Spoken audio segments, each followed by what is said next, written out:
Hello, everyone. Welcome to the Stormkeep. My name is Mergong, and today I am joined by. This is Corbs. Hey, y'all, it's David. Hey guys, it's Paul. And today we are doing the Battletome review for the Stormcast Eternals. It's been 3 years in the making, but we finally have a new edition. We finally have a new Battletome. And I guess it's time to let you guys know what goodies we've gained, what we've lost, and what we think works for Stormcast in 4th edition of Age of Sigmar. So, who are the Stormcast Eternals? They are immortal warriors sent to reclaim the mortal realms from the forces of chaos, death, and destruction. They're forged by Sigmar the God King, and they arrive on the battlefield through his holy lightning. They're the good guys, but they're not always the nice guys. There's lawful good, but not lawful nice. That's kind of how I describe the Stormcast. They got the big armors, they got the big weapons, they have very strong melee attacks, and I think maybe the second best shooting in the game, but it's definitely up there. It's arguable. I think maybe Skaven are a better shooting army right now, but man, Stormcast can put out some serious hurt from range. And not just from range. They have a huge range of units. They can fill almost any role you need. If you want the fastest cavalry in the game, we got it. If you want big flying monster cavalry, we got it. If you want high volume shooting, we got that. We got long range, high power shooting. We got cheap disposable screens. We got chaff. We got wizards. We got priests. We got everything. Stormcast have everything. And especially the dragons. They are good at everything they do, but they can't do everything at the same time. That's kind of their main limitation, is they have these specialized units and they rely on each other to do certain tasks. So you'll have a very fast, powerful unit that does a lot of damage, but then it crumbles as soon as the enemy sees it. You'll have a very tanky unit that can ignore enemy spells and take a lot of hits and start rallying models back, but it's incredibly slow and it just can't get anywhere on the table. You'll have a powerful shooting unit, but it's so fragile that if enemy looks at it, it falls apart. So you need to put things in the way of enemy chargers, and you need to, hit things properly at the right time in order to save them. It's an army about elite units working together to complement each other's weaknesses. And it's also the army with the most amount of reserves and teleports. Unlike other armies that have a lot of restrictions on which units can go in reserve, where they come out of reserve, like Skaven, for example, have to come out of Gnaw-holes, Stormcast can just go anywhere on the table. And that is actually really cool, especially when you combine it with an army that has 3d6 charging infantry and really high-powered shooting, coming in from unexpected angles and hitting the enemy where they are not expecting it. And I really do want to stress just how cool it is to have so many different cavalry units. Some armies are lucky to have one cavalry unit. Stormcast have like half a dozen, and they're all good in their own way, which is really, really cool. If you're just getting into Stormcast, I want to give you a fair warning here. Some of the units we're going to be talking about in the model range are going to be moved to Legends in July 2025. Legends means they are not legal for matched play. You can still play them, like nobody can tell you can't use your models, but official tournament formats will not be supporting those units unless sometimes the tournament organizer is okay with it, right? I was playing a Tomb King's army well into 2nd edition, so just because something is not legal doesn't mean you can't play it. But if your focus is on tournament play, look for this symbol in the corner of our slides. If a unit is going to be moved to Legends, maybe that's one you avoid purchasing. I guess before we get into the review proper, we should just talk like first impressions, like overall, because obviously the whole game has been indexed, right? Everybody knows what every army is doing right now. It's not like previous editions where everybody's kind of just putting together things from previous edition and kind of making it work. We've been playing the game for a few months. These Battletomes have been a little bit delayed from the launch compared to previous editions. So what are your guys' first impressions of Stormcast, the Battletome? Like, how are Stormcast playing right now? Are we doing well? Do you think the army is currently doing well? And do you think it will continue to do well as more Battletomes come out? I'll go first. Yeah, I think it's in a really great place. It's probably in the best place it's been since I've been a Age of Sigmar player. I came in sort of at the end of the first year of 3rd edition, so I missed all the crazy dragon stuff, unfortunately. But yeah, I think the index had some problems that we were all aware of and a bit concerned about. And I think in some ways, the new terrain piece, some points drops, and some updates within the book itself to some of the rules have fixed a lot of them. Obviously, not all of them. And I've been feeling very good from a competitive standpoint about where this book has put Stormcast. It really feels like we can be, that 4-1 with a chance of maybe a 5-0. Obviously, that's incredibly difficult. Obviously, there are stronger armies out there. I don't even think I'd say we're necessarily in the top 5. But in the right hands, on the right day, it feels like it's possible. And there were many times in 3rd edition that it didn't feel like it was possible. So, that's a general comment maybe on the balance of everything so far. But I think everyone who's a Stormcast fan should be like really excited, even though maybe our list build options may seem a little bit more limited right now at the moment because of this GHB and because of sort of the meta that's out there. We still are very strong and can really go against any of the other armies.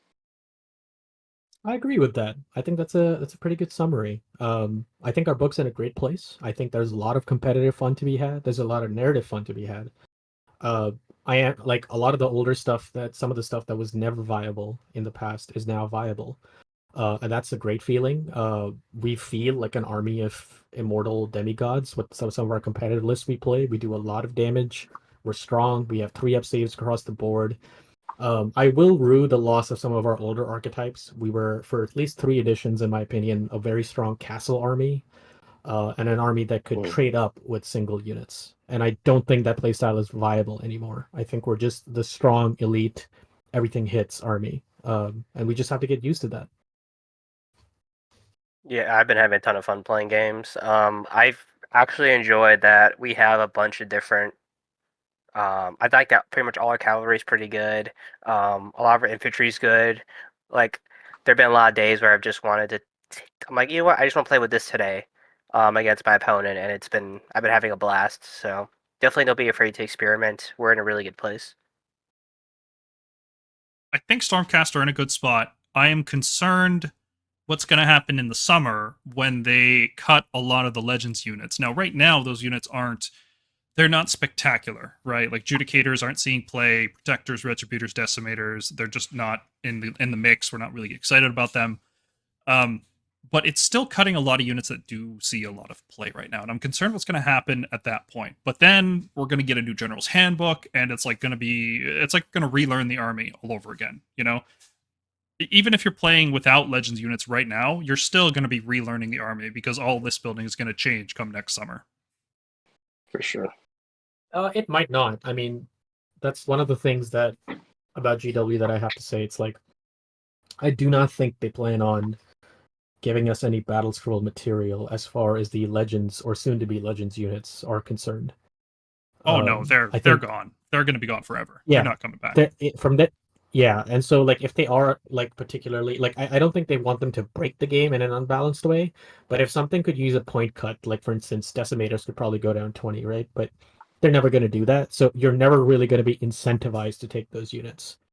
You know, which is good or bad. Like, if you really like your old units, you know, they're obviously inefficient, and that's never going to change. But it's also a good thing because then they're not promoting units that they're no longer selling. So, you know, take it as you will. Yeah, and I will say that book has a little bit of like more of a fun angle to it in some ways. There's some fun little combos in there. That supplement, sorry. So I think people who have a lot of those models would still be having a lot of fun, which I think is that's good. That's a good aspect of what's happening. That's all you can ask for, right? It's better those models be fun than overpowered, because if they're very strong, people getting into the game right now will try to pick up the army and they'll say, oh, I have to get all these models that are being cut in order to be competitive. I guess I'm just not going to buy them because that's a stupid thing to do, and I'm not a stupid person. I mean, yeah, try to find them, right? Yeah. We've only ranked a few units from the Legends out of the D tier. You know, it's very slim pickings, but I feel like the ones we have up there are up there for a very good reason. Like the Knight Zephyros, Estrella, Dracolines are all really solid picks right now. And I think you can make lists without them. It's not like you need them, but especially Estrella is just really an efficiency piece. Like she's a War Master wizard. That's just really good right now. I always forget that she's going to be going. I'm like in denial about it, I think. Yeah. She helps with list building, that's for sure. We'll adapt, though. That's one thing about our army. We always adapt. Also, I will say one thing I forgot to mention. As a player who, started last edition, loves painting. I had painted for a long time, but previously, it's been really nice to see, and I don't want to, this isn't across the board comment on the new models, but it's been really nice to see that a lot of our old big monster models have real, representative rules that feel like they're big monster hammers. That has been super fun. It came at the cost of all the new monsters being complete trash, though. Yeah, it's so bizarre. This review will be broken into two main sections, and then a bit of a preamble here. The two sections are going to be looking at every single war scroll, and there's a lot. There's 77 different units that we're ranking, and we are going to go through and talk about each one.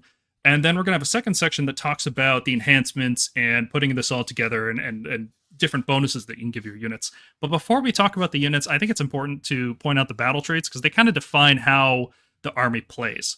And looking at Stormcast, the way they play is through putting units in reserve with Celestial Realm, taking them out of reserve with Sounds of the Storm, buffing them up in your hero phase with Finest Hour to give them a heroic kind of, charge into the thick of the enemy, take on as many hits as you can, but also get a damage bonus at the same time.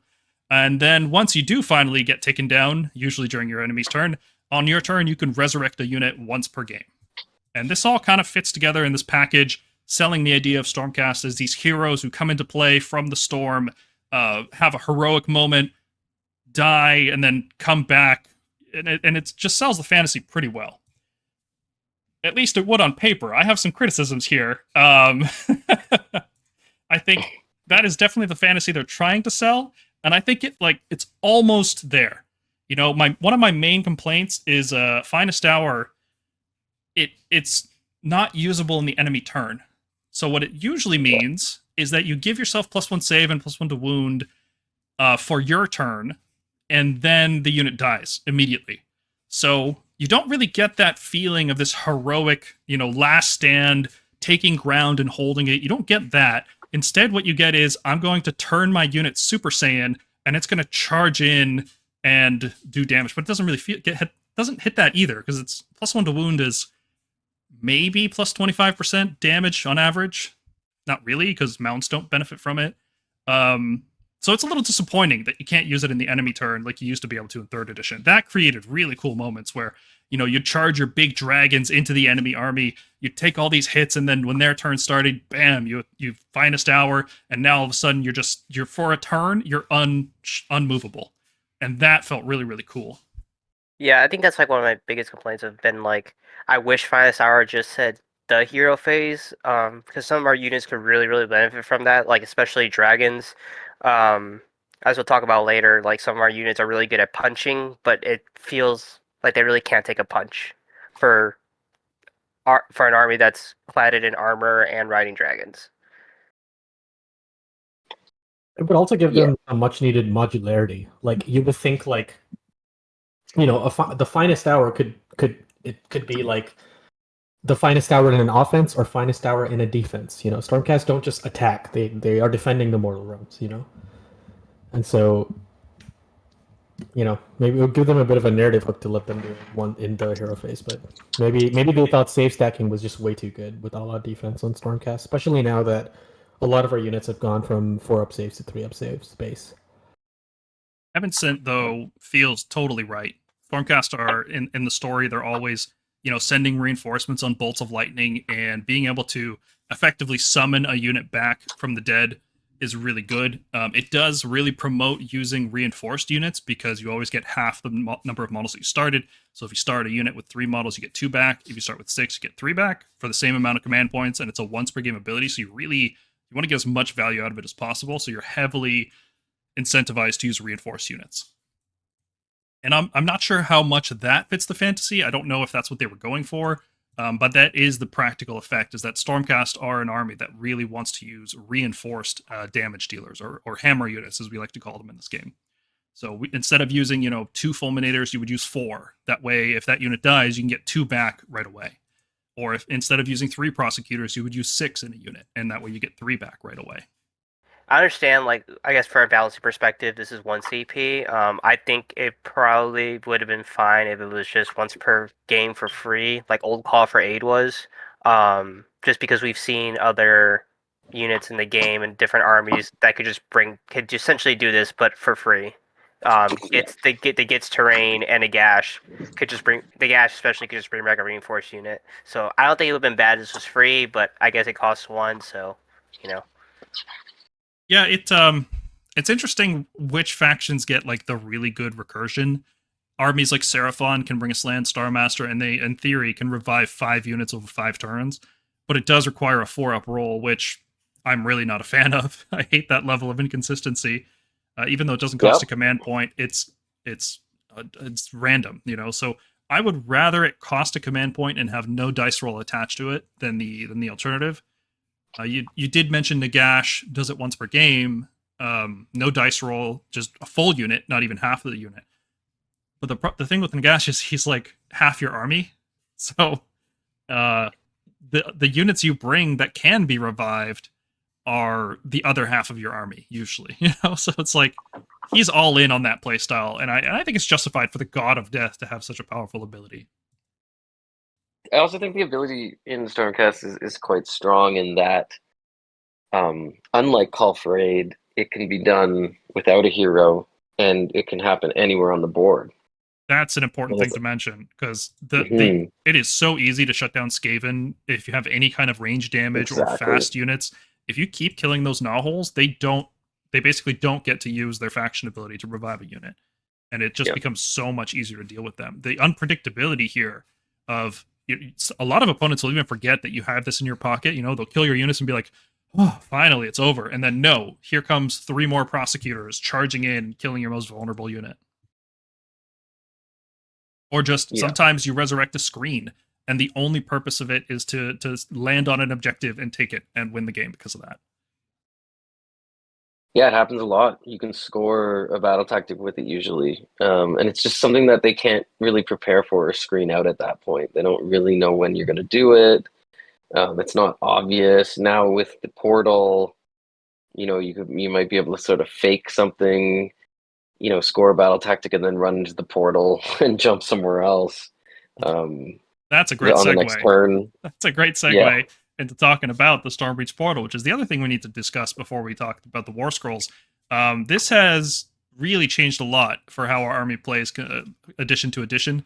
Now that we can just guaranteed once per turn teleport a unit in the movement phase, it has really opened up a lot of doors. It's closed some doors, like priests look a lot less interesting all of a sudden when you don't need them to teleport. But a guaranteed no dice roll teleport ability, and it's also easy to use, right? Because you can move units into range of it and then you step into the storm. I think this has really given our book a lot of juice. I was pretty down on the index for Stormcast. I thought there was a lot of problems with internal balance. I thought it was we solved it with we made these 2 lists and we're like, this is it. This is the index. There's nothing better you can do with this index. And this portal has just opened the door for a lot of new units. Prosecutors are looking a lot better. Dracolines are looking better. Long Strikes they were already the best unit, but now they're looking better. There's just so many things you can do with this. In fact, we made a whole video just talking about the Stormbreach portal. So if you guys want to spend 40 minutes of your life watching that, I'm going to be clever and I'm going to put it on the screen now. So click that link and you can get our whole discussion of the Stormbreach portal. Yeah, it really does feel like the missing link for the army. It sort of hurts the priests a little bit, but I mean the prayers and the mechanics and all that kind of was doing that already. Maybe lets them focus more on blessed weapons and on healing and on more defensive translocations further afield. I think the portal is something that's just all of a sudden feels like very natural. And I'm finding ways in every sort of new game to use it when I wouldn't have necessarily thought that I was going to use it. It's great late game. Late game, sometimes, like you were saying earlier, Paul, you just need to tag an objective to get that, hold more. And the enemy doesn't have enough units left, so they're not on it anymore in their zone.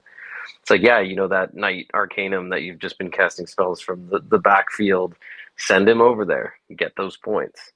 It gives us a lot more ability to utilize the whole map, and so it's almost like a full game Scions of the Storm in some way, and it feels like that's really what our army was meant to do.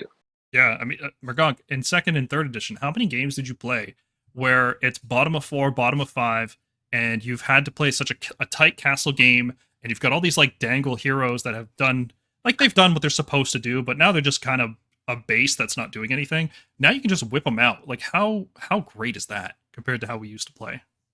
Yeah, I've actually won games off of that. It's like when things are like, this was in 2nd edition when OBR was just out. One of the reasons I was able to catch up, because the OBR player just hemmed me in with their massive saves. I was able to catch up because as things died and the board became clearer, I could teleport my Lord Relicer all the way over to their base to cap their home objective. And now I can just do that with all my heroes. Yeah. I don't have like a Knight Incanter or like, I mean, we don't play Knight Incanter, but or Lord Castellan or a Knight Heralder just like sitting idly by. That feels great. Yeah. All right, so let's talk about the Warscrolls. If you're new to the channel, our ranking system is pretty intuitive, I think. We kind of revamped it with this edition, so if you watched a previous Battletome review, it's still worth listening to the update here. S-tier units are units that every list will use. Like, you have to have a very, very good reason to not put this unit in your list. Arguably, these units are even too powerful, and they're starting to become a problem for the sake of internal balance. The comparison of units in your army, you look at this unit and say, well, why wouldn't I use that? And then because this unit is so good, a lot of other units just suddenly aren't even considered, or your lists start 400 points down because you have to bring a 400-point unit that's so powerful it defines your whole army. That's what an S-tier unit is. There aren't many in the Stormcast book. Like, ideally you don't want any units in the S-tier. What you want is a book full of A and B tier units. That's the ideal, right? An A tier unit is strong, efficient, versatile, or impactful, or some combination of all of those. They're easy to use generally. They're just a popular choice for many lists. You'll find it very frequently in Stormcast tournament rosters. A B tier unit is just a little bit worse than an A tier unit. They're a little more niche. They might not fit into every list. They're not as universally good. They might be a situational pick. Like, let's say you have an ability that removes wards from a hero or from a unit, and this hero is just not very good otherwise. But if you're playing in a meta full of units that have tons of wards, well, all of a sudden that hero gets really, really good all of a sudden. C-tier units are even less useful than B-tier units, but they're still viable competitively. Like, we think C-tier is the cutoff point for competitive play. Anything below C is generally not what we would consider to be a competitive choice. I'd love to be proven wrong, by the way. If you see your favorite unit in D-tier, go out there, smash tournaments with it and let us know, because we've got a pretty good track record of being right, but I love it when we're wrong, because that means there's more to talk about. So a D-tier unit is, like we said, not competitive. It's significantly flawed in some way. Usually, it's just a matter of being overcosted, right? Like, 9 times out of 10 when a unit is D-tier, it's because it just costs too much. Sometimes the effects are weak, but it usually has to do with the price point, because everything can be playable. Well, not everything. That's what F-tier is. Most units can be played if you drop the points enough.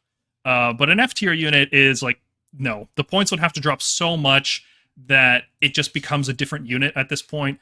I think the perfect example of an F-tier unit would be the Killaboss on Nashtooth from 3rd edition, where it only got played because it was like 100 points and it could use Finest Hour. Like, it got so comically undercosted that it just wasn't a hero anymore. It was a screen. And that's an F-tier unit. It's a failed design. It is just bad, and you shouldn't use it. There's no world where Games Workshop will do that again, hopefully. All right, let's start taking a look at our basic melee troops. These form what should be the core of most Stormcast armies, but I think as we get more into this discussion, we'll start to see that our basic troops are just not as useful as they used to be. Liberators are the most standard Stormcast you can get. They're 5 models, 10 health total, 110 points. Okay melee damage, like 13 max melee damage on 3s, rend 1. With crit mortals, it's okay, right? Like, that's not a scary profile. Like, if you fought a hero with that profile, you wouldn't be sweating, you know? The crit mortals are nice for a basic unit, but that's about as far as I can go with Liberators. They're cheap. They get in the way. They get, +3 to defend when they're contesting an objective wholly in your territory, which is like, you generally don't need more control on home objectives. When you want more control, it's you're fighting over objectives that are not wholly in your territory. They're in the middle of the board or they're in your opponent's territory. That's when you really want control bonuses. Their damage is not really good. Even when you reinforce them, their damage doesn't become anything that you're worried about. Like, I think it goes up to like 25 max, which again is just not scary for 220 points. Normally, we would have a spot reserved high up on our tier list for, like, the cheapest screen, because Stormcast wants screening units. We want a unit that we can put in front of our units that actually matter. This unit will die, and then our units can fight the enemy without taking any damage. Because Stormcasts are not that durable. Like, once we get hit, it's really significant. Like, we can revive a unit once per game, great. But we don't want to take hits. We want to fight the enemy at our full strength, and that's where screens come into play. And traditionally, we've reserved an S tier slot for the cheapest screen. Now, Liberators are not the cheapest screen. They're not even the cheapest 3+ screen. So they're kind of like, if you're going to take the cheapest screen and you have 10 points left over, you can, upgrade to Liberators. That's where I view them, which is sometimes they'll see play. It's not a great niche. It's really underwhelming. I don't know if they can even get any cheaper, so I think this is just where they're at for the whole edition. No, I think you're right. I think their niche would be, if I had to, is like, it's a luxury screen. We're going to get to the cheapest screen in the game, but it's essentially, if you have 3 points left over, you will upgrade your cheapest screen to Liberators. What they really needed in terms of internal balance with other Liberators was to, instead of that control score bonus, to give them +1 attack on their, or like +1 damage on their weapons when they're contesting, and like, something to compete with like Vanquishers and stuff. But as it stands, I just don't see a point to using them. Even blessed weapons is not worth it on them. No, there's much better targets to put blessed weapons on. We will definitely talk about them. Am I off the gate? Am I off the ball here with Liberators putting them in C tier? Is that a fair? Is it too high or too low? I feel like they're competitively viable. Like, they're not a trash unit. And sometimes you have a Vindictor screen and you have 10 points. So, I mean, you'll see them in lists because people got Skaven Tide. People got into like Stormcast. I feel like Liberators are like probably one of the main units people get into Stormcast with. So, like, that's where you see them, because it's like, well, do I want to go out and buy Vanquishers, or do I just want to use my Liberators because they cost the same now? Like, I think that's where Liberators kind of fall. It's just like, well, I have these guys. I don't want to go and get Vanquishers or pay for Vanquishers, Yeah. or paint them. Yeah, that's another issue, is that Vanquishers are basically the same unit, but they have the potential to do more. But before we talk about Vanquishers, let's talk about the thing that is keeping Liberators down in tier, I think, is Vindictors, which are, they're Liberators, right? Instead of crit mortals, they have anti-charge, so if a unit charged into them, they get rend 2 instead of dealing crit mortals, which is, okay, it's a spear unit, that makes sense. They have this kind of neat ability. If an enemy charges, they can roll a dice, and on a 4+, they get to attack first. And they're the cheapest screen. The cheapest screen with a 3-up save, which is a good enough niche to get them into the B tier. They have all the same problems of Liberators. They're slow. Their damage is not great. This one in particular you need to get charged, and then you need to roll a 4+. And even then, you're not doing that much damage. Like, max 11 damage on 3s to rend 2 if they charge you, right? It seems good to be rend 2, but just 11 damage is not anything. And bumping it up to 21 damage by reinforcing a unit, you're just throwing good points after bad. Like, I don't think that's good. The niche for this unit is it's a 3-up save screen. And that's useful, right? People need to put significant damage to get rid of a 3-up save unit with 10 health. It's not like in other armies where, they'll have I don't know, 10 elves on a 5-up save or something. You know, like that's easy to tear down. A 3-up save is more significant. So I think it's a B tier. Maybe all of these units should go down a tier, but I feel like it's a niche and it's a tactically useful thing to have in your list. Are they spammable? No, because you can just charge one Vindictor unit and then pile into another one. So it's not like you're going to take multiple charges, or you know what I mean? Like, you're not going to take multiple fights from these guys if you charge one. You just plow through them. Even if somebody brought a list that was 15 units of Vindictors, I don't see that being a very good list. It would be annoying to fight against, though. I suppose if you could find a way to give them all a 5-up ward, maybe you could have like there's this type of list in 2nd edition called the Stormkeep list. That's when they added the Stormkeep rules, which we named our podcast after. And it just dropped 60 Liberators in front of your opponent and said, good luck. If you can kill it, you deserve to win. Wow. That list is not viable anymore because what kept that list viable was that Redeemers doing shock mortal wounds every time they got targeted. And they don't do that anymore. Yeah. It's just not... Like, you have to actually kill your opponent in 4th edition. You can't just die to win. You have to actually do damage. Unless you're Soul Blight, then you can die to win, yeah. Vanquishers round out the trio of Thunderstrike armored chaff. They have a much higher damage potential than Liberators because their damage is doubled whenever they fight a unit with 5 or more models. That actually gives them a potential amount of damage that is useful and scary and something that your opponent might actually care about. Like, doubling the damage output from 11 to 22 is significant. And then because you're doubling the damage, you're not doubling the attacks, Blessed Weapons becomes big value on this unit. Like, if you can get a reinforced unit of Vanquishers, you give them +1 hit from either Vigilors or all-out attack, you give them +1 to wound from Finest Hour or Evocators, I guess, and then you can give them +1 attack from Blessed Weapons or Gardas or both. Their damage starts to scale. It gets really crazy. And then if you hit the right target, they also have anti-infantry, so you can be run to. These guys can just mop up a lot of units. So why are they only C tier? If they're the same cost as Liberators and they're just so much better, arguably better, I think the reason we're giving Vanquishers C tier is for 10 points less, you can get Vindictors. And this is part of your list where you want to start squeezing 10 points. You know, when you get to the chaff units, the difference between Vindictors taking a hit and dying, Vanquishers taking a hit and dying, it's the same. You know, and arguably Vindictors are even better at that role. If you're being aggressive with either of these units, you're not excited about being aggressive with them because they're so slow and they're just not the priority for fighting, right? They're never the unit you want to fight with first. And even if you reinforce them, there's another unit in our book that is arguably just as good or better in the same role, except they don't have to be hitting the perfect target. And that's the Questor Soulsworn, which we'll talk about later, which are only 10 points more, and they just really do circles around this unit. So yeah, Vanquishers are technically viable in the same niche that Liberators have. If you have 10 points left over after getting Vindictors in your list, yeah, you can upgrade to Vanquishers. That's it. Not exciting. Yeah, they feel really good on paper when you look at them. I know we were really excited about them when the index came out. But when you play them and like you said, it's like they're just going to get charged and killed. You're using them as a screening unit. They're too slow to use as an aggressive unit.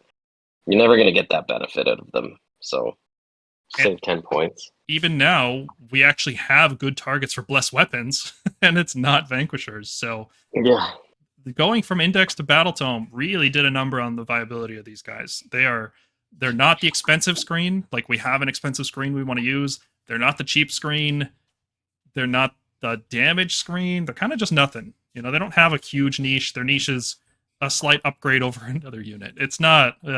I don't like this design at all.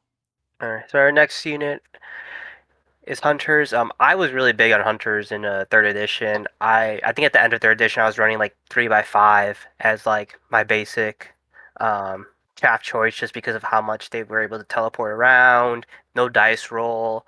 They had a gun and good melee stats. Now they kind of stripped the Hunters of what kind of made them good, which was all that teleporting for tactics and stuff. They still are Vanguard, so they still get all the benefits of being Vanguard. But the problem is, this is not the unit you want to use the 3+ dice roll free teleport essentially on. Like we're reserving that for our Hurricanes, our Raptors, maybe even like Palladors if you really need to get to the other side of the board. Like this is like the last unit you would use the free teleport on. I think 120 is still really overcosted for this unit. I would like to see this unit at like 100, 110 at most. Also, they're locked to Vanguard Chamber too now, so like when we start taking Search-in Generals and Vanguard Heroes, this is not a unit that you want to fit that slot in for. You want to slot your stuff in for like Long Strikes and Raptors. So like even probably Aetherwings more than these guys. It's like they're just not in a good place right now, and I don't know how we really fix these guys except making them so cheap that it's like, well, there's a 7-inch move 3+ unit. Yeah, they're our fastest sort of screening unit. I think that's something that's interesting about them. Like the +2, the 7-inch does make a difference. And obviously they can have the teleport, even though, like you said, it's on the 3-up. I think I agree with you. They're just too expensive right now. And there's so many other choices that are cheaper. There's even problems with that +2 move, right? Because it's only active while the hunted target is active. So if you want the damage bonus, you want to put it on something that these guys are actually going to attack. Like you could send these guys into a screen and maybe trade screens that way. But then if you want to keep the movement bonus for the whole game, you want to put it on something like a small support hero in the back that you're never going to target. So this effect is kind of, it's like they didn't think about how you would actually play the game when you have this. It's also weird that you can only hunt one unit. Even if you bring 5 units of Vanguard-Hunters, you can only target one of them with hunted, which is very weird. It's kind of it's like negative synergy for playing a Vanguard Chamber list, which that's weird. Yeah, that's strange. They're also not the fastest screen. We have another screen that's 4 inches faster all the time, and we'll talk about them soon. But I just want to focus on just, is there a point value that you would play Vanguard Hunters at? Like they'd have to be the cheapest 100. screen, like Vindictors. Yeah, they literally would have to be 100, and I would have to have like 1 or 2 slots in my General's Regiment usually. But that's usually not the case. Yes. I think they have They can't to be 100. Yeah. They can't be 100 because they have a shooting attack. They would have to be the luxury upgrade. Like they would have to be the Vindictor to Vanguard Hunter upgrade or Vanquisher upgrade or something like that. I don't think I would ever pay points to go from Vindictor to Hunters. Ever. Just the way regiments work out. It's like a downgrade. Oh yeah, I didn't consider the regiment restriction. Yeah, then they would need to be 100. Yeah. They have to be the same cost, and even then you have to be playing Vanguard Wing too, right? Like they're just, but even then we have the portal now. It's not like these guys have a free teleport. Yeah. You can just teleport a unit every turn with the portal. Like Vindictors have a Vanguard Wing basically built in if you need them to. These guys I think are just, I don't think they'll ever reach a point value where they'll be playable this edition because they become spammable and that's not good. They look good on my shelf. I got 15. There you go. Hanging out with the witness. Yeah, I was using them a lot before too. I think they're still. I think they're going to come back. I think they're gonna be something in 3 years, just before 5th edition. Their niche last edition was really, really good. Like a screen with utility is a very good unit to have for tactical reasons. Mm-hmm. These guys were sometimes they were just a screen, sometimes they were teleporting around and scoring tactics.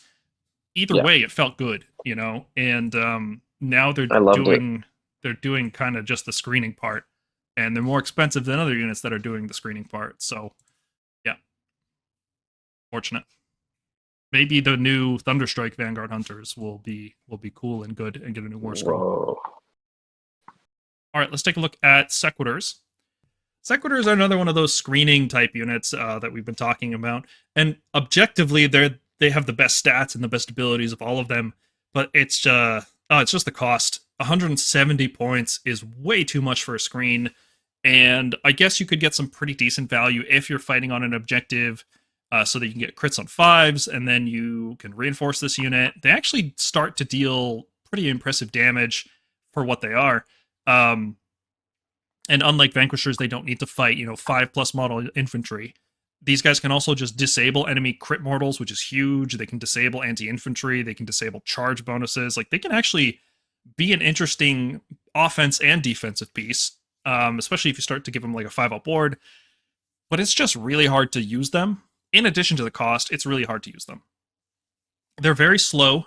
Because their abilities are only active while you're fighting on an objective that you control, for a slow infantry unit like this to do that, that's really hard. Like, it's easy to be in your territory, right? But when you're in your territory, do you want to pay 170 points for 5 control on an objective?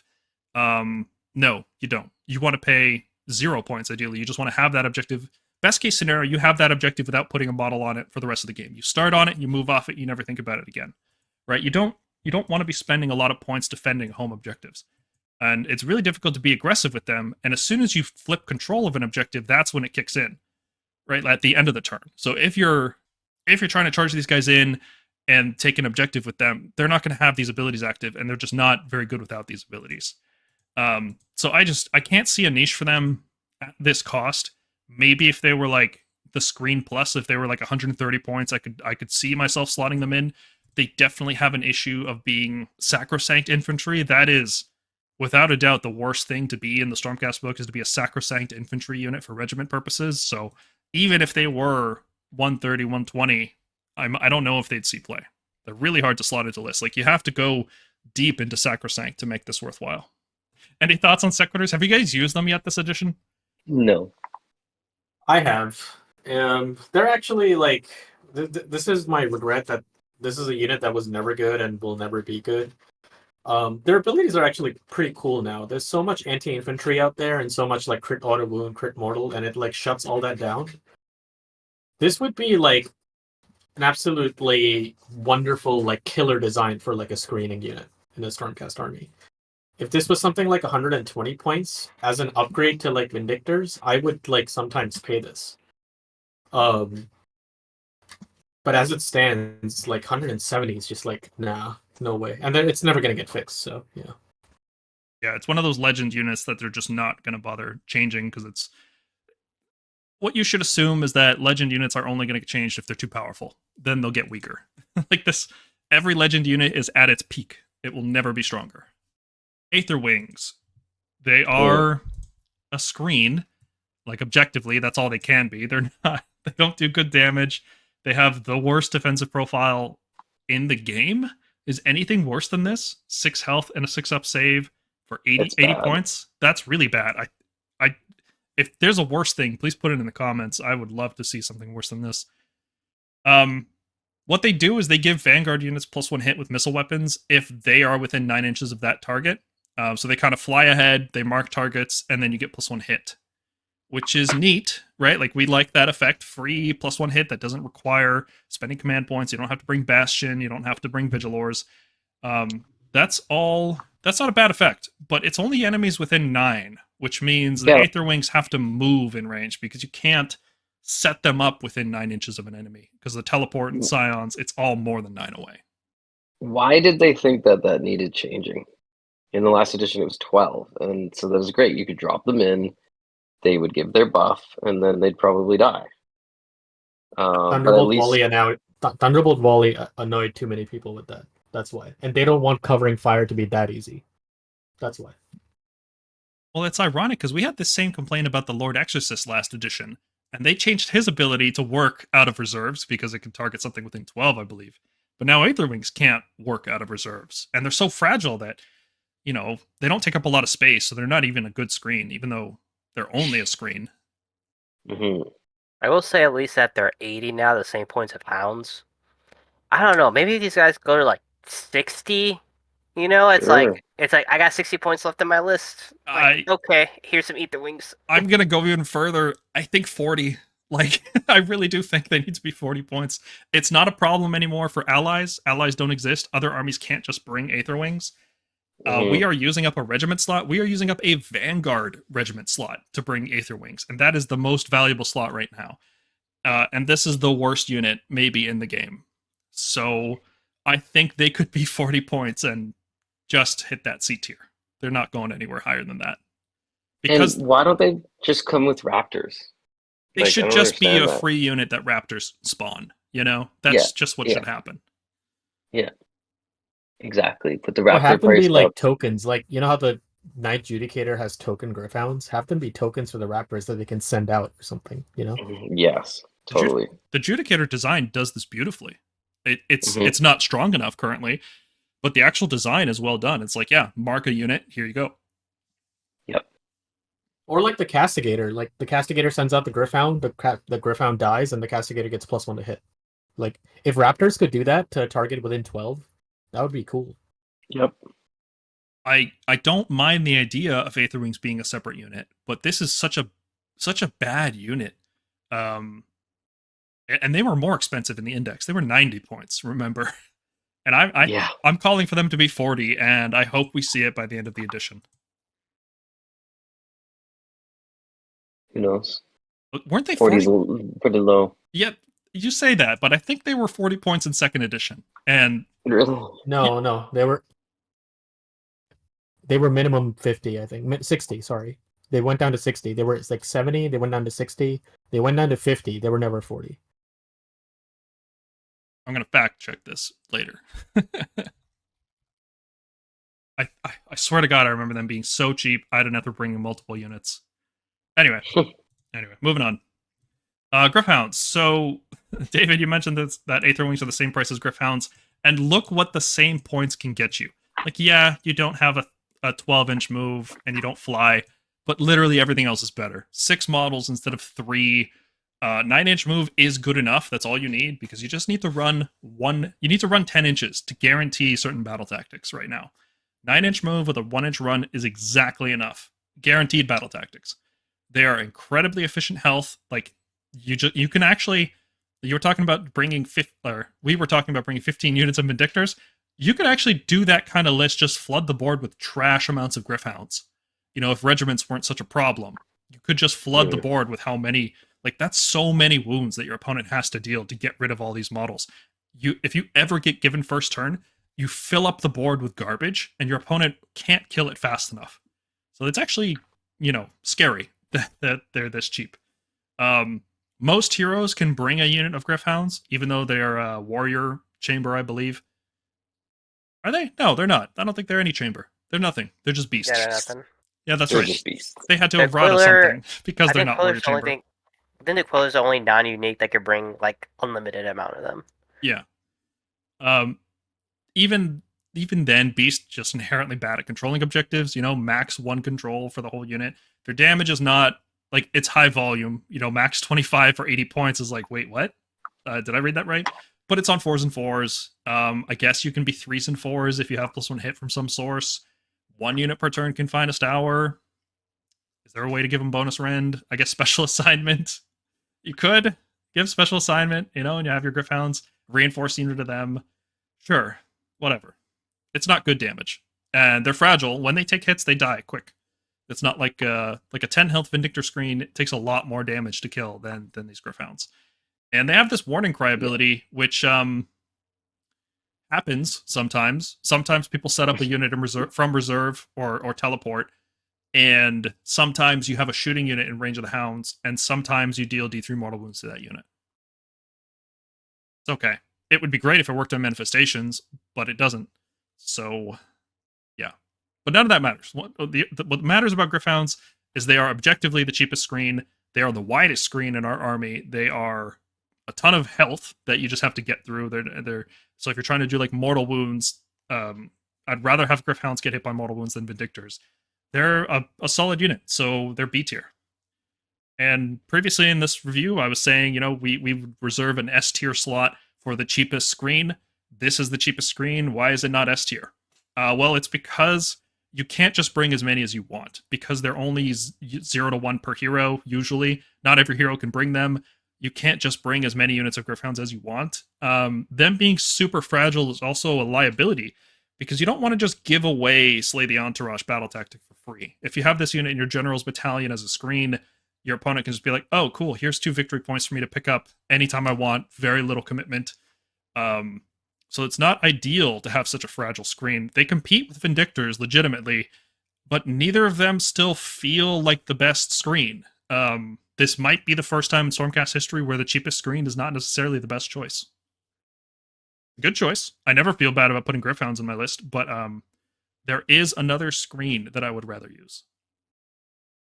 All right, let's get into the elite melee. So first up are Shield Annihilators. And,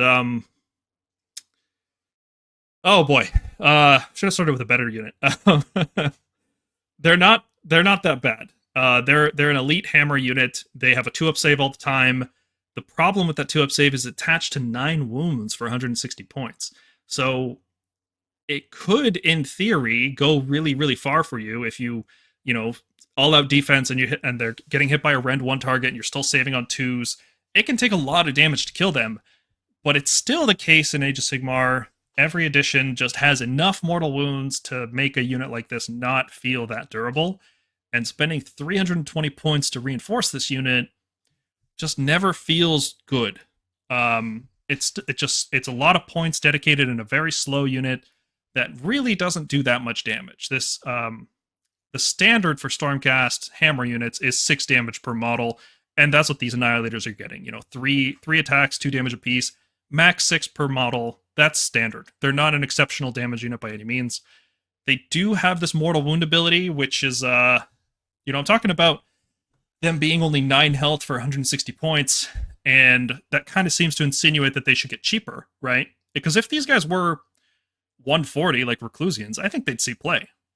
But once they hit 140, you can bring a list that has 10 units of them, and you can just rain mortal wounds down on your enemy, and then still have a bunch of elite 2-up save Stormcast. I don't know if it's possible for them to get any cheaper. I'm cautious of them being 160. I think this was not a warranted change. I'm really terrified of this list that just rains mortal wounds down on people. I'm very worried about that. They also have this Brace for Impact ability, which if an enemy charges within 3 inches, they have a chance to give them Strike Last, but it's not a good chance. With 3 models, it's you're looking for 1/6 across 3 dice, which is about a 42%. If you reinforce the unit, it's still not guaranteed. Like on average, you'll get a 6, but it's not 100%. It's about 67% when we did the math, and that chance goes down as you lose models to spells, shooting, charge mortal wounds, like all of these things that just plink models away and make it less likely you give an enemy Strike Last. So it's never a reliable Strike Last effect. If it was reliable, this unit would look a lot better. If this was just pick an enemy that charged, you get Strike Last, I'd pay 320 for a reinforced unit for sure. Yeah, like that's really good. So they're kind of torn. They've got a number of different things that prevent them from getting cheaper, but they're, I think, not currently worth their cost. But they also don't feel unplayably bad. Like, it's not like other units in the book, which are just so much worse. I feel like there is a place for them, either spamming them to deal mortal wounds or trying to, create a durable unit and fish for that Strike Last. I think there is play here. I think we're going to see them definitely in the Army of Renown. Bastion's Army of Renown there. I think I don't think they can go much lower. I think they had a play style at the end of the last edition that, I think everyone knew was kind of cheeky. I think people are just not hot on them right now, but I think there's utility in them. I think you'll start seeing them again, depending. And I think you'll see a lot of them in the Army of Renown lists. I don't know what to make of this unit. I don't understand why it has the blazing impact that is the exact same thing as the Annihilators with Meteoric Grandhammers. Where previously they were like a hammer light and a true hammer, between the Grandhammers and them. Now they kind of want this to be a shield wall. I don't know if the spamming mortal wounds will actually be good, because what made the spamming mortal wounds good was the 10-inch range with the 7-inch drop. And this with the Imperatant is a lot less reliable because the Imperatant has to blow it all at once. I think the regiment system of number of slots you can bring and the number of units the Imperatant can move limits that spam. What also sort of drove them over the edge was the rerolling charges and the charge mortal wounds. Like you roll 2 dice. Sorry, you roll dice equal to your charge roll every 4 ups of mortal wound. That's what set them apart. I think without that, I don't think this unit is spammable. But yeah, it's just I think they should go down to 150. They were 150 when third edition ended. I think they can be 150 again. That's what I think.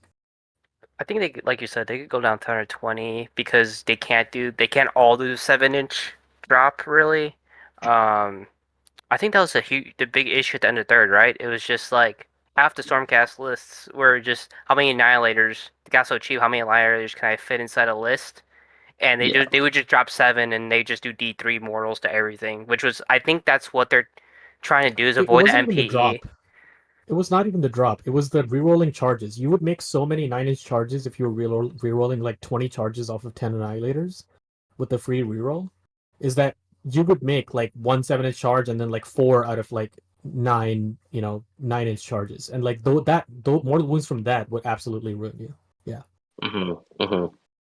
I think this War Scroll is just unfocused. They don't have... At the start of the review, I said Stormcast want to play units that are specialized, have good strengths, and then they bring other units that make up for their weaknesses. Like Prosecutors are great at that. They have very defined strengths and very defined weaknesses.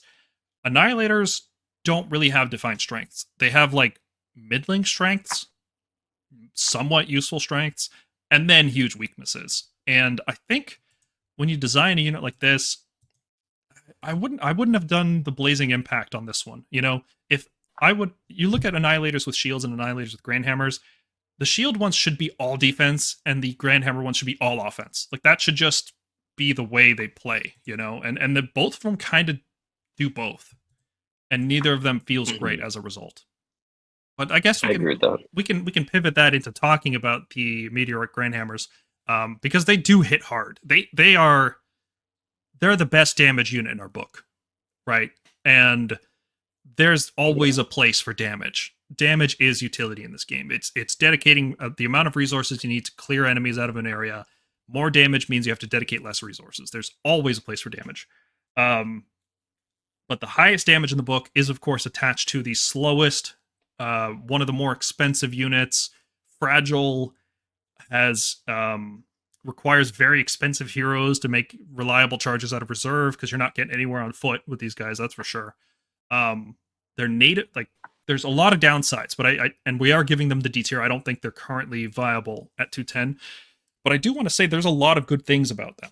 Right, they are the highest damage output unit in our book. They scale very well with buffs from blessed weapons. They get +9 on a 3-man squad, and they go up even further with reinforcement. They get the highest damage output. They're always winning on 2s. You don't have to use Finest Hour, and you can use Finest Hour to avoid -1 wound effects. They're always Rend 2, and you can push that even further if you get anti-monster or anti-cavalry from special assignment, like slapping things with Rend 3 on Reinforced Grandhammers. It's absurd amounts of damage. Nothing survives combat with these guys. It's crazy. And then, of course, they have these abilities. Like, the stats are what matters on these guys. The abilities, not so much. Giving an enemy strike last on an unmodified charge roll of 8+. Like, who wrote this ability? Like, this is the only ability in Stormcast that requires an unmodified charge roll of some amount to activate. And it's on the slowest possible unit.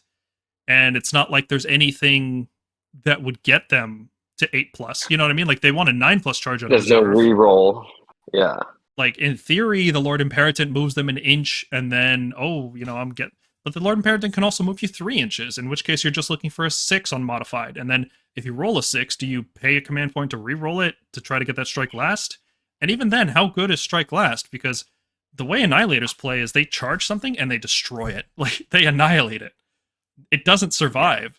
Strike last is not relevant unless you're charging multiple melee units in, and Stormcast generally don't want to do that. We want to fight 1 unit at a time, or we want to have strike first so we can fight with 2 units at a time. And this version of strike last just doesn't play into that properly. Yeah, what do you guys think about the Grandhammer version of Annihilators? I feel like I was more negative than positive, but I really want to stress how important it is to have high damage. I think they wrote them specifically for the Army of Renown, and that's it. Mm-hmm. It only makes sense in the Army of Renown when you look at their abilities. Because if this thing charges and gives something strike last, this can hit it, Bastion can hit it. If you have an Andrasta or Celestin Prime or Krondus or whatever, they can hit it. That's what this is meant for. That's what they thought when they wrote this. The strike last definitely does encourage an MSU kind of build. Like, you get 2 or 3 different units charging a single enemy, you give it strike last, all your guys go first. Whereas Strike First is the opposite. It encourages reinforced units attacking, especially defensively. When you have Strike First defensively, that's really, really good. I don't know if I believe that they did this with the Bastion Army of Renown, because this would have been written, this is the Index Warscroll. It's the same thing. It would have been written long before the Army of Renown, I have to assume. I can't imagine the Army of Renown was written when the Index was written. Well, I can see them being written at the same time. They're like, how do we make Annihilators see play? Like, what makes them see play right now? Like, how are people playing them? How do we want them to see play? I think like the playstyle I had with them is like what I call the platonic ideal of Games Workshop's. Like, yes, this is how Annihilator should play. They realized they had a delivery problem, and so they created the AOR for the Annihilator players. But as far as like this unit's concerned, redeploy kills this unit. The Imperator is just not that good anymore. Yeah. I don't know what the intention for this unit is. I think the only thing this unit can do is become cheap enough to where people can take it and not feel penalized in their list. Like they took a hammer unit that's not going to do anything. I think the whole Annihilator package, it's something like Gardas, Imperator, and then Annihilators, right? Either Imperator or Gardas or both, and then 2 units of Grandhammers, I think, are needed to justify that package. Sometimes they charge in at the same time, sometimes it's just a reinforced unit. That whole package needs to be about the same cost as reinforced cavalry to be worthwhile.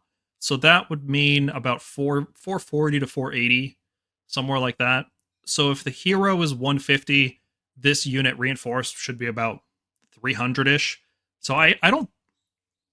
Maybe I'm way off base here, but I really do think these guys could be 160 for 3. They're so slow, they're not really an issue if they're spammed. Right? Like at least 190, like 210, like more expensive than what they ended third edition at, isn't it? Yeah, they're strictly worse than they used to be. They're more expensive, and all the heroes that require them are strictly worse than they used to be, and also more expensive. Like this is just a huge downgrade in every way. And it's to the point that it's just not playable. Yeah, I will say I really did expect us to get one of the new heroes to have a Warscroll spell, which would be like a +2 to charge or something. I really did sort of see that happening, because I was like, how are we getting these guys to, where they were for the entire edition last time? Like, how do we I deliver expected them a in? prayer. I did expect a prayer. Whatever. To be able to help us to do that. Like maybe translocation could have done that, that if you translocate with an 8+, you get a +2 to charge. Yeah, exactly. But no, sadly not. They don't want us alpha striking. Like despite what they've given us with this, and we'll get to the Vanguard Chamber and Palladors for sure, but they really, from what little like I know, like they really want to stop those turn 1 in your face alpha charges. Then why did they give us Prosecutors? Yeah, we're definitely doing it. Because you can still redeploy away from Prosecutors and make their life like if somebody redeploys 5 inches from a Prosecutor unit, or like 4, you're trying to get 12 on a 3d6. It's not the easiest thing in the world.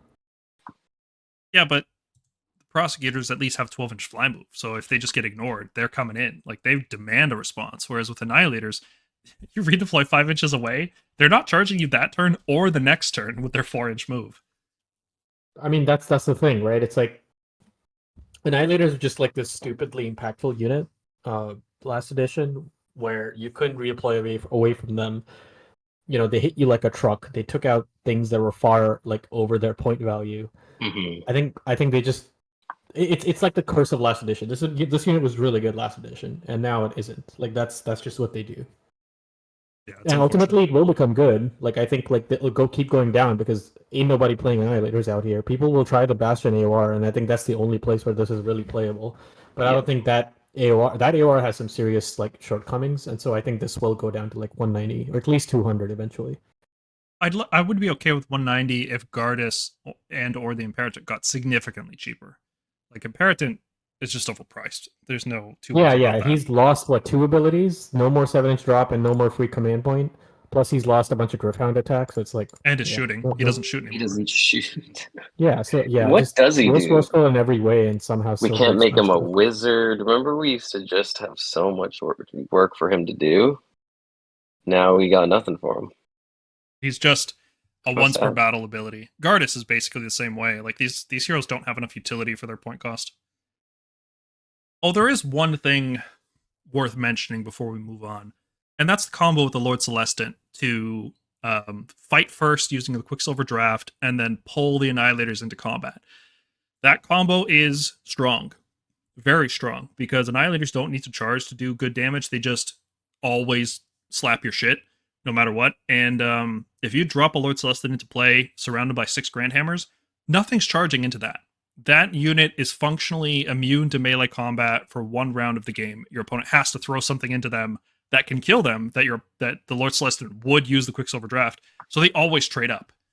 If you can manufacture a scenario where your opponent has to go into that spot, which is not always easy to do, because sometimes there's too many objectives where you can cover one of them, sure, but the other ones are just free. They'll just ignore you. 4-inch move, you don't go anywhere.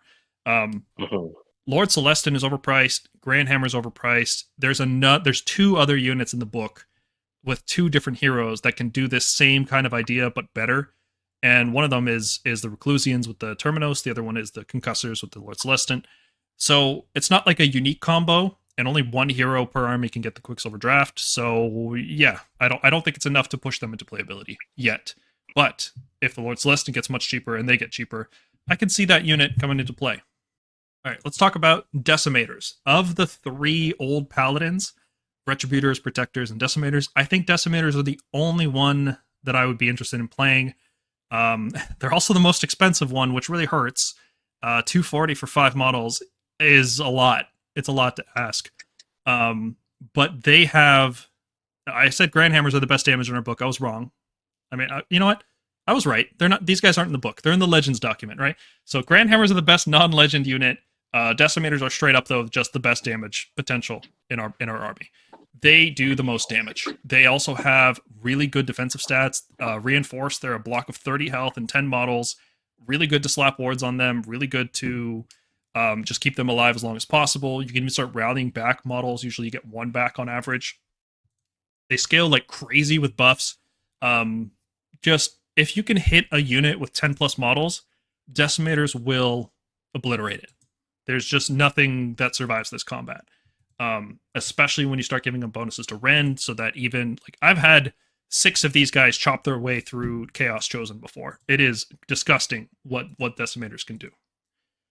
But, like every other foot paladin unit, they are slow. They're also very expensive. They're not getting any cheaper because it's a Legends unit.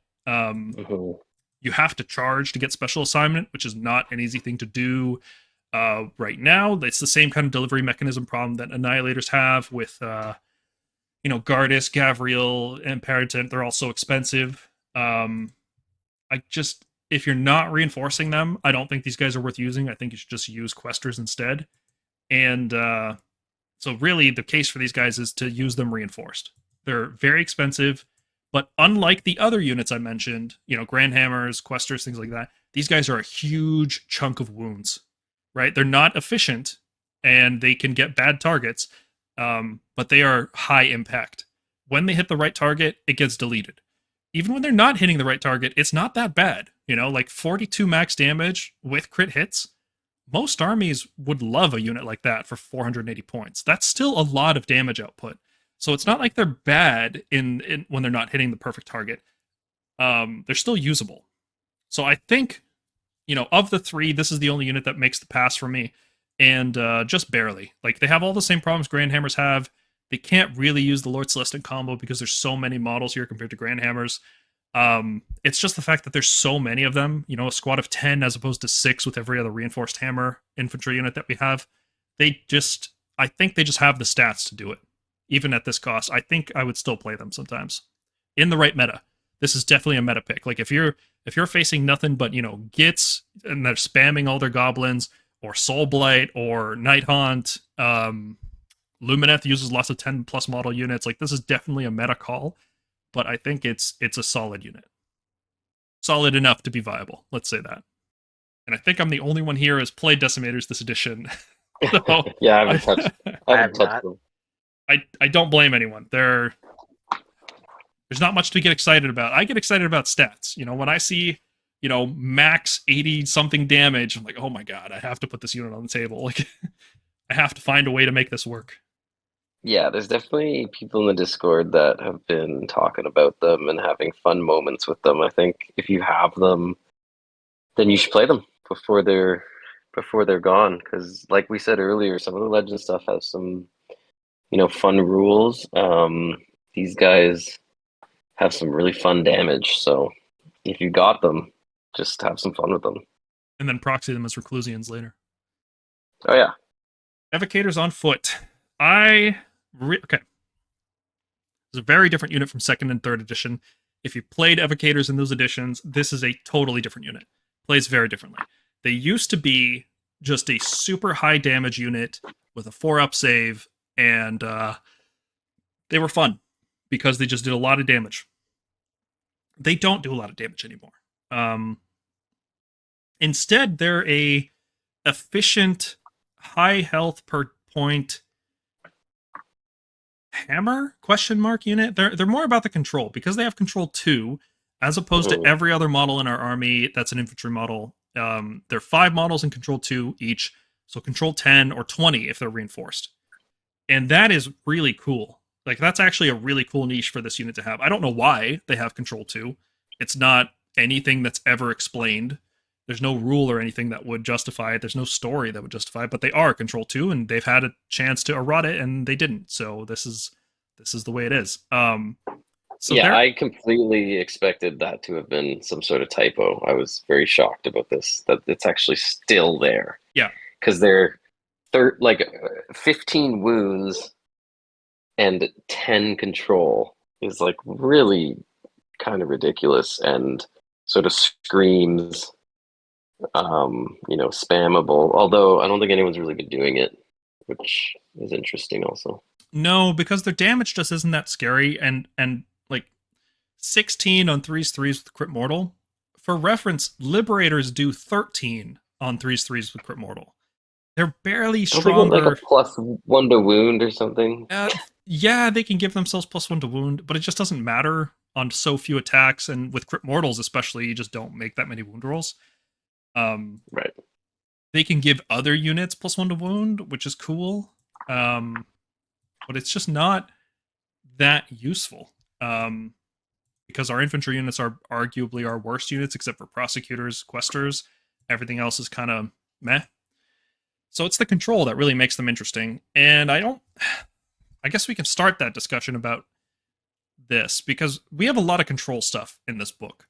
And I thought in the index it would be very relevant to have all this control stuff suddenly, because when objectives are smaller, each individual model on an objective matters more, right? Because you can't pile 40 models onto an objective, you can pile 10. So bonuses should, make a big difference.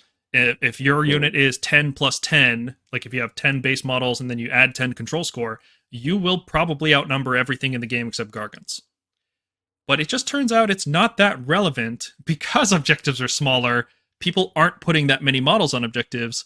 So you're not seeing the 40 zombies heading towards an objective and just kind of camping on it. And, if you were able to sneak in there with a unit of reinforced evocators, chop down some zombies, you could take it. But because it's just such a small objective, it doesn't actually matter, So the control stuff in our Battletome doesn't seem terribly useful. So I think Evocators aren't exactly playable right now. And I don't know what would have to change to make them playable. A significant meta shift, maybe like a General's Handbook level of rule changing to battle plans and tactics and spells and stuff like that. But by the time we get that, these guys aren't going to be legal anymore. So I think we're saying goodbye to Evocators. I think so too. I think this is like their last hurrah. The crit models is nice, the control is nice, but given the amount of anti-infantry, my god, they're just not going to survive anything that's going to go into them if you're using them as like some sort of anvil. Shame. It's just, they're beautiful models. Shame to see them go. I guess you could use 3 as a Storm Coven. That's about it. Yeah. I was about to say that. Like, make sure you keep them. You might need some Stark. You might need a proxy. These are great models. I'm going to miss them forever. I hope one day they They'll be back. re-release Sacrosanct and I can use them again. They'll be back. All right, let's talk about Praetors. everything's about the same as it was in the index. They're 6 damage per model. They get a 5-up ward, which is cool. So if you think about this as a reinforced unit, 300 points, you get 6 Stormcast models and 3 health, and 6 damage per model, which is like, that's better than Shield Annihilators, right? Because they're 20 points cheaper. Same damage profile. They get a 5-up ward very easily. So I think these guys are just better at playing defensively than Shield Annihilators, just to give you guys like a standard to compare it to. But obviously you don't want to spend 300 points on a unit that follows a hero around. You want to spend 150 points and just to give that hero a 5-up ward. And there's only like four heroes that you want to use this with. 2 of them are the big dragons, Karazai and Krondys. One of them is a Lord Celestin on Stardrake. Is there a 4th hero? There might just be 3. I guess it's Templar. Ionis. Yeah, Ionis. I guess Ionis. I don't think Ionis is worth protecting in that way. He's way too expensive to spend another 150 points on him. Well, yeah, I guess. But that's... Nobody's... Go ahead. Well, you might want to protect your investment.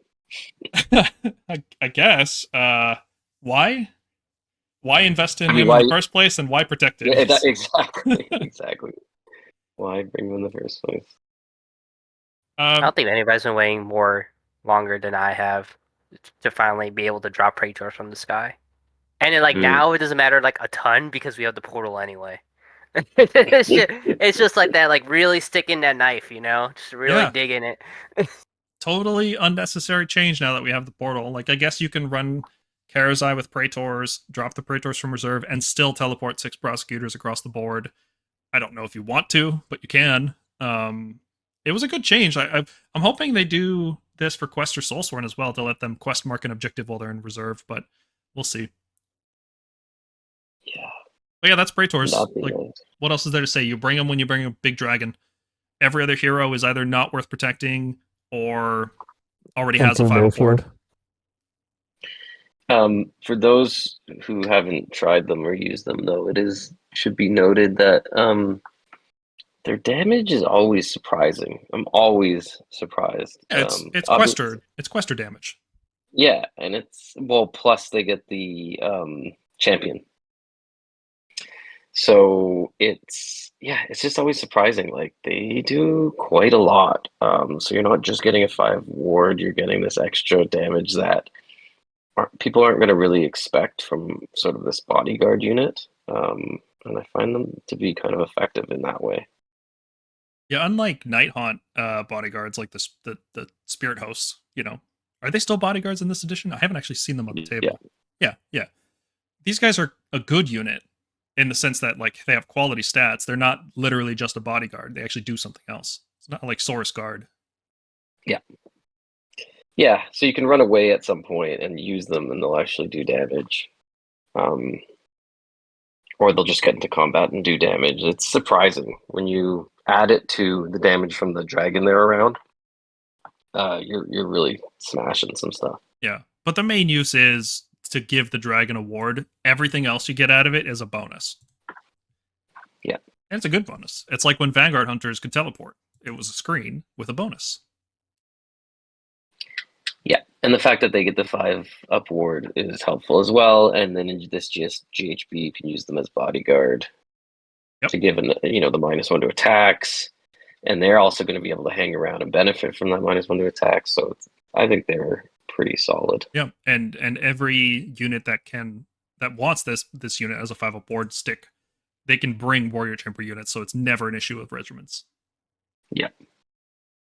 All right, we've had a lot of bad units in a row, but let's talk about Prosecutors. Without hyperbole, the Stormreach portal and the combo with Prosecutors has saved the entire Stormcast book for me.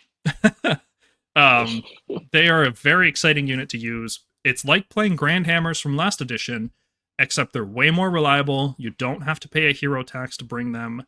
They are just a solid unit that doesn't require any combos, but when you start bringing stuff to buff them, they get even more fun. Let's talk about why they're interesting. They're priced. I think before we got the portal, I thought they were a little bit overpriced, but now that we have the portal, 140 for 3 is just right. given that they're only 2 health each in a squad of 3, they are competing for the least efficient defensive unit in the game. They're so bad in terms of defense, but it doesn't matter because they're all all hammer. They're just all glass and all hammer. So they're very fast, 12-inch flying move, and the flying is really, really important because it works in all phases, charging, pile in, especially when you have that 2-inch cohesion on the War Scroll. This fly actually makes a big difference because you can do things like jump over walls, keep cohesion while you're doing that. Like it's really neat. Their damage is great. You know, they shoot 43 and then they have a max of 20 on the charge. And when you reinforce this, that goes up to 73 shooting and 38 on the charge, which is fantastic. And if you bless them, that's another plus 12 while reinforced, which is good scaling. They've got the Ruination Chamber to, you know, give your opponent mind games like, oh, do I really want to use Covering Fire if my opponent can ignore it on a 4+? Like, if I get the Covering Fire, I'll probably wipe them out. But if I don't, I'll just have wasted a command point for nothing. So that's, yeah, Ruination Chamber works well here. The 3d6 charge out of reserve or out of teleports is what makes them so good, right? So you buff them with Finest Hour, you buff them with the 5-up ward from the battle formation, teleport them across the board. If your opponents don't redeploy, you get to shoot with all 6 models because you can get them in range with like a zigzag thing. Then you get a 3d6 charge, which is almost certainly going to make it in. 93% with a reroll. It's just, oh man. Taking the dice out of the dice game. I love stuff like this. The more reliable a tactic, the more I like it in general. And yeah, they just do a lot of damage. They punch real good. You can give them, they're a great choice for Honor Guard because you make them Rend 2 and then, you know, they just wipe something out. Your opponent will kill them, but then you get to Heaven Sent them and do it all over again with 3 models. You hit a softer target this time, you know. Fantastic unit. All around, speed and damage is a great combination. I didn't think we would see that combination in Stormcast. I'm not sure how much it fits our army to be fast and high damage like this and then low defense. I feel like Stormcast should be the opposite. But yeah, this unit's fantastic. And like you're just about piggyback off what you're saying, Paul. So like I think all of us have used like 3 as like a sniper type of unit. And like I know we were pretty down in them because it's like, well, they come from the sky. I have to waste all attack, but I don't really want to waste all attack on them. Or they can't get Finest Hour, so like they like my 3 prosecutors are bouncing off like goblin shamans. Because I just didn't want to invest CP into this unit or any abilities into this unit because it just wasn't worth it. But I think the portal just like blows that up because even if you had 3, and since Vigilers also went down 10, it's like, okay, I could give these guys all attack if I wanted to because my Vigilers will give the rest of my unit +1, or I could also just Finest Hour them through the portal now. It's it's floodgates now with Prosecutors. Like it's legit like a unit that is scary. Yeah, and you know, not everyone is necessarily playing Ruination Chamber fully, but taking the 5+ ward for Ruination Chamber gives them, you know, essentially gives them they feel like they're 3 wounds versus 2, right? Their effective wounds are 3, and it makes them so much more livable. And so they'll go in, they'll smash something, then that thing will fight back at 20% strength if it's still alive, not kill them. They'll kill them next turn, move on to something else, and they're in the backfield. Your opponent has to deal with them. You know, now you've got this 5-up ward on them. They were on Finest Hour, so they probably didn't get killed very much that first turn. When they finally do die, you bring 3 back and you send them in again. So they're kind of like a relatively high damage, kind of like almost like a weird anvil that you can position in the back lines of your enemies, and it's a tool for 280 plus obviously the terrain piece that we just didn't really have, and has really shot them up basically to an S tier unit in my opinion. I also, when we were discussing tiering, I thought, is this an S tier unit? Because I'm making lists that have 2 units of 6. I don't know how good those lists are going to be. But once Stormcast start bringing multiple reinforced units of something, you start thinking, oh, is this an S tier unit? I think what keeps it out of S is just the very, very poor health. If you're playing against a very aggressive army, you don't want to have 600 points of your list spent on the worst screen in the game. You know, like you still need screens in your list. You still need good shooting. So the more prosecutors you bring, you start taking away from those like cavalry blocks that you want to bring, or those reinforcements of other melee units. So although they're very good, I think just their inherently bad defenses keeps them from being a spammable unit. Like I don't foresee people spamming prosecutors. Like you could do Bastion and you can move a bunch of these units and you can have an Alpha Strike, and I'm sure it'll do good damage, but then you just die. Right? Like one unit feels really, really good, especially in most lists, which could still be enough to give it that S tier. But I don't think every list will use them. I think there's a lot of opportunities to use a more durable unit like Reclusians instead, especially with that Strike First combo, and spending the points elsewhere. Ruination is also not trivial to put in our list. We do need usually a War Master type unit or a dedicated hero, so it's not like they're just a slot in. And they're not so good that I would always bring one of those units. It just happens to be the case that all the things are lining up right now for prosecutors to be good, right? Like Vigilors are good and playable. They combo well with that. They combo well with Drakes because Stormdrakes can't use Heaven Sent, and prosecutors are the best unit to use Heaven Sent, I think. So those two just combo naturally. They work with just about every cavalry. It feels like they're S tier, but their weaknesses are so significant that I don't think they are. I think you can get by just fine without playing prosecutors. I'm not leaving home without 6 of them. It's very tempting. One of the big weaknesses I see with this unit is the fact that it's only 10-inch range shooting, which means when you teleport more than 9 inches away from an enemy, let's say you're 9.1 inches away, your opponent just has to declare using redeploy and rolling at least a 1, which is very easy to do on a 6-sided dice, mind you. And then they just are out of range of redeploy. So against isolated targets, they're going to lose a lot of that damage output because they won't get that free shooting in. And that's definitely a big problem for this unit, is that redeploy just completely cancels out their shooting damage. It's really hard to position in range to shoot multiple things with all 6 models. Usually it's 2 units and then half the unit splits, you know? Yeah, I think redeploy is a pretty good counter to this unit. It's Annihilators from 3rd edition, except every list can use them, and they have more health, and they're much more reliable. They just work. Want Annihilators to be Annihilators, not Prosecutors to be Annihilators. Like, you know, like, it's fine. You know, they've had their time in the sun, so. Glue some wings to the back of your Annihilators. I only have 15 painted Annihilators. It's fine, you know? Yeah, totally.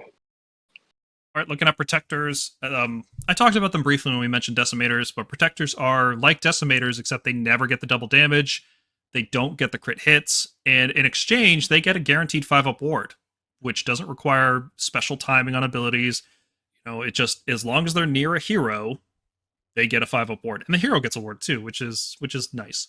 So what they end up being is all anvil, no hammer. They are super slow, their damage is not great for their cost, and they just are 30 health with a 5-up ward. I don't know how to leverage that personally. It's just really hard to do that, especially because you could just find a way to give Decimators a ward, and then you just have like a strictly better unit that does like quadruple the damage output. It's yeah, I don't know. I can't find a use for them. I tried. I can't do it. I think they're D tier, overpriced, and they'll never get cheaper because they're legends. But then you'll have Reclusians or Annihilators. Well, Annihilators will be good one day, and Reclusians are good, cool and good. So we'll talk about them soon. All right, let's talk about another very good unit, the Questor Soulsworn. 230 points for a better melee profile than you've seen on the other units for like 320 points. Praetors were this level of damage and this level of health, reinforced for 300 points. These guys are 230. So they're just efficient. They're the most efficient damage in our book. They come in at the right price point for that damage output. High health as well. 16 health across 6 models for this cost is good. They also can teleport themselves once per battle. And you can use it in combat, so you don't have to retreat. There's no dice roll involved. It just happens. And now with the portal, you can deploy them on the table, quest mark an objective, use the portal to teleport them to some objective somewhere, and then save their own teleport for once per game later in the battle. They just keep getting better. Every time they update their points, they get better. Every time they give us new units, they get better. Even if you never once get on that quest marked objective, I think this is still a good unit. I still think it's a solid enough unit just because of how efficient it is and the built-in teleport. So I treat the fact that sometimes you get a 5-up board, it is a bonus, and oh boy, does it feel good when you get it. But the unit is still good even without it. Yeah, and just a hobby tip for everyone. If you get the Questor Soulsworn, it's really easy to just, paint them up real nice. And then when you need Praetors, if you're not taking Questor, just using 3 of those models because they look almost exactly the same as the Praetors. So you don't need to get the actual Praetor model. I've been using 3 of my Questors as Praetors, and they look badass as Praetors. So definitely a little bit of savings there. Oh, there's a Knight Relictor in there too. Value. That's true. There is a Knight Relictor. So you're getting a bunch of discounts. Go get some Questor Soulsworn. All right, let's talk about Reclusians. I was very tempted to give them A tier, and I'll tell you guys why they're not A tier late. But they are a solid unit. I really do like them. So they're 140 for 3, which comes in cheaper than Annihilators, cheaper than Praetors for the same kind of 3 models of 3 health and max 20 damage for the same price. They get crit mortals, which puts them, on average about 15% more damage output. They scale all the same. What makes them overall better, though, and what makes them a viable choice as an anvil and hammer is the combo with Lord Terminos and the Quicksilver Draft. You can, once per game, chug the potion, gain strike first with the Terminos. Terminos fights, he then activates the Reclusians, they get to fight, and they get to fight immediately before anybody else, which means if your opponent charges into this block, Terminos fights, Reclusians fight, and if the enemy has anything left, they get to fight. And that's really, really, really, really powerful. That's an incredibly powerful ability. Like, if you set up a good check on your opponent, it could be a game-winning play, especially in an army backed by shooting, and backed by teleports, and backed by deep strike charges, and backed by reserves. This is just a really, really powerful ability. The Reclusians by themselves are still a pretty solid unit for their price point. They do get +3 control from the Terminos. They have the Ruination Chamber ability, so they can, once they come into play, the best way to resolve them is to shoot at them directly, in which case they'll have a 5-up board and all-out defense, and shooting is typically, no mortal wounds on shooting and rend 1. They're tough to shift with shooting because shooting is usually rend 1, and they're going to usually have either Finest Hour or all-out defense available. They can straight up just ignore spells, covering fire, charge effects, combat rampages. They can just ignore a lot of this stuff on a 3+, unlike the other units on a 4+.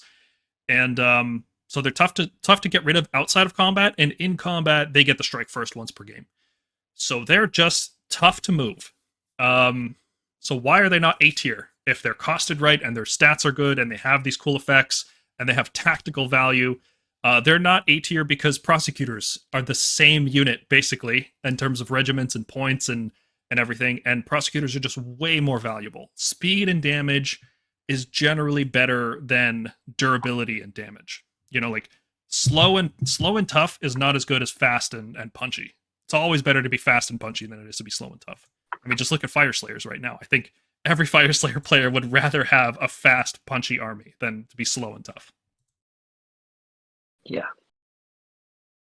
Now, unlike Prosecutors, you kind of need the Lord Terminos to make Reclusians worthwhile.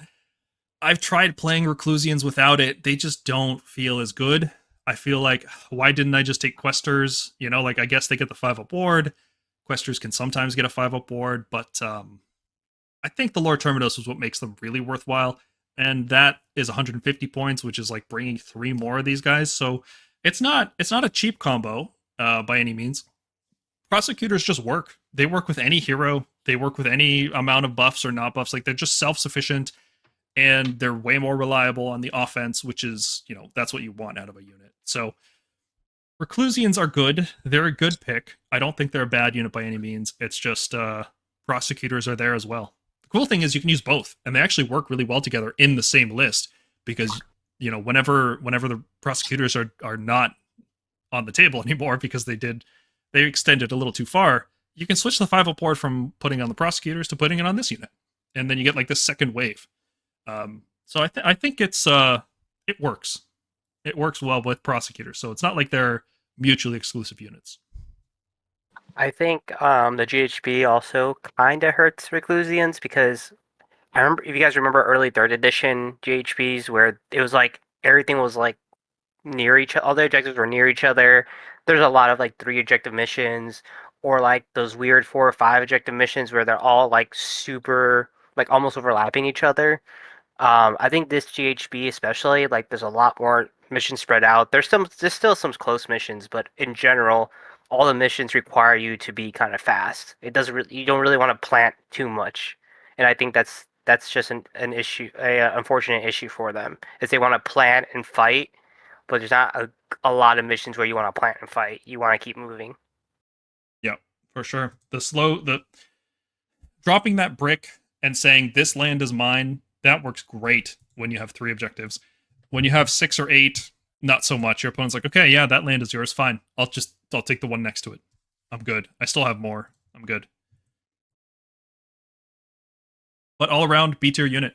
I would also want to point out that it's very disappointing that the alternate sculpt for Reclusians that uses the 2-handed weapons has no rules associated with it whatsoever.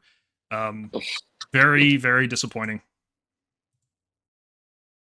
It's a bit odd. I mean, it's also like it would just create more internal balance problems if it were. Look how badly they like bungled up Annihilators, right? Like it'd be nice, but what are they gonna do? Like offensive and defensive, people will always just take the higher damage option. So like I get why they did it. Yeah, but would it make sense if Annihilators were 1 Warscroll? Like they look totally different. Like it just doesn't make sense. Yeah, I get your point. Like I get what you're saying. Like with that unit especially because of those round shields and the big hammers, it does make a difference. But maybe like they'd be able to design it because like they clearly can't do it. Like they cannot seem to design Redeemers when they have to design 3 Redeemers. They cannot seem to design Annihilators when they have to design 2 types of Annihilators. They hit the nail on the head with like Vanquishers. I would love it if Vanquishers were the only Redeemer and they were 100 points. Mm-hmm. But their inability to handle this load, I'm like glad that instead of having 2 Reclusians units, both of which are bad, we have 1 Reclusians which is good. Like, I'll just put it that way. I want to live in a world where every unit is good and cool and fun. Yeah, well, Sigmar only knows what that world is. Alright, Retributors. I had them in C tier during our index review because they're interesting as a cheap hammer unit. For 360 points as opposed to 480 for Decimators, you get the same defensive profile. Their damage is not terrible. It just kind of needs blessed weapons. So for 360, you get 30 health, you get 62 max damage with blessed weapons. Yeah, they can do a lot. It just requires a lot of setup, and every time I chant blessed weapons, I'd rather put it on prosecutors who are going to get into melee, as opposed to these guys who might not ever see melee. They don't have Ruination Chamber like the Reclusians do. They don't have a teleport like the Questors. They don't have the stupidly high damage like Decimators. 180 is the right cost. I just tactically not very useful. Dracolines Cavalry, right? The favorite of 3rd edition, or the end, I guess, of 3rd edition. Yeah, I loved Dracolines so much in 3rd edition. As a squad of 3, they were just really good at controlling flanks, and as a squad of 6, they were this amazing thing that you could put Storm Covens strike first on, and they would just sit in the middle of the board and be immune to melee combat, because nothing survived combat with them in 2nd edition, right? Yeah. In exchange, they had a 4-up save, and that made a huge difference compared to Dracos, which were a 3-up. But in 4th edition, they're quite a different unit. They've completely redesigned what this unit does. They don't do the Mortal Wound Blast after attacking anymore. Instead, they just have crit mortals on the riders, which is much worse. They used to do so many mortal wounds, and now they just don't. They do like 2 mortal wounds for every 3 models. So like it's like a handful of mortal wounds. It's not really a significant source at all. But the mounts are still quite good at attacking, especially in this edition, everything changing around. The mounts end up being pretty good attackers, and especially because you can buff it further with the Lord Arcanum on Dracoline. The bad thing about that is, because it's a mount attack, it has the companion tag, and you can't give it +1 to wound with Finest Hour. You can't give it any attack bonuses except for the Lord Arcanum on Dracoline. But for the most part, that doesn't really matter because you're not trying to buff up this unit's damage. What this unit's meant to do now is take damage, right? Because they have 5 health per model on a 3-up save, usually getting a 5-up ward from something, either a Toralon or Envoy of the Heavens. And then they have the battle formation that on your turn, you can return a slain model to a Sacrosanct unit. Well, this is a Sacrosanct unit. You can, on your turn, after you take damage from, covering fire or spells or just taking damage in melee, you just pop one of your Dracolines back on the table every one of your turns. And you can double down on that by bringing another hero, the Lord Arcanum on Gryph Charger. He lets you return another model. You roll a d6, and if you heal that much, or if you're fully healed, you just return a model. And that's freaking fantastic.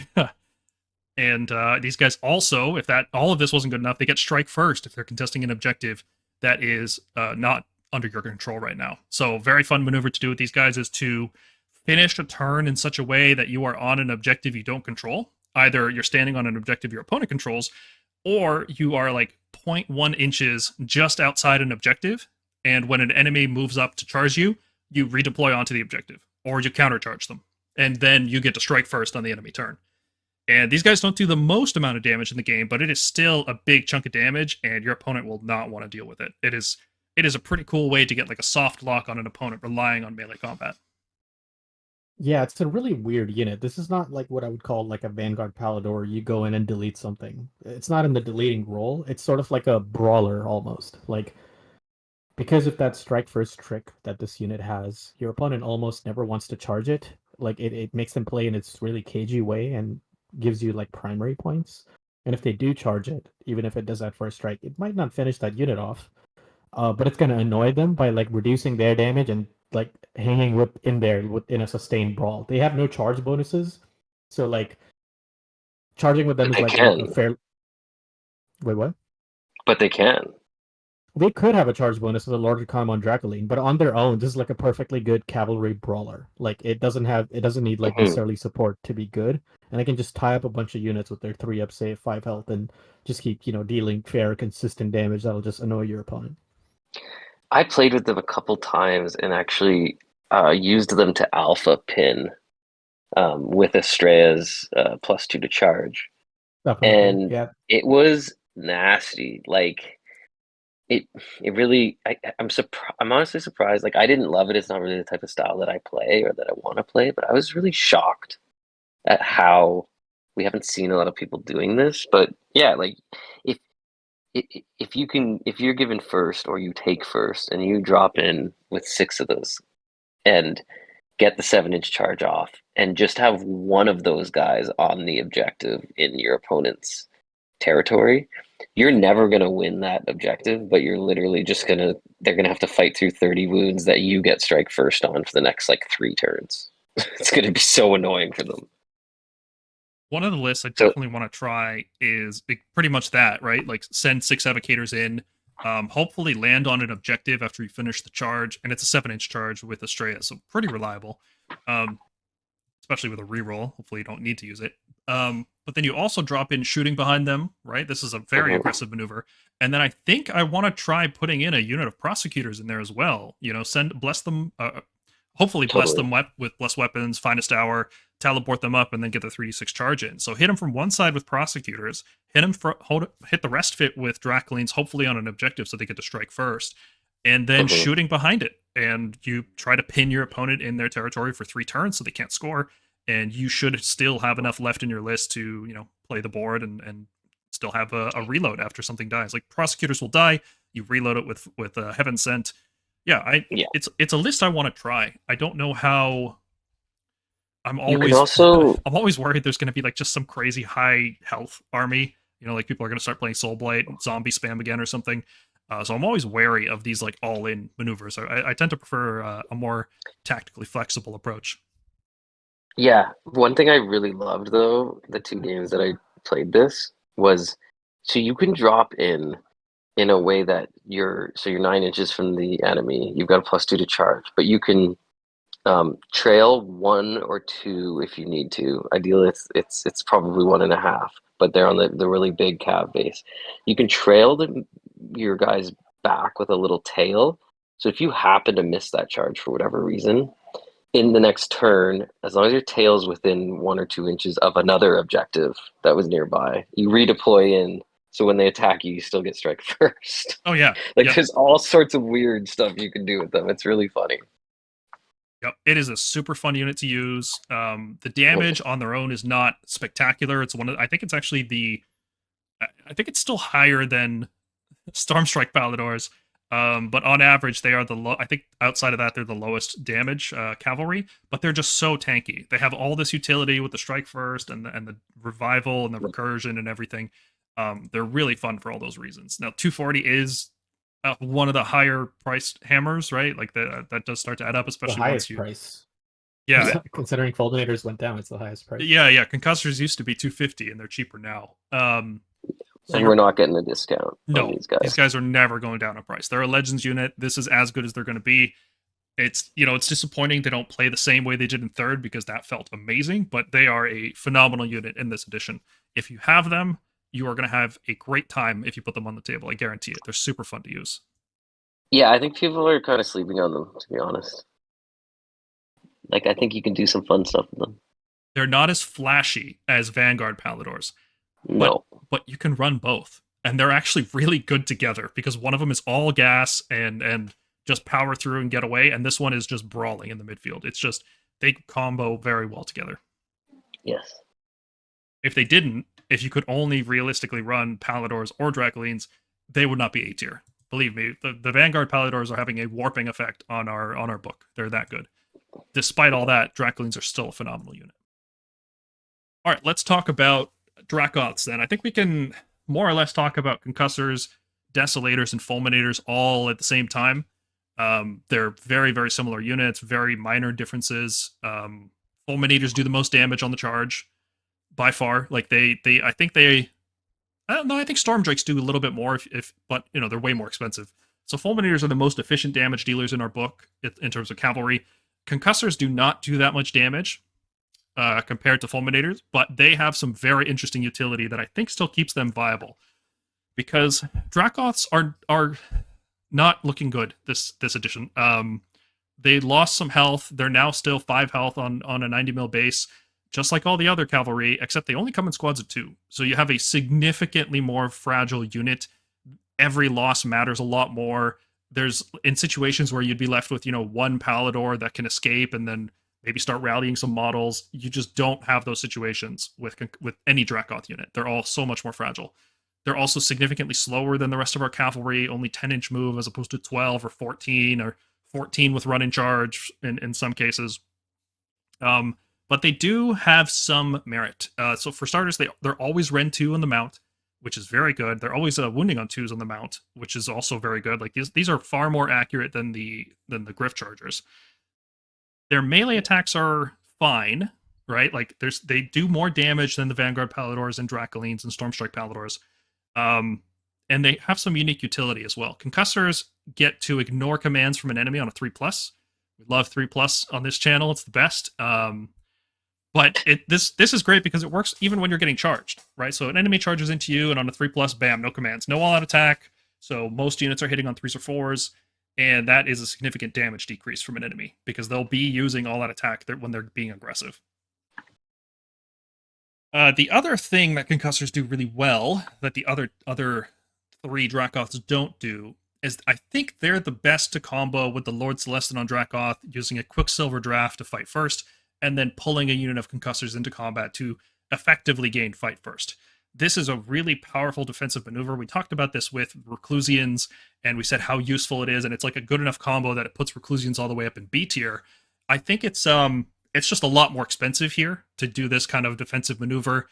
You're looking at 230 per Concussor squad, so you run a reinforced unit that's 460. You add a Lord Celestin for 190. You're looking at 650 point investment, whereas Reclusians are 280 plus 150 430, right? Like it's way, way cheaper to run the Reclusian combo. They also are significantly more durable, I would say, because of Ruination Chamber and the 5-up board on demand.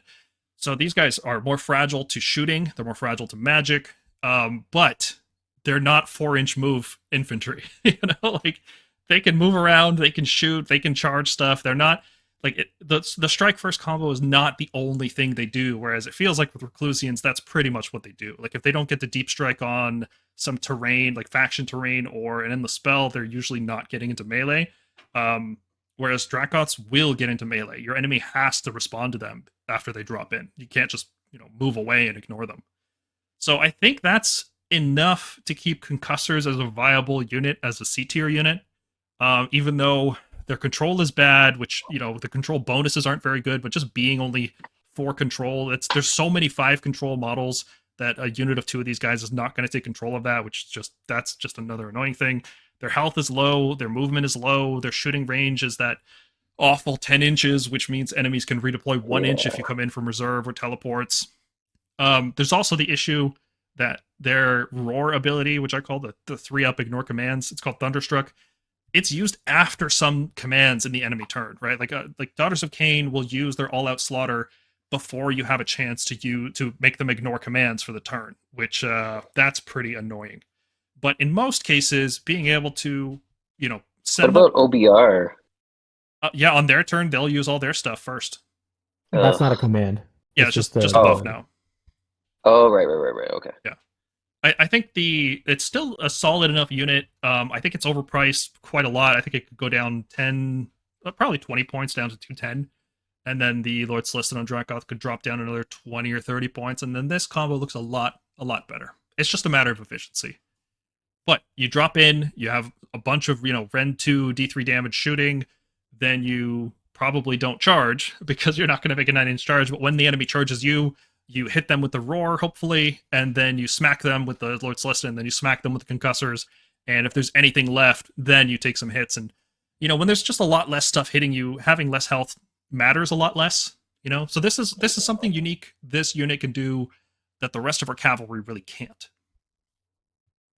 So I think it's still playable. I think Concussors are C tier. And if you haven't tried out this combo with the Quicksilver Draft, I highly recommend it because some armies just don't have ways around it. If you put them into a soft lock, being aggressive, charging in Prosecutors on one side, shooting behind the Concussors to force your enemy into the Concussors, you weaken them with the shooting, and then they get struck first when they come into melee. Like, it's rough. Some armies really just can't deal with this. Yeah, for sure. And then compared to that, we've got Decimators, which are quite a bit cheaper than Concussors. This is the point value I'd like to see Concussors at. Decimators are just worse, I think, right? They are better damage than Concussors on average, right? The crit mortals can help against higher saves, whereas Decimators can hit Ren 2 against infantry, and they do get that extra damage bonus if they're fighting 10+ model units. I don't typically find this unit getting into those kinds of units. And even when you do, it's not a huge damage bonus, so it's not like the biggest deal. The problem with Decimators is that they're just not Fulminators. Like, Fulminators do this damage whenever they charge against every target, against monsters, against models with, like reinforced models of units of 3, 5-man squads, heroes, everything. Fulminators just do the damage all the time. Ren 2 against infantry sounds pretty good. Stormcast aren't really lacking Ren 2. Like, we have other anti-infantry, and I don't want my cavalry just mucking about in a bunch of screens, which is what most infantry is, or it's Night Haunt, and then it ignores Ren entirely. So, the best targets for this is like Chosen, and I think I'd rather just have Fulminators to deal with Chosen. So I think Decimators just don't make it because Fulminators just do that damage while charging, and they also do D3 mortals on the charge. You can also buff up Fulminators further with Honor Guard. They're a pretty good target to get special assignment, to get an extra rend on their glaives, and that pushes their damage even further. Of the 3 Dracoth units that we're talking about here, I think Fulminators are the best. Do you think there's a place for like a minimum squad of this, since they can punch like sort of above their weight against like horde units? You mean Decimators or Fulms? Decimators. If they weren't 10 health, like if they were 15, then yes, I would say definitely you could run them basically as the old Dracolines. They could be flank attackers, but it's only 10 health per squad. And what you want to happen on the flanks is you want to be more durable than that. That's the reason we don't put, 6 prosecutors on a flank. It's not a flanking unit because it doesn't survive that first hit. You want to be able to survive that first hit and then hit back. Or you want to be significantly faster. Something like Vanguard-Palladors, I could see 3 of those working flank because nothing hits them first. They always get the charge first. Yeah, the drop to 5 wounds really hurts them a lot, even though they're the most armored of our cav units. Very strange. I mean, really, it's hurting all Dracots like that. Yeah. Yeah, like the fact that they didn't carve out an exception for them, like they did for the Chaos Knights, is like, yeah, it's weird. Yeah, I think they can all go down 20 points. They're just inefficient in terms of defense, and when you're not just killing everything on the charge like Fulminators used to, defense matters a lot. And there's not really anything in Stormcast except for maybe Stormdrakes on the charge or Decimators into the right targets that's going to, or Grandhammers, those 3 units. Nothing else really survives. Nothing else really dies the way it used to. So you will get hit back, and the 10 health does matter. Despite that, like, damage is utility, right? Like, bringing only Vanguard-Palladors, you're going to find that there's some armies that just have too much health for you to deal with, and you'll be wishing that you had a better mix of units, and that's where Fulminators come in. They are the high damage unit that you can bring in. So we talked about the melee Dracoths. The saddest case for sure is the shooting Dracoth, or what used to be the shooting Dracoth. Now I don't really know what they're supposed to do. Tempestors were completely gutted. They went from 6 shots per model to 6 shots per squad, which is, I guess they gained crit hits, whereas before they had 3 shots and everything doubled, so it's basically like having 6. Now they have 6 with crit hits, so technically that can spike as high as it used to, but no, there's no way you're rolling all 6s, right? So their damage was just cut in half for the most part, and that matters a lot, because what you used to have with this unit was a unit that could stay at range and deal not the best shooting damage, but significant shooting damage. So it didn't need to go into melee. And when an enemy charged into you, you could unleash hell and do some more damage there, and then actually have relatively good combat attacks too, because you're riding these Dracoths. And what happens when you gut the shooting in half is this unit just isn't worth keeping out of combat. You have to charge it in for it to be efficient and worth using.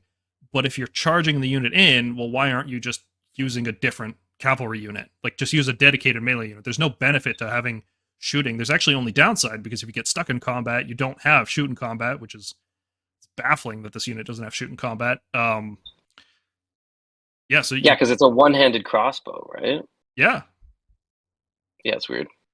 It's very bizarre. They do have this unique utility where they can prevent all-out defense if you damage an enemy with your crossbows and you roll a 2+. Then in the combat phase, they can't use all-out defense. Don't do that. With only 2 of these models, 6 shots is not going to reliably produce this effect, especially because no matter how many shots you put in and how many get through and how many get through the wards, you still have to roll a 2+. It's not that strong of an effect either, right? Like, it's not as good as stopping all commands. It's specifically stopping all out defense, which, to be fair, that is probably the command people are going to use against Stormcast in combat, but not always. There's other ones as well. There's just nothing really good about this unit, except for the fact that it one day could be cheap enough that you could see play. Like, I would probably, if this was 160 points, and you could play this kind of like the old Chariot used to be, around 150, 170, somewhere in that range, and it had a little bit of shooting and then a little bit of melee attacks, like, I could see that, that's not a terrible unit, but 190 is just way too much. It's competing with actual hammer units, and it needs to be competing with, like, Chariot and Prosecutors. That's where it needs to be.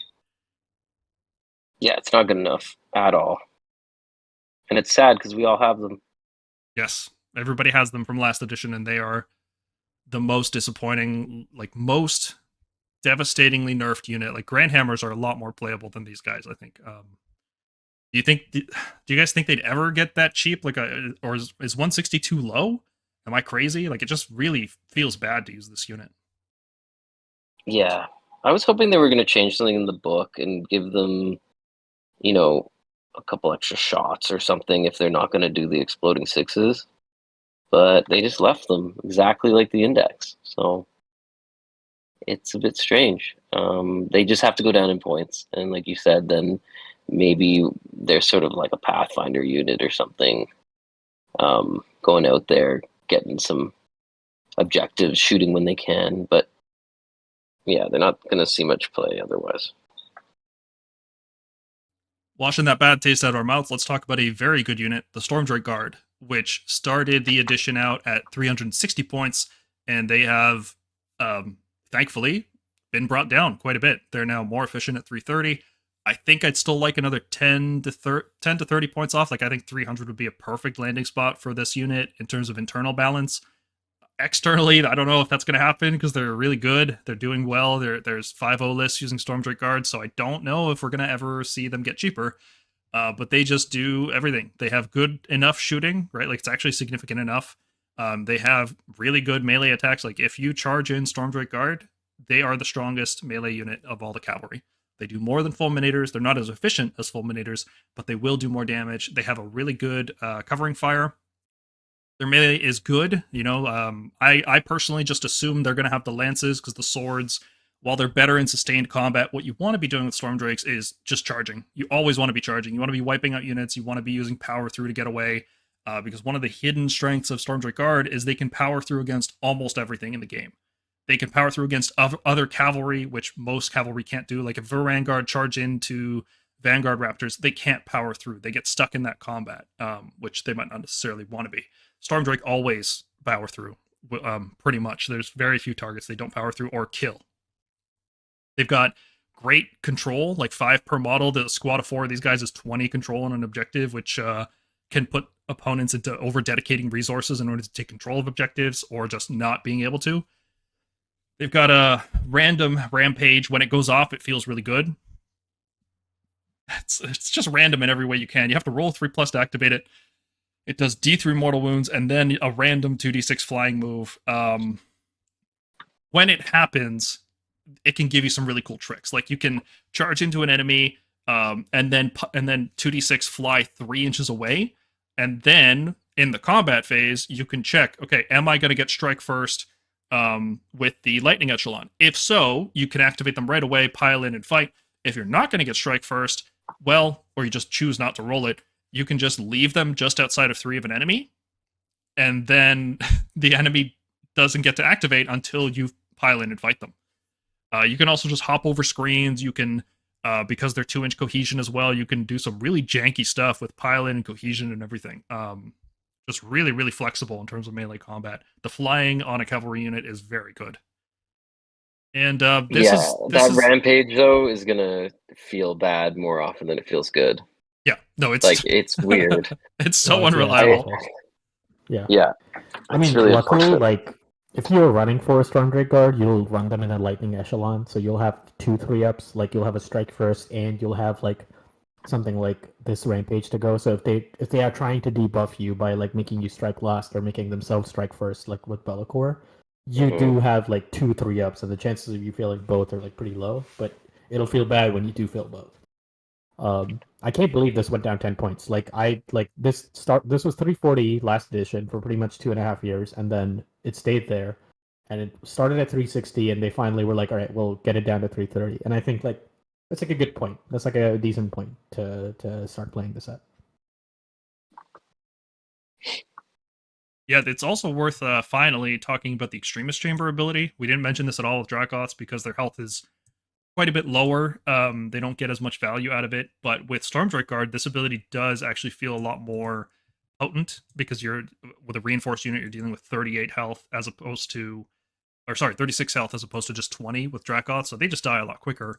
But with this, you're pinging back mortal wounds like a pretty significant amount. It's not uncommon to have 10 to 12, like up to a dozen mortal wounds ping back to an opponent because they have to dedicate serious damage into killing this unit. And if it's coming from high volume sources, but against melee, like you're running into high volume attackers, It's just really satisfying to ping back mortal wounds. It's a more significant source of damage than it appears with this unit in particular. But they're not a perfect unit. They are very inefficient. 660 for a squad of 4 is a lot to ask. You have to bring an extremist hero or one of those War Master types, which, especially if you're using the more expensive War Master types like Krondys or Karazai, maybe your list doesn't have room for 660 points of dragons on top of that. It's half your list with Karazai, more than half your list. So it can be tough to fit them, but man, they feel good on the table. Every time I've used them, I've enjoyed it. Forces people to redeploy away from their 10-inch shooting, which is like just draining command points all the time because it's still, you'll shoot something else, right? Like these guys are fast enough that you can just get into range of multiple targets to shoot. So you'll force a redeploy here. You will force an all-out defense and shooting. You will sometimes have counter charge, and that's it. Like all their command points are gone before the turn even starts. Yeah, and most armies you face will try to put significant effort into taking them down. But definitely consider running them reinforced, even though it's 660 points. In the new edition, just 2 of them doesn't really last or have as much impact. So it does feel like the 4 is kind of necessary, at least when I've played. Yeah, I do not like the unit of 2 at all. I feel it's way too expensive for what it does. It's not worth buffing with 5-up wards like from a Toralon or from Envoy of the Heavens. Just way harder to keep alive, way less impactful. I feel like there's a critical mass of damage you need to make a unit like this work, where you're always charging into things and either wiping them out or, surviving and then using power through. And 2 models just is not it. It is not. The A tier ranking is assuming you're using a squad of 4, right? Like if you couldn't reinforce this unit, like low B tier probably. Maybe C. For me, it would be D. It's too expensive for what I would want, but I could see other people still using it. Yeah, it's not great. Speaking of not great, let's talk about the Chariot. Let's forget what it did last edition. It's never going to be that good. It is what it is now, right? It is middling melee damage. Something like 12-ish melee damage on the charge with a D3 mortal, and then if you power through, it does 2D3, which that's cool. That's what it is. It's basically a CP heavy investment. You never bring more than 1 because you can only power through 1, but the 1 can power through just about anything, like cav, infantry, most heroes. So it's like a tech piece that I still haven't found a slot for, but you could run it one of these and expect decent results on the flank. Like I would run this over something like if I didn't have the points for like a Vanguard-Pallador or a Stormstrike Pallador. The problem is that I always have points for those units. Like every Stormcast list should be running cavalry, and cavalry or big dragons are something you want to power through every turn. Like if you have, there's no situation I can see myself throwing just a Chariot forward because it doesn't have strike first. It doesn't have the -1 hit that it used to have. It just, if it doesn't do enough damage on its own, it's not a good supporting charger. It's not durable either. 10 health on a 3-up save. Like the 5 Liberators are the same thing for 110 points, but they'll do more damage because they have higher max and crit mortals. It doesn't have any debuffs like -1 to hit when charging or something. It's not even that fast. It's only 10-inch move, which I think it would be 12. It's weird. I think Chariots in a general, and this isn't just us, I think it's every faction that has a Chariot, Chaos, Slanesh, whatever. I think Chariots are just in a bad place because in terms of the metagame, in terms of what space they're occupying, they're like a single model light cavalry unit that can never be reinforced. So it doesn't have the health of a full cavalry unit. It does not have the damage of a full cavalry unit. It's kind of like just fast infantry, like basically like imagine if like Vanquishers had slightly more attacks and were slightly faster, or like I guess Liberators were slightly faster and had slightly more attacks, and then something that can't be reinforced. And I just don't think there's space for it in a meta. I think in order to make this, I think what would work here is if the Tempestus Spear that the 2 attacks at -2 also got +1 damage on the charge. I think that would sort of make it work better. I think allowing them to reinforce and making them cheaper is probably the solution we're going to get. Why can't Chariots be reinforced? Why I not? don't think they should be allowed to be because the bases are too large, and they don't want the simultaneous activation. I think the best way to solve them is to make them slightly more efficient than regular cavalry at a lower health. So like imagine if like you had a single model cavalry unit that cannot be reinforced but does slightly more damage than let's say a Stormstrike Pallador on average. I would like that unit. That- That's what Dracolines Yeah. were last edition. No, that's yeah, exactly. I want that flanker. You know what I mean? Sure, Like, but I think that unit would have a space in there. This unit is not fast enough, it's not punchy enough, Yep. and it's not tough enough to do any of those things. And the biggest problem with it is that power through is something we regularly use on other units all the time. We don't have that resource, even if it was free. Even if this unit didn't spend a command point and it just got I a was gonna free ask, power through, it still Yeah. wouldn't be good enough. I would rather spend a command point and power through my Palladors or Stormdrakes or Karazai or Krondys or Dracolines or even in some cases, Annihilators. Something Yeah. else needs power through more than this unit needs it. And Yeah. that's the biggest problem is that it's just in the wrong army. So with the current rules, I think this needs to the role I see for this unit is to be a screen. It's a screen that doesn't lose space as it takes damage until it's fully destroyed, which is a useful thing. And it should be priced like a screen. It should be 120 or 130. It's a single drop in a regiment, which can't be reinforced. It's Actually, got I could see this going down to 130 actually, because the fact that it has the same health as a Redeemer unit. Previously, I wouldn't have said that, but like, yeah, I think 130, like same as Vanguard-Hunters. Vanguard-Hunters essentially do the same thing. They're a fast screen, right? I think this could essentially be like another Vanguard-Hunter price, 130. Vanguard-Hunters are 120 and they're not playable. So Oh, I mean, then sure, 120. Like, I think Chariots are playable at 120. Like, for this. definitely, yeah, either that or maybe 140 and reinforceable, because I would very much like to see what a No, unit no, like I this would, could do if reinforced. no. I do not want large bases being reinforceable. I Dude, think that causes Stormdrakes. enough problems. We just talked about Stormdrakes. Yeah, you're paying 330 for that, Paul. Like, there's a reason for that. Like, you are paying 330 for that. Yeah, and Like- this will be 300 points. The last time they allowed reinforced chariots with like scourge runners and shit, it was awful. Like, it just creates bad board positions where people exploit the hell out of like efficient points to just like create annoying board positions. I think chariots are fine as single entities. They just need to be good single entities. Like, we make monsters all the time. Like, why can't we just have chariots, be like that? I want both because I'm an old Tomb Kings player. I want my units of chariots. Checks out. It checks looks out. cool, man. It just looks cool. No. This is such a I have two of these. We've talked about this on the channel, right? I've played them. I love them. The way that the role that they occupied last edition was great.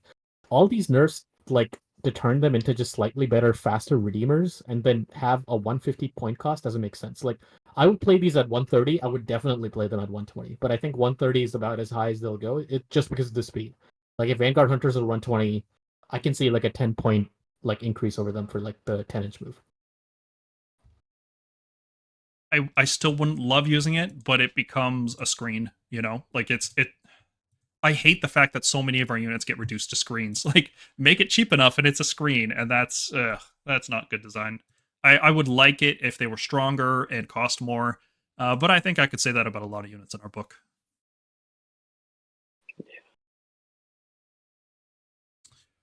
All right, so new unit time, Stormstrike Palladors.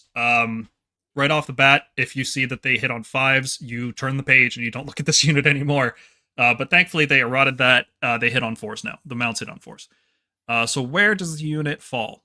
We have a lot of cavalry options in Stormcast, and I think Stormstrike Palladors are one of the worst ones. But they're not unplayably bad like some of the Dracoths. I think they still have an interesting niche. So they're 210 for 3.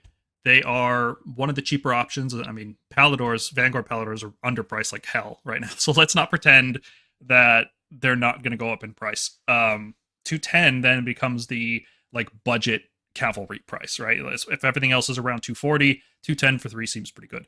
They're still fast. They're still 12-inch move. At that price point for 15 health, they're actually reasonably efficient, about as efficient as a Redeemer unit. I mean, not quite because you got the speed, so it's not going to be as efficient, but it's efficient enough. Their melee damage is the worst. I know I said Dracolines are the worst, but these guys actually are the worst. So the Riders do max 20 on the charge at 3s, 3s, rend 1. The mounts do 9 max at Force 3s Ren 1. Now, they do get anti-infantry on the riders, which is nice, right? Like, if you, like, so you think maybe a squad of 3 of these guys could be like a flanker, screen chomper kind of unit that just sits around the sides and then gets the right charge off. They do come with a musician, and they come with a banner, which all of our other cavalry don't, which is kind of cool, especially because they're warrior chambers, so you could, in theory, combo them with a Knight Heraldor in order to return 1 model on average every time you rally, which is pretty sick, actually. Spending a command point to get a model back is pretty good for a cavalry unit. That's like Dracoline recursion, except that you have to bring a crappy hero, and you have to use a command point, and you have to be out of combat, but, it's... Once Dracolines are gone, this'll be it. As a warrior chamber cavalry unit, they do get to also combo with Gavriel Sureheart, so they get a 3 dice, drop 1 charge. After a warrior chamber unit dies, they get to reroll charge rolls without spending command points for the rest of the game, and that includes any units that were in reserve when the unit died. It includes any units that didn't exist yet, like if you haven't sent a unit of Stormstrike Palladors, the new ones get this bonus effect as well. And when they charge, they get to strike first. And this is an anti-charge phase, which means when you're counter-charging with a reroll into a strike first, like, oh baby, that is money, right? Like, that is fantastic. Like, it's such a strong thing. We were so hyped about the Extremist Chamber, even though it was on a 3+, we were just imagining these scenarios where Fulminators would countercharge in, or Stormdrakes would countercharge in, and then fight first, and yeah. In reality, what happens is this unit will get stuck in combat because they don't have the damage of Fulminators to really kill everything. They don't have the durability of Dracolines once they're in combat. They don't have the speed of Vanguard-Palladors to take the combats they want to take. They don't have the retreat and charge of Palladors, so they get stuck in those combats. They can't punch their way out, and they just get ground down. Which, at the right price point, that could be a reasonable unit. Because it's still fast, it's still kind of punchy. I think it's just cost keeping them back. I think 210 is too much. I think 180 is probably more appropriate. I feel like I'm saying that for a lot of units, like things are overpriced, but I do think in this case it is necessary. It's not, I don't know, 180. 180 might be... It's not a Tempester, right? That's why, like, it's got more use than a Tempester, and it's not relying on a 3-up roll for that strike first on the charge. Yeah. I think 190, 200... Like, 210 isn't it? I know that, because 210 is just like, I'm just going to run Fulminators, I'm sorry, like, at that price point. Or, like... You're right that the strike first is guaranteed, and that is really good. I think that's what keeps them at a D tier. There's a condition to it, though, which seems really easy on the surface, because, we're just going to have, Vindictors or something die, and then for the rest of the game, these guys are strong.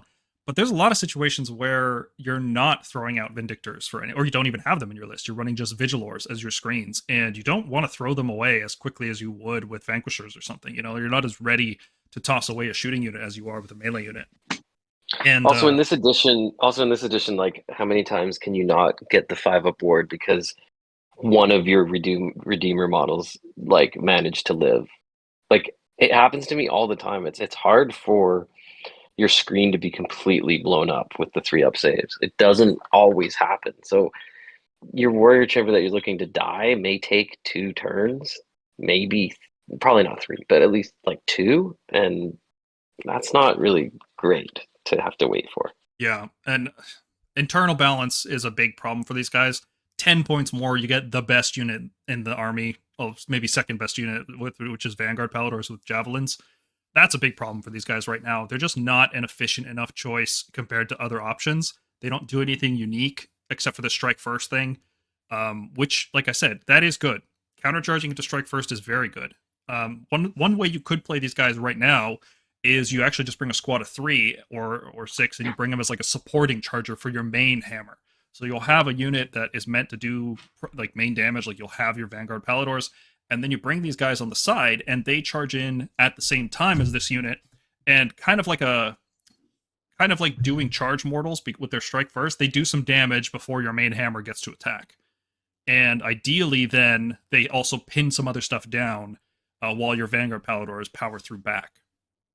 So I can still see some play with these guys, especially because Warrior Chamber is so easy to slot into your list. Every hero basically takes Warrior Chamber. We're always going to have a Warrior Chamber hero in our lists. I can very easily see these guys replacing Questor Soulsworn in some lists. Like maybe I just want a faster unit, something that can, you know, support a charge rather than fighting off on its own like Questors do. If 180 is too low, Mergonk, how much would you pay for these guys? 190. I would run them at 190. And it's weird. It's weird to describe this, but there's like certain list building scenarios where like there are some kind of points for like certain breakpoints, right? Cavalos Death Riders are one of the most efficient cavalry units out there, and they are 180 right now, 190, something like that. I don't think this could be below that. I think it can be at that. In my opinion, Cavalos Death Riders are better, obviously, because they have like 15 attacks, I think, 2 damage on the charge.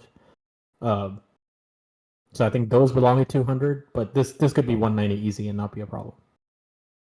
We always have to overcost our melee hammers in Stormcast because we're an army with reserves and shooting, and most armies don't have that. So if we compare ourselves to like Slaves or OBR or something like that, we always have to remember that we are going to pay a premium because we have shooting available as a tactical option. Yeah. So like it realistically it cannot be lower than 190. I mean, the hex rates are 190 right now, I think. 180 or 190. So it's like cavalry is like really, really good, and like at 180 when it starts competing with hex rates, it's like it becomes like that. If you don't want it to enter like spam mode, like you don't want people rolling up with like 3 blocks of this at 18 health, I think that's like that'd be kind of oppressive, I think. Well, it's 15 health, but yeah. Sorry, yeah, my bad.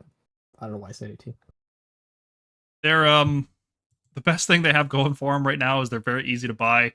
They're not out of stock anywhere, and you can put them on 75 mil bases and pretend they're Vanguard-Palladors instead. Yeah. I will say though, like I don't like the poses on those Gryph Chargers. They look way too much like horses rather than fast Gryphs. Yeah, I like the armor. I think it looks cool. I think I don't know why they really leaned into this whole like heavy armored thing. They don't look heavy armored. Like they're actually quite light on the armor plating. Like heavy armor is Dracoths, where it's like plates welded together. Here you've got a breastplate or whatever would the equivalent on a Gryph Charger would be, and you've got like something on their shoulders, and then like nothing. Heads and back. Yeah. Yeah, like this is not heavy barding by any means. Like they're an Angelos unit. They're meant for speed. They're not a paladin unit that's meant to be in the middle of the field grinding away. They're meant to make precision strikes, hit the flanks, pick apart the enemies. Like the comet symbol is for Angelos Conclave. This is not a heavy armored unit. I don't know where this came from. The narrative writers need to take another look. I also don't understand why like Warrior Chamber didn't get like a chamber ability. You know what I'm saying? Like what really like discounts them from like not discounts, but like sort of makes them unfavorably comparable to like Vanguard Chamber Cavalry, Extremist Chamber Cavalry is that both those other units have like a passive ability from their chamber. For Vanguard, it's run, retreat, shoot, charge. For Extremists, it's the bouncing back mortal wounds on 6s. We could have used if this had like a Warrior Chamber ability that ties into what it wants to do. I think it would have been way better. Like, and I don't mean like if a Warrior Chamber dies, you get strike first when you charge. Something like if all Warrior Chamber units needed something like maybe the Warrior Chamber battle formation should just have been an ability on their war scroll. Yeah, I don't disagree. It's kind of lacking flavor that some of our units have a chamber ability and some don't. It's very odd. Especially because Warrior Chamber is actually a specialized type of strike chamber, right? Like we don't have rules for Harbinger Chamber or Exemplar Chamber, which are along with Warrior Chamber, they're a type of strike chamber. So this keyword should have been strike chamber rather than warrior chamber. And then there should have been a warrior chamber specific ability. I don't know. We're getting into the weeds here. Let's save it for a wish listing video. All right, let's talk about one of the best units in the book, Vanguard-Palladors with Shock Handaxes. So we've been talking about them throughout this review so far, and there's a reason for it. This unit is absolutely phenomenal. Very well priced at 230. It is 15 health on a 3-up save that has a 14-inch move, and they can always run, shoot, retreat, and charge in the same turn. Their melee damage is not spectacular. It's actually the same as Stormstrike Palladors, and we were just saying that they're not very good damage. What makes Vanguard-Palladors so much better is the threat range. The fact that they can always retreat out of combat, they always get their charge bonus, unless you're fully surrounded because they don't fly, right? But you're pretty much always retreating with this unit and then charging back in. Like you're always fighting at your peak. There's no scenario, almost no scenario where you get tied down. Then they also have this weak shooting on top, which it adds up. It's worth mentioning. Yeah, with Vigilers, you can get it on to 3s and 4s. It's okay. Yeah, it's like elf shooting. It's like whatever. Reinforced unit does 13 max. It's fine. Whatever. This is actually one of the better units we can use for special assignment. Getting those axes up to Ren 2. All of a sudden, you're looking at about 38 max damage on 2s, Ren 2 if you do Finest Hour and all-out attack. That is good damage. 38 on Ren 2 is comparable to like Reclusians, Reinforced Reclusians with their crit mortals. So good unit for that. Yeah. And the icing on the cake, of course, is that the axes also give an enemy -1 to wound until the end of that turn. So this could be useful for survive in combat to make sure you get to power through. It could be useful to protect other units. You can activate combat. You can force your opponent to make mistakes by thinking, oh, maybe I should hit the Palladors first before I have the -1 to wound debuff. Like it can force bad decisions as well. Changing the combat math around like that, it can protect other units. It's not a perfect unit, again, by any means. The Shock Handaxes in particular are just not the highest damage unit in the book, like we talked about. Other units do 6 damage per model, and they have more models. If you just bring this, you'll probably just get walled by some armies, like, especially if you run into a Karazai list. This unit does very poorly into Karazai, like almost 0 damage into him. He's like a hard check on this unit. Vanguard units are also just hard to slot into regiments. It's hard to find units that can bring Vanguard. It's usually some of the more expensive heroes, which even though these guys are priced aggressively low, I think they could be 240, 250. They have to pretty much go with expensive heroes or the Knight Zephyros, which is just not a very good value hero. Like, sure, she flies around, or not even, she teleports around, scoring tactics and things like that, but she doesn't actually do anything else, right? She's just a garbage hero with a teleport. Yeah. You can also just really nerf this unit by fully wrapping it in combat. If you manage to fully surround it, it can no longer retreat because they don't get to fly, and then they just get dragged down. They do way less damage. The damage is really significant. Like, Dracolines with the right hero, Stormdrakes, Fulminators, they all do way more damage than this unit, and it is noticeable. Like, this unit feels great. I almost can't imagine playing competitively without a Vanguard-Pallador. But it's not a perfect unit, so you could not have this unit in your list, and I think you'd do fine. It's not S tier. That's what I'm saying. It's not an S tier unit.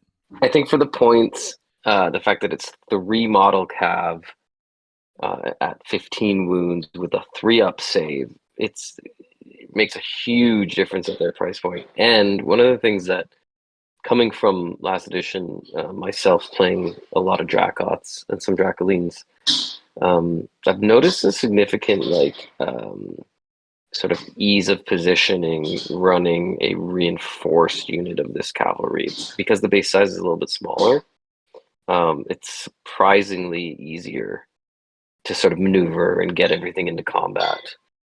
So that element of it is pretty nice. And then obviously, the run and charge and retreat and charge is just insane. Power through is insane with a 14-inch move.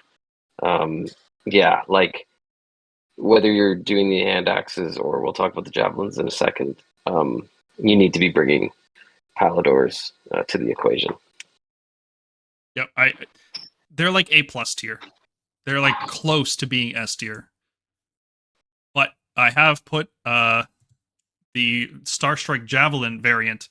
I have put that in S tier. They're basically the same unit, except instead of the -1 to wound and the higher sustained melee damage, what the Javelins do instead is they get to shoot after charging, which is a much stronger ability than just having that damage at the same time in melee. Because it happens in the charge phase, your opponent, if they want to all-out defense, they have to defense in the shooting phase, defense in the charge phase, and then defense in the combat phase. And nobody's doing that. Nobody's got the command points to do that.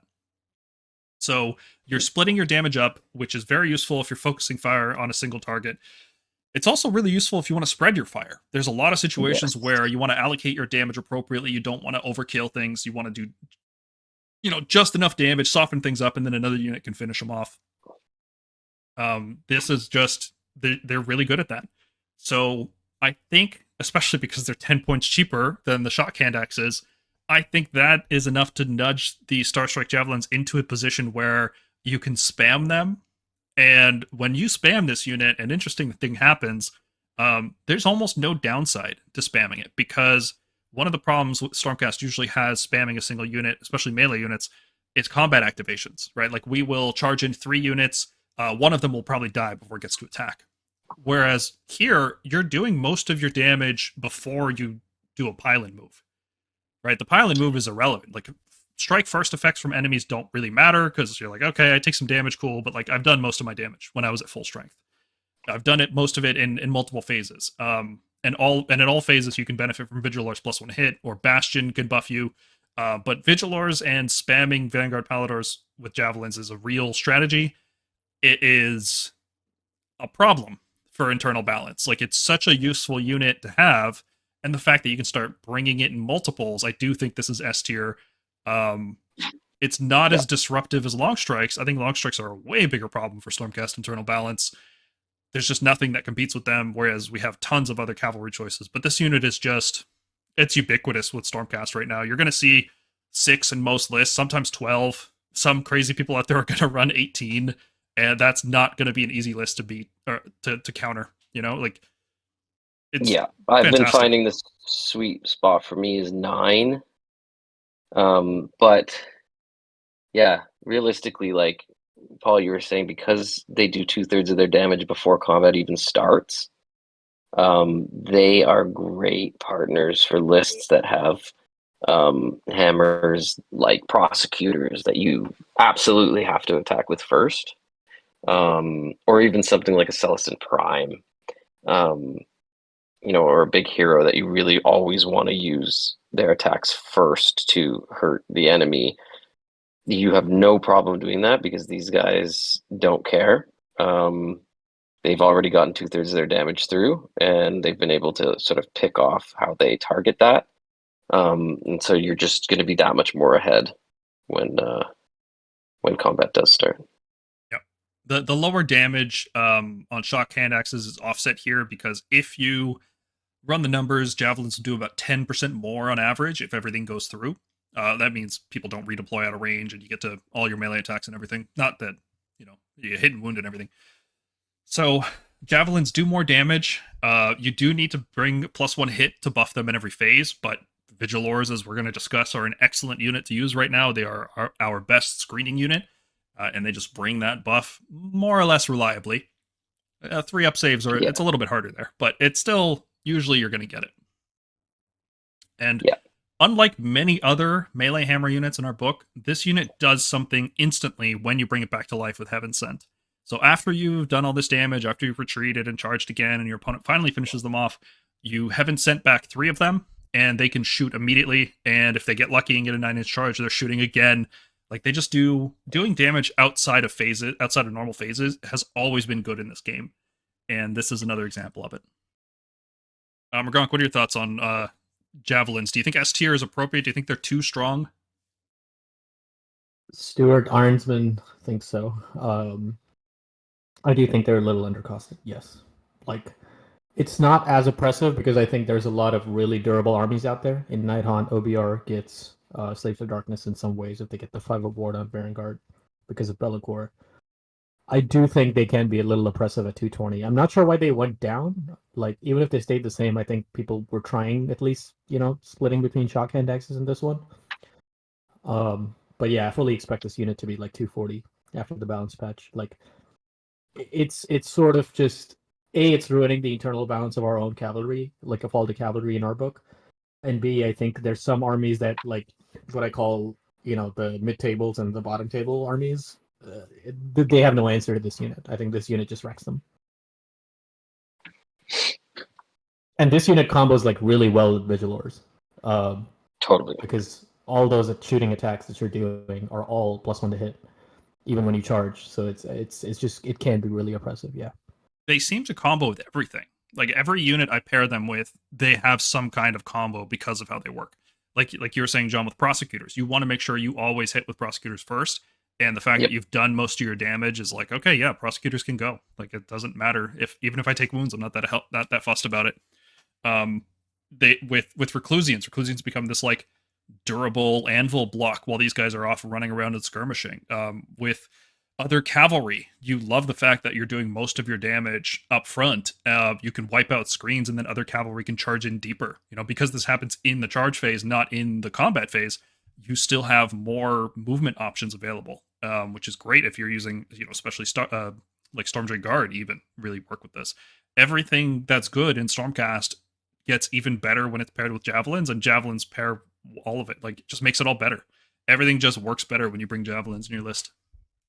Yeah, and I will say, actually, bringing reinforced cavalry, one of the problems that sometimes happens, certainly happens with the Pallador axes, is you can sometimes overkill. So, you'll go into something and, you really want to kill it, but it's kind of your only target anyways, and you kind of end up overkilling it with, I think they have potentially 39 damage or something on those axes.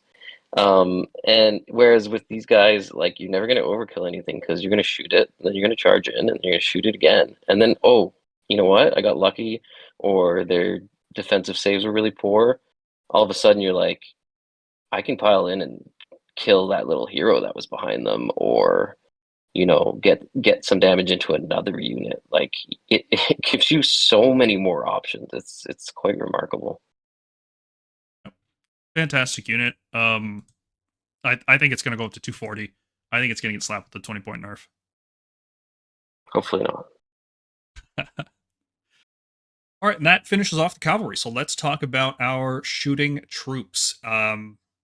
The shooting hammer designated units. So we'll start off with castigators, which are not good.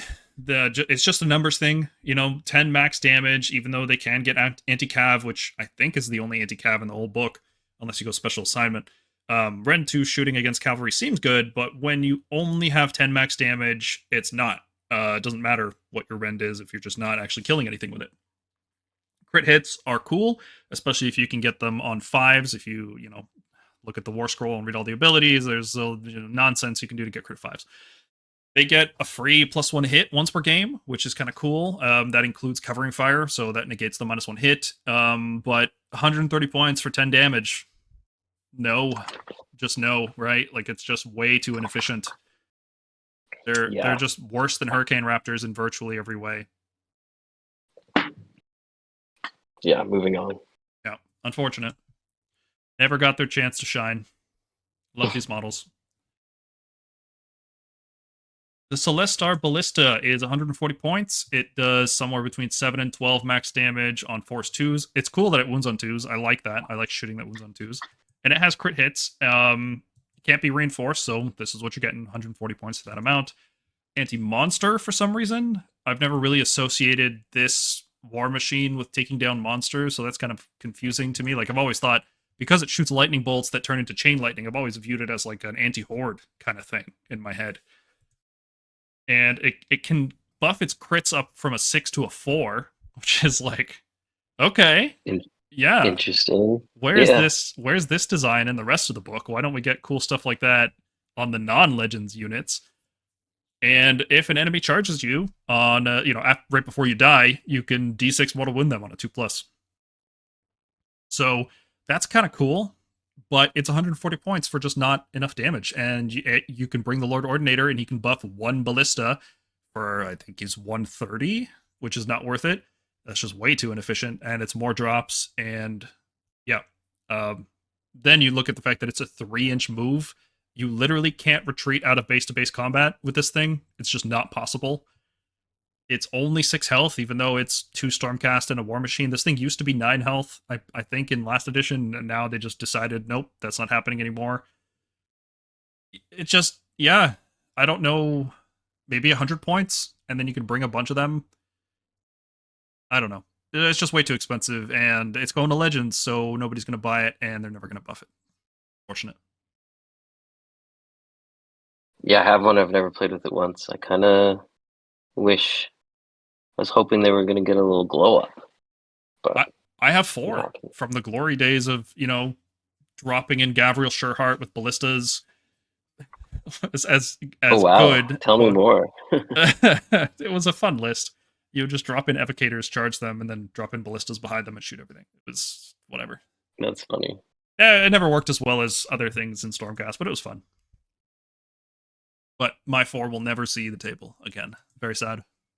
I don't even think this unit's coming back when they revamp Sacrosanct either. This is not consistent with the Sacrosanct design. I don't know where the heck this model came from. It's like they just plucked it out of the ether and shoved it in that 2.0 release. Here's the thing with Judicators with Skybolt Bows. We had originally recorded this a week ago. From a week before, we're re-recording it now because we have learned, we've done the math, and we've done some list building, and Judicators with Skybolt Bows are a very good unit. They're about 14 max damage per squad, which is the same as long strikes. They are only rend 1 as opposed to rend 2 like long strikes are. Most of the damage Judicators with Skybolt Bows do is crit wounds. The other third of it is anti-monster. So like the stuff that long strikes are shooting at where they get the bonus rend, like these guys are going to be rend 2 for a lot of it as well. They're also 18-inch range, but they're so much more health than long strikes. Long strikes are 6 health per 180 points. These guys are 10 health per 140. So they're comparable damage to long strikes. In fact, if you do the numbers per point, they are the same damage per point as long strikes against a 3-up save. Against 2-ups, long strikes are better, but against everything else, Judicators are better. So the worse the enemy save gets, the better Judicators look. Which is like, okay, well, right now I'm facing a lot of Slaves to Darkness and Ossiarch Bone Reapers, so obviously I value that long strike damage because it's against 2+. So that's probably why a lot of people are still using long strikes and not even considering anything else. But one problem I've run into with list building is I want to start using cool combos like the Lord Celestin on Dracoth with 4 Concussors, or I want to use, Dracolines and Prosecutors, and I don't want to use Estrella. I want to use like a Lord Arcanum on Dracoline to pump up their damage, or a Gryph Charger to teleport around and double down on their defense. And it's just really, really hard to find room for Vanguard units in those lists.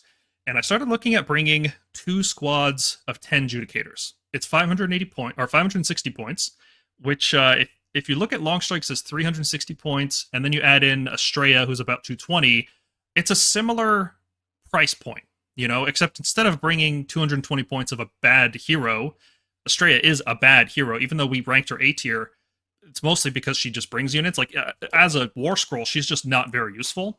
She's a 1-cast wizard for 220 points. If you kind of count that as a tax to bring long strikes, then Judicators, you can bring twice as many Judicators as you would long strikes. So you can bring 20 Judicators compared to 6 long strikes, and 20 Judicators do a lot more damage. Like, spending points on hammers is what Stormcast want to do. So I'm only giving them a B tier for now, but if my hypothesis is correct, that these guys are a viable alternative to long strikes, not only does it mean long strikes are no longer S tier based on our definition, these guys may actually be A tier as well as long strikes being A tier. So I kind of wanted to start a discussion about that. I know the models are getting removed in 8 months, so like this is really just for people who own the models or have something they can proxy as these guys. Like if you have some Castigators or, the Boltstorm Crossbow version, I'm sure that's a very reasonable proxy. People probably wouldn't be too upset about that. But I want to start doing some list building and see how it plays, because there's downsides, right? Vanguard can retreat and shoot. That's huge. You never get stuck in combat. These guys can't do that. So you have to bring like a Lord Run and Relic. shoot. Yeah, they can run and shoot They as run well. and shoot Yeah. also. Yeah. Yeah. These guys, you need to translocate. You want to start bringing some stuff that can shred armor, like a Purple Sun, which is a hard cast. There's downsides. It's not a great unit. I don't think this is an S tier unit by any means. I think B is fair until I get more testing with this. I wish I had like 2 more weeks, but the video's got to come out at some point. So, that's my ramble. I kind of scattered thoughts about Judicators. What do you guys think? Am I crazy for thinking about this? I think like the effective range is different because no run and shoot. And the one thing I've noticed is even with the long strikes, because they have the bigger base, you really do have to run sometimes or auto run to get into the range, to get them all into the range of what you're trying to shoot at. almost every turn I feel like I'm doing that. So when you have more models, like the 5 or the 10 versus the 6, you're also going to have that problem, but you're not going to be able to run to get the other guys in. So I see that as a bit of an initial thing that I would have to adapt to. Now, on the flip side of that, you have way more wounds, way more likely you're going to rally. However, you're going to have to probably retreat and rally, and you're not going to get that turn of retreat and shooting before you rally. But if you translocate, you can rally immediately after, which is cool. Yes, totally. You can translocate. Is there anything that brings back models like a hero? Well, there for is warrior? The Knight Heraldor, who I have been considering, because if you're playing against a lot of other gun lines, you suddenly become the tankiest gun line because you have a 9 dice rally. Actually, that would be pretty great with Judicators. Yeah. I'm not willing to rate the Knight Heraldor yet, based on this. Like, this is not enough. Totally. Yeah. But that's kind of crazy. Interesting. Yeah, it's gonna lean on translocate a lot. Like every time you think about maneuvering with your Vanguard, you're gonna have to think about how Judicators actually move. Now, one of the good things about this, because again, I'm considering this in a 2x10 or even 4 units of 5. I'm talking a lot of these guys because they're as efficient as long strikes. So every point you spend on them is good points, right? If long strikes are good points, these guys are good points. And what could have happen in a lot of scenarios is one unit just shoots the other one out of combat. Whereas that's something long strikes can't do. They have to retreat if they want to shoot. It's not the same as shooting combat. Whereas if you have 2 units kind of overlapping fields of fire, one unit can cover the other one. They're gonna survive. Like, this is 20 health on a 3-up. This is not a trivial thing to destroy. This is like killing Krondys. It's not easy to do that. And the kinds of units that would usually get into your backfield are not the kinds of things that are going to wipe out this unit. Like, we're talking like a Demon Prince flying over your screen and hitting you from behind. Like, there's not that much that's going to wipe out, especially not 40 health of these guys. 40 health and shooting. Oh my god, it's so much health. It's crazy. Sorry, did you say they have shoot in combat? No, they don't. What I'm saying is when you have like overlapping fields of fire, it's like having it. Because like, if you consider this as, 560 points of shooting split into 2 units, well, half of it can shoot the other half out of combat. Sometimes, not always. But if you bring enough shooting, Dracoth breaths or Stormdrake breaths or Prosecutor spears or javelins, like, you could realistically just shoot one unit out of combat, doesn't even have to retreat, doesn't have to translocate, and it just shoots something else immediately. I was going to say, I think the only an issue might come up is squeezing these guys into a 2-drop. Well, that's why I started thinking about it, because every list I have that wants to bring these kind of weird combos has to bring that third hero to bring Vanguard. Like, if I want to use Dracolines, and I do because they're awesome, the choices are you bring Estrella or you bring a regiment that's only Dracolines. It's not good. But the problem is that there's such cool combos with Dracolines that you don't want to bring Estrella. +2 charge is cool, but so is, returning a whole model every end of turn. It's just so strong. And teleporting to score every battle tactic. So I'm strongly considering these guys so that I can do 2-drop kind of lists. And I think 2-drop is where Stormcast are trying to land right now. 3-drop feels unnecessary, like spending bad points on heroes. I don't think we need to do that. Yeah, that's fair. That's the biggest thing I was worrying about, because I was trying to think of lists with 2x10, and I was like, man, I gotta squeeze this into a 2-drop because, like, it pretty much works as a 2-drop. Like, 3 drops now, you're getting into territory that's like, do I really want to be forced to go first?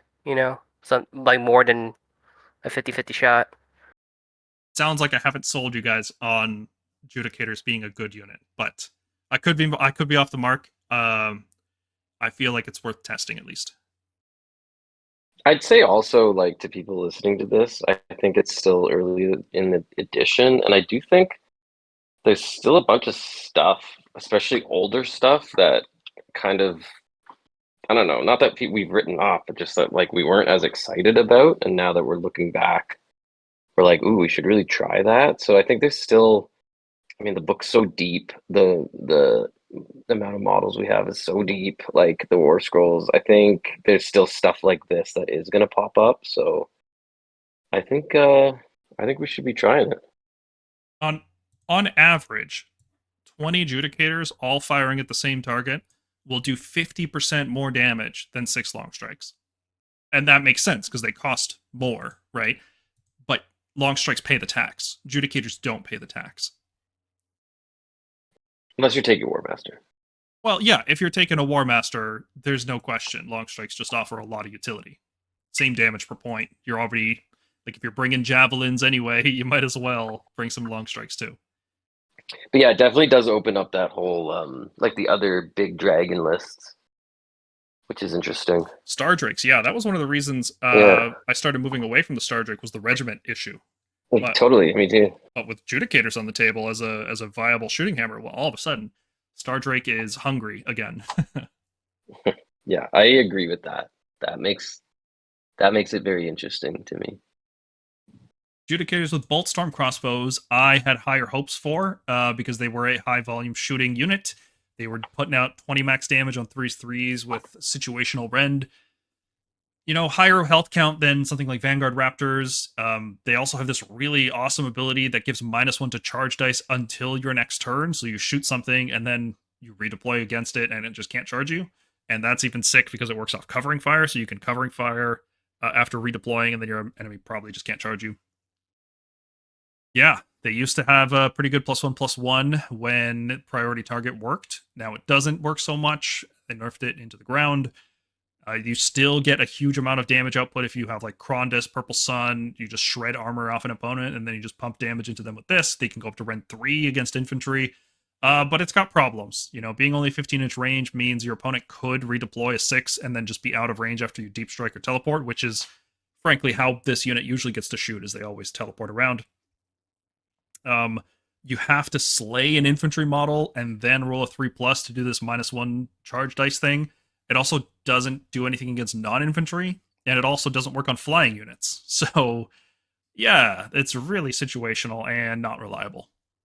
When they're not shooting against infantry, like if you're fighting Slaves to Darkness and they have Vanguard in your face, and they're laughing at you because they're on 2+ saves, you're not going to feel very good about that. And, again, no retreat and shoot. At this point, with Hurricane Raptors going down to 100 points, I can't see a reason to use this unit anymore. Just use Hurricane Raptors instead.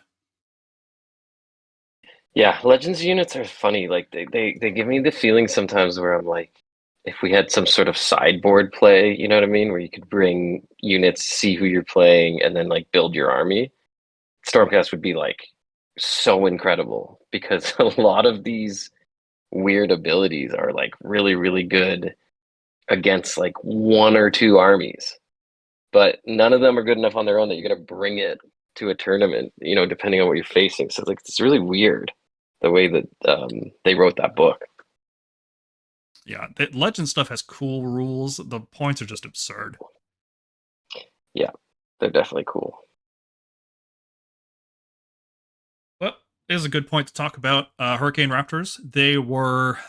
I think I overrated them in the index review. I gave them a C tier because I saw potential there if their points went down enough. And, well, they have. Their points have gone down enough. They're now 100 points for 3, which means 200 points for 6, which means you get 25 shots with anti-infantry and crit hits for 200 points. Or you double that if you bring 2 units for 400 points. You get 50 shots with crit hits, which is... a lot. Yeah. Yeah, they had this ability changed from Index. I don't know why this unit is like one of the only ones that got a change in their rules. But now, if they hurt something, then Vanguard units in melee get +1 to wound rolls, which is like, that's kind of cool, especially because Palladors are everywhere right now. We're all using Palladors. So in theory, this is like getting Finest Hour every turn. But you don't need Finest Hour every turn. You really just need it for the 1 turn, and Javelins don't care that much about +1 to wound in melee. It's really just for the Shock Handaxes. And Shock Handaxes usually get the 1 big turn where they need their damage, and they'll have Finest Hour for that. And also, because these guys are only 12-inch range, you're basically throwing them away, and you might even be getting in your own way by dropping them behind the Vanguard-Palladors. You might prevent your power through back because they don't fly. So I don't think that's a good combo or a good ability. It's weird that they changed it though, right? Like, what's their thinking there? Why this unit out of everything? Yeah, Who when I knows? first read it, I was like, "Ooh, that's dope!" Like, it's gonna give +1 to wound for shooting, and then it was like, "No, just combat." I was like, "Oh, okay. I don't really need this." Yeah. I like the volume though. We lacked a volume shooter, and this being 100, oh my god! Like I would much rather sometimes take this over like a Vindictor unit. It's still, I know I'm gonna preface this by saying I know Stormcast is overpriced because we have reserves and teleports, but it is important to know that there are other units in the game that just put out way more shooting damage than this. This is, for Stormcast purposes, a good shooting unit, but for in any other army, this would just not be good, right? It needs teleports, it needs reserves. Even then, the fact that it's only 12-inch range means that as long as your opponent rolls a 3+ on a redeploy, they can just get out of range and your 200-point unit does nothing. So yeah, it's not easy to use, and it has the same problem that Judicators with crossbows have, where you're fighting against something that's not infantry. You all of a sudden have no rend, and you're not happy about that. 2+ save cavalry is a real thing, or monsters, and yeah, these guys don't do much into that. I think they're like a B- tier, even though I'm saying all this good stuff about them. Like, they are good damage output. They don't feel that great. Like, you're not going to get rid of long strikes and run these guys instead. Even if you had a list with Purple Sun and Krondus giving them Rend 2, Rend 3 with infantry, they're still not that good because they take up so many drops in your list right now. I can definitely see them getting a lot better if they tweak how list building works. Like, if we're not forcing ourselves into, like, contorting ourselves into 2-drop lists, I could definitely see these guys getting a lot better. I think you might see them in spam lists at teams tournaments, because against certain matchups they can be pretty devastating. But again, who knows? But they're good. Go buy more Raptors, right? Apparently, Games Workshop hasn't sold enough over the years. Okay. And you get a bunch of Aetherwings that you won't paint or use. So go Yep. for it. These guys almost cost as much as Aetherwings now. How crazy is that? Like, what is that? All right, long strikes. You know them, you love them. If you've been playing Stormcast at all since 2017, you've been using these guys in your list. They're the best unit in the book. Nothing compares to them in terms of shooting. Every list has to have something that can bring Vanguard units because every list has to have long strikes. Right now, a block of 6 is preferred because covering fire is still good, even though priority target's not that good. Covering fire is still very good. These guys have gotten better every edition. They're going to keep getting better. Tons, like, high-powered shooting with anti-hero. Crit wounds can get through -1 hit debuffs. Rend 2 goes up to Rend 3 against a lot of targets. Like, just everything about them is good except for the classic problem. They're, horribly inefficient, low max damage, not super fragile. I think they're actually not that fragile anymore. No, they're way better with the 3-up save. Yeah, it's fantastic. a block of 6 and retreat and especially. shoot. Yep. It's great. Yeah, there's a lot of situations where these guys will survive a combat and then die to retreat, but they'll survive a combat and then sometimes don't die to retreat, and then you can start rallying them, and oh, does it feel good to rally this unit. That is like one of the best command points you'll ever spend, is to rally back long strikes. Yeah, retreat into the storm portal, get out of there, rally next turn, you're laughing. They're back. Yep.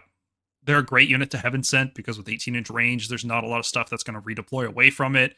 Even just bringing back 3 of these guys is worth it in a lot of cases. People will massively overextend to kill your long strikes because in the first 2 rounds of the game and in the last round of the game, long threat ranges are super important. In like rounds 2 to 4, when you're brawling in the middle, these guys are not a high priority because their damage per turn is just not very good. But in the first round and in the last round, it is very useful to have that high threat range. And I think people make the mistake all the time of prioritizing this unit in round 2, round 3, because they've seen how it can change games in round 1 and 5. But if you can end the game, like, if you're playing against this unit, kill something else on round 2 and 3 in general. Like, this is not Like, they're 14 max damage for 180 points. Those are not a high damage unit. They're a tactical, surgical unit that does the right amount of damage at the right time. Yeah. People constantly overextend and try to kill them. And then you bring them back with Heaven Sent, and that's just great. Yeah, and I think the prio target fix, as much as like, it affected them, is probably a fair one, because they did feel a little bit overpowered for a bit. Oh yeah, and I'm glad they went that route instead of just nerfing long strikes into the ground. I think long strikes were the premier priority target user as well. They could have very easily overreacted and nerfed them more. No, I think they did the right thing. It changed it. No one's using it on them anymore, and they're still great at 3s and 3s. So, it brings them back down to the ground a bit. They were a bit crazy. Yeah. Honestly, like, the only downside is your case might get really heavy from taking these units, because they've been carrying the Stormcast Tome for like 9 years now. They should wound on 2s. I'm just going to say it. It feels wrong that they wound on 3s. Well, yeah, because they feed like artillery, but they're not artillery. That's what they saved artillery for, wounding on 2s. They've always wounded on 2s. It's just, it feels wrong. I know. Every time. But would you pay more for them? No. They were 3s. In 2nd edition, they were 2s and 3s. Were they? Oh, yeah, you're right. They flipped it. Yeah, right. Yeah, they flipped it in 3rd edition, and now we get 3s and 3s. But in 2nd, we didn't really have a lot of hit bonuses like we did in 3rd. Yeah, we did. Aetherwings... No, Aetherwings didn't do that. No, Aetherwings were the most busted unit in the game. Yeah. But they didn't. But would you have to price them higher? Like, I'm kind of happy where their price is, to be honest. You would have to, right? But I think in terms of feel, to have a heavy sniper, like, look at the size of this gun. This is the biggest gun on any infantry model in Age of Sigmar, and it wounds on the same thing that the next, like a little bow. It's on a 3 as well. I mean, to think about it, that's why it's -2 and 2 damage. There's no other bows in the game that do that. Every other bow is -1 and 1 damage. I guess, but like, this thing's like a bolter. It should just.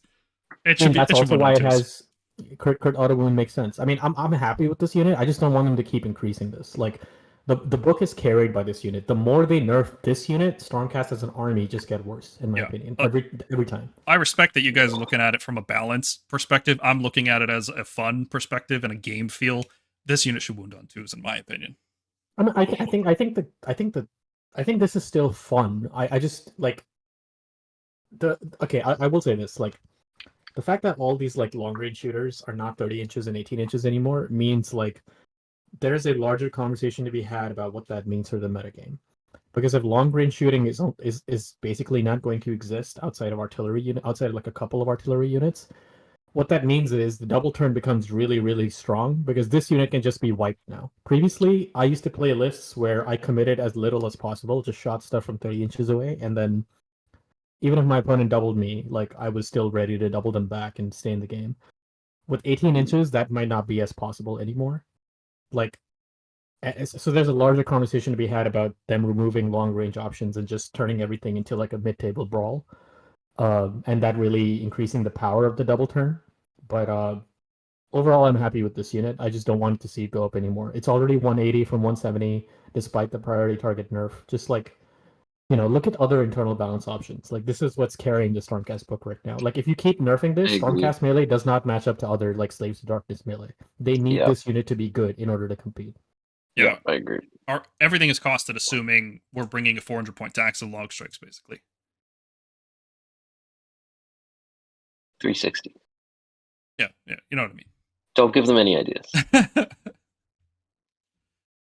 All right, our last shooting unit, Vigilors. They're here in the shooting troops section, and I've never felt right about this, because they're not really a shooting unit in the same way that all these other units are shooting units. At least historically, their damage has always been so much worse than all the other shooting units that they're not even like in contention, right?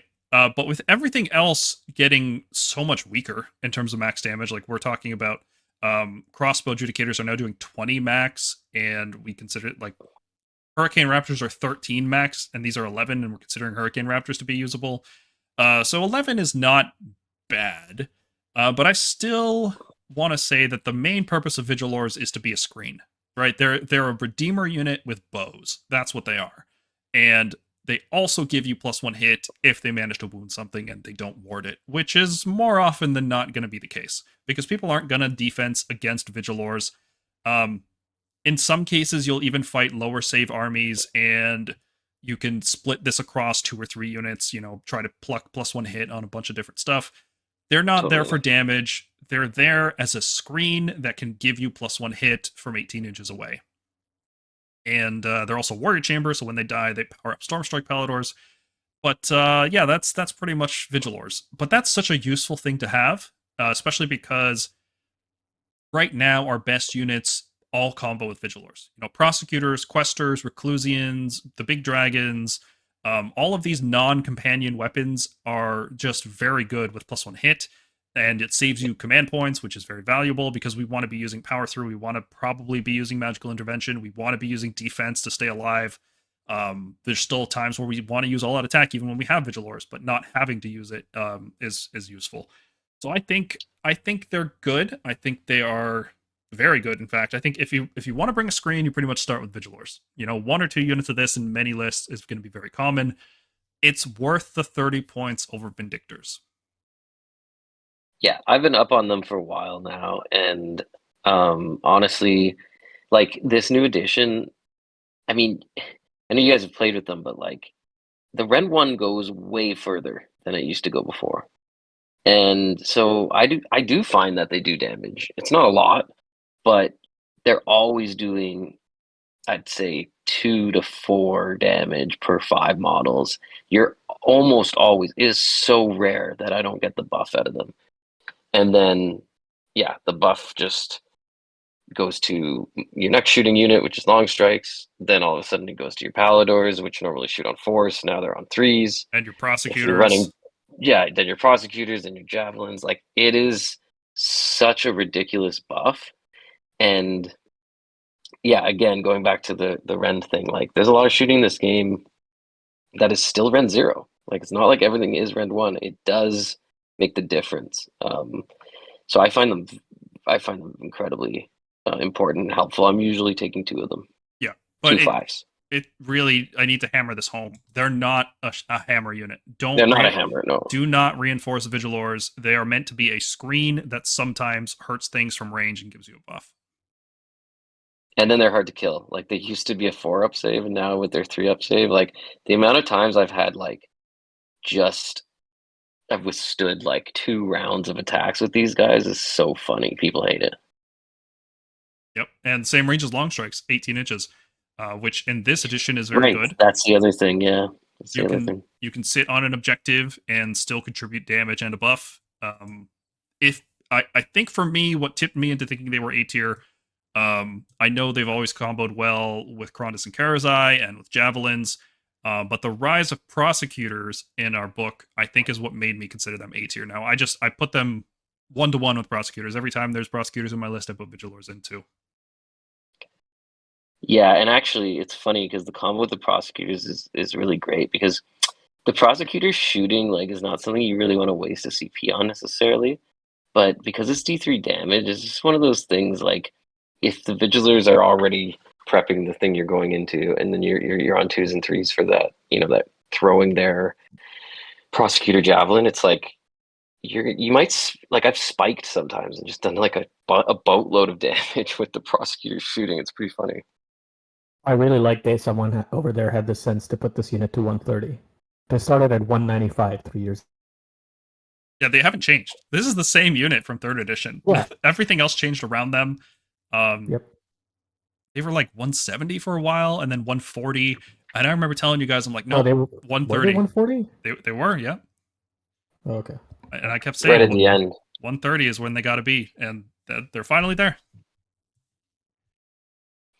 Yeah, I had them painted since, I guess, that Christmas box that came with them. I loved the sculpts, incredible sculpts, and I really did love the buff, but they were too expensive, and now all of a sudden it's like they're in every list that I make. Yeah, they're not S tier by any means, though, right? They're still just a screen. They don't buff the best attacks in the game, which are mount attacks, right? Stormdrakes, Fulminators, all of these units have really, really powerful mount attacks that just get no benefit from this. It can fail. I know we're talking about how it is reliable enough to plan around it, but it can still fail. And then there's still not very good damage for cost. 11 max for 130 is not good when you could be taking Hurricanes, which are 13 with crits for 100. Yeah.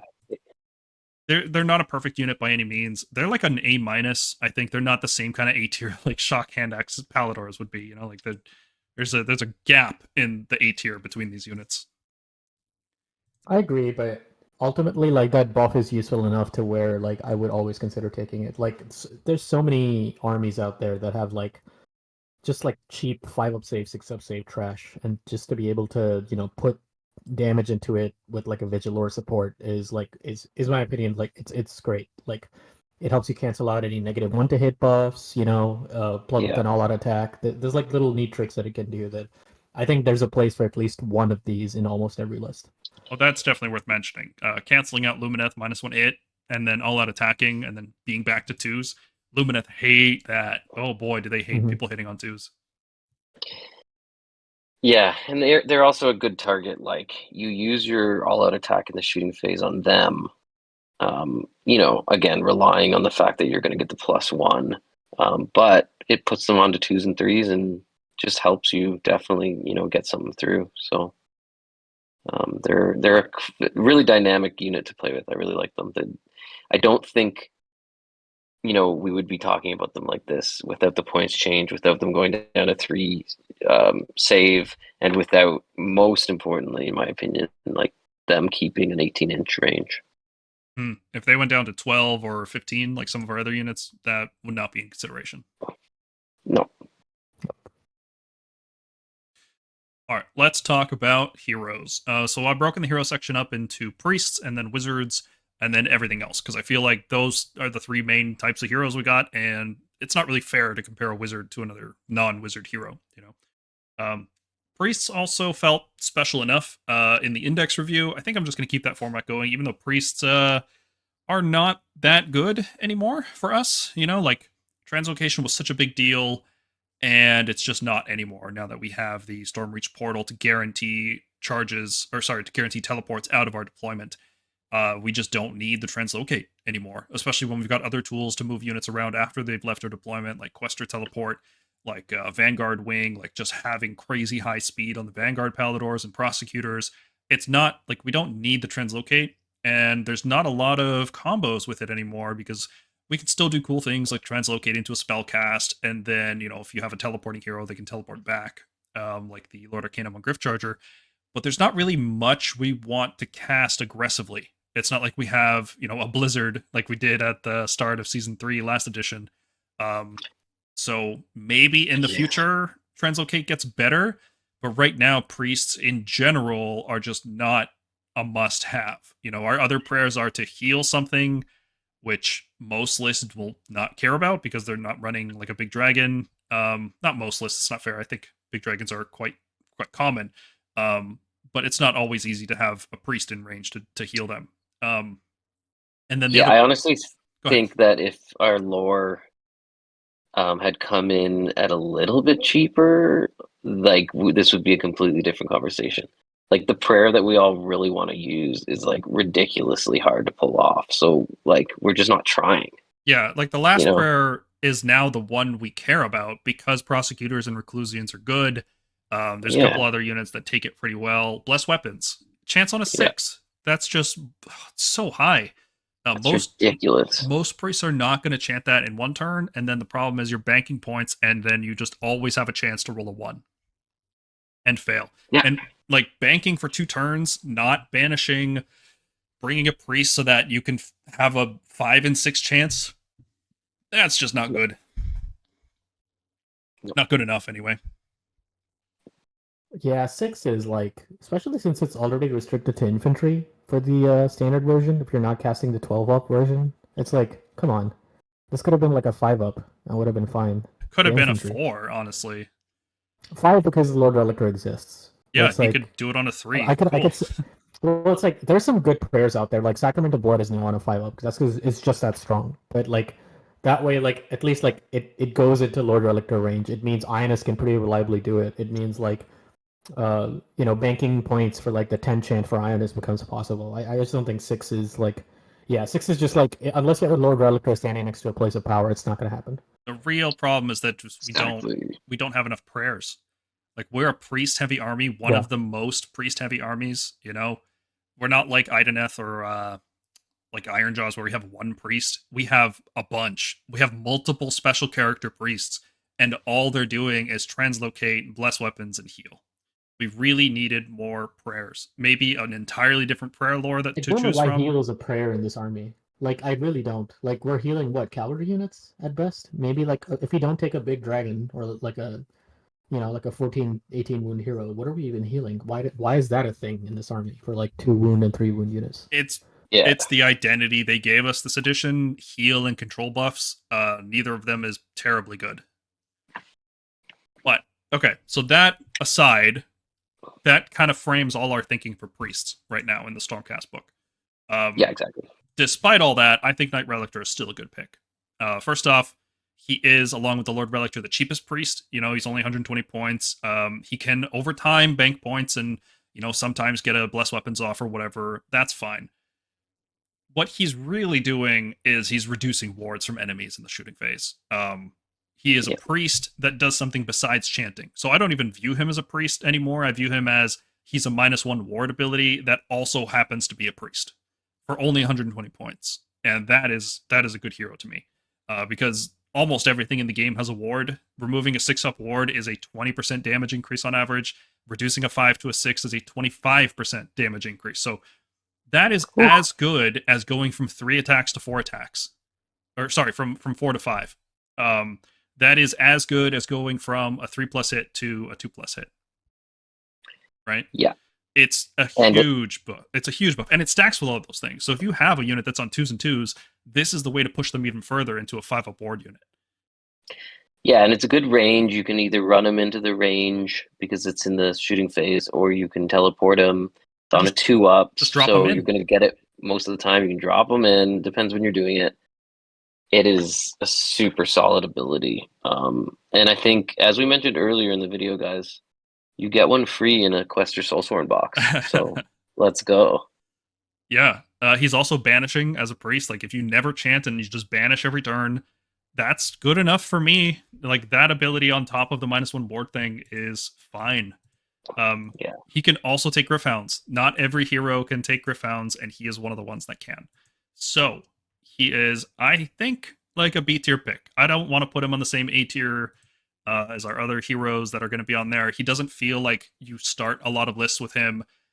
He combos really well with things like Krondys when you're just trying to like pump up your accuracy as much as possible. He doesn't increase max damage. He just increases expected damage. It's still not totally reliable. It is on a 2+. It can fail. So you might be dropping your priest in, rolling a 1, and then he dies. Like, you might just be throwing him away. But it's not a high priority target. If my opponent drags units away to kill him, I'm okay with that. Totally. And then we have the Lord Relictor, who 10 points more. That's accurate. Yeah, he's 10 points more. All he does is chant. So, he should be worse, right? Because one of the reasons I like the Knight Relictor is that he's chanting and doing a second thing. But the Lord Relictor, it turns out, actually just feels good to use because Bless Weapons with Prosecutors is good. There's still also the trick of using Translocate with Magical Intervention to teleport a unit away in the enemy turn. You can deny battle tactics if, the opponent is like, oh, I'm going to take their land on that piece of terrain.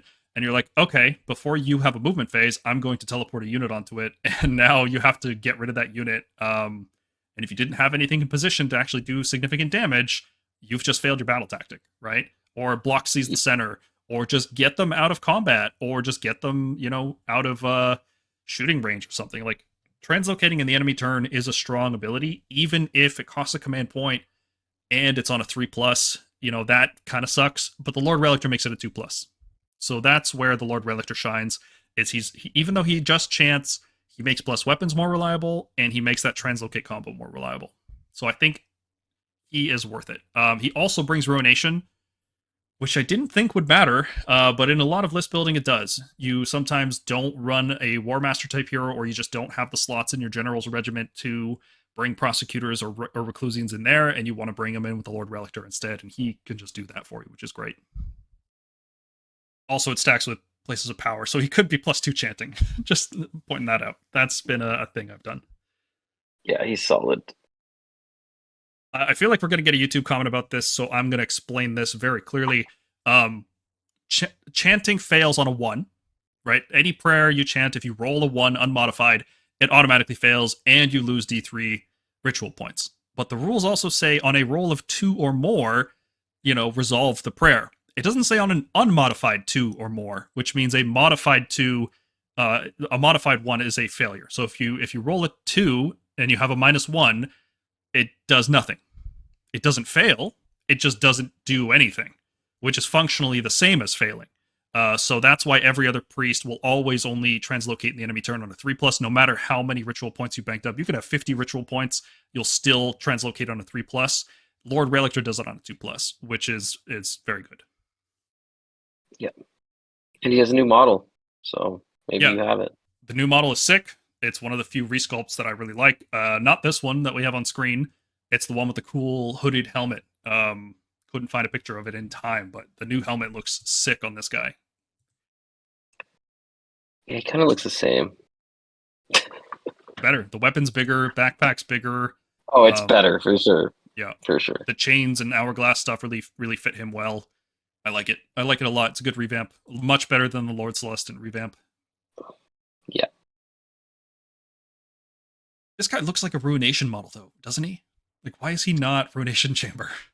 Well, and isn't he Ionis? He is in the Ruination Chamber, but like force organization wise, like they put him with Warrior Chamber enclaves. Like, yeah, he has duties in the Ruination Chamber. It's like, but he's not dedicated to it. Yeah, it's like how the Knight Venator and Azuros would have duties in the Vanguard Chambers.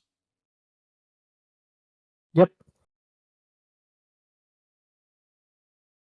All right, Lord Veritant, Ruination Chamber Priest. Does Ruination Chamber matter on a priest? On an infantry foot hero? No, absolutely not. Almost never matters. There's always a better unit to use the Ruination Chamber ability. Lord Veritant, though, can unbind, and having a priest with unbind is, again, an interesting combination of abilities. I feel like all 3 of our foot priests are kind of useful and good. Lord Veritant's probably the least useful, and I think she should probably get cheaper. I think she could probably be 110 points. To really, create a hierarchy here where the Knight Relictor is pretty useful aside from chanting. Lord Relictor is the best at chanting, and Veritant is specialized. In addition to unbinding a spell, she also gives enemies within 12 -1 to cast and -1 to chant, which Ironjaw players are just in shambles when they're faced up against this. Oh boy, do they hate her. -1 to chant as well, eh? I don't remember that. Yeah.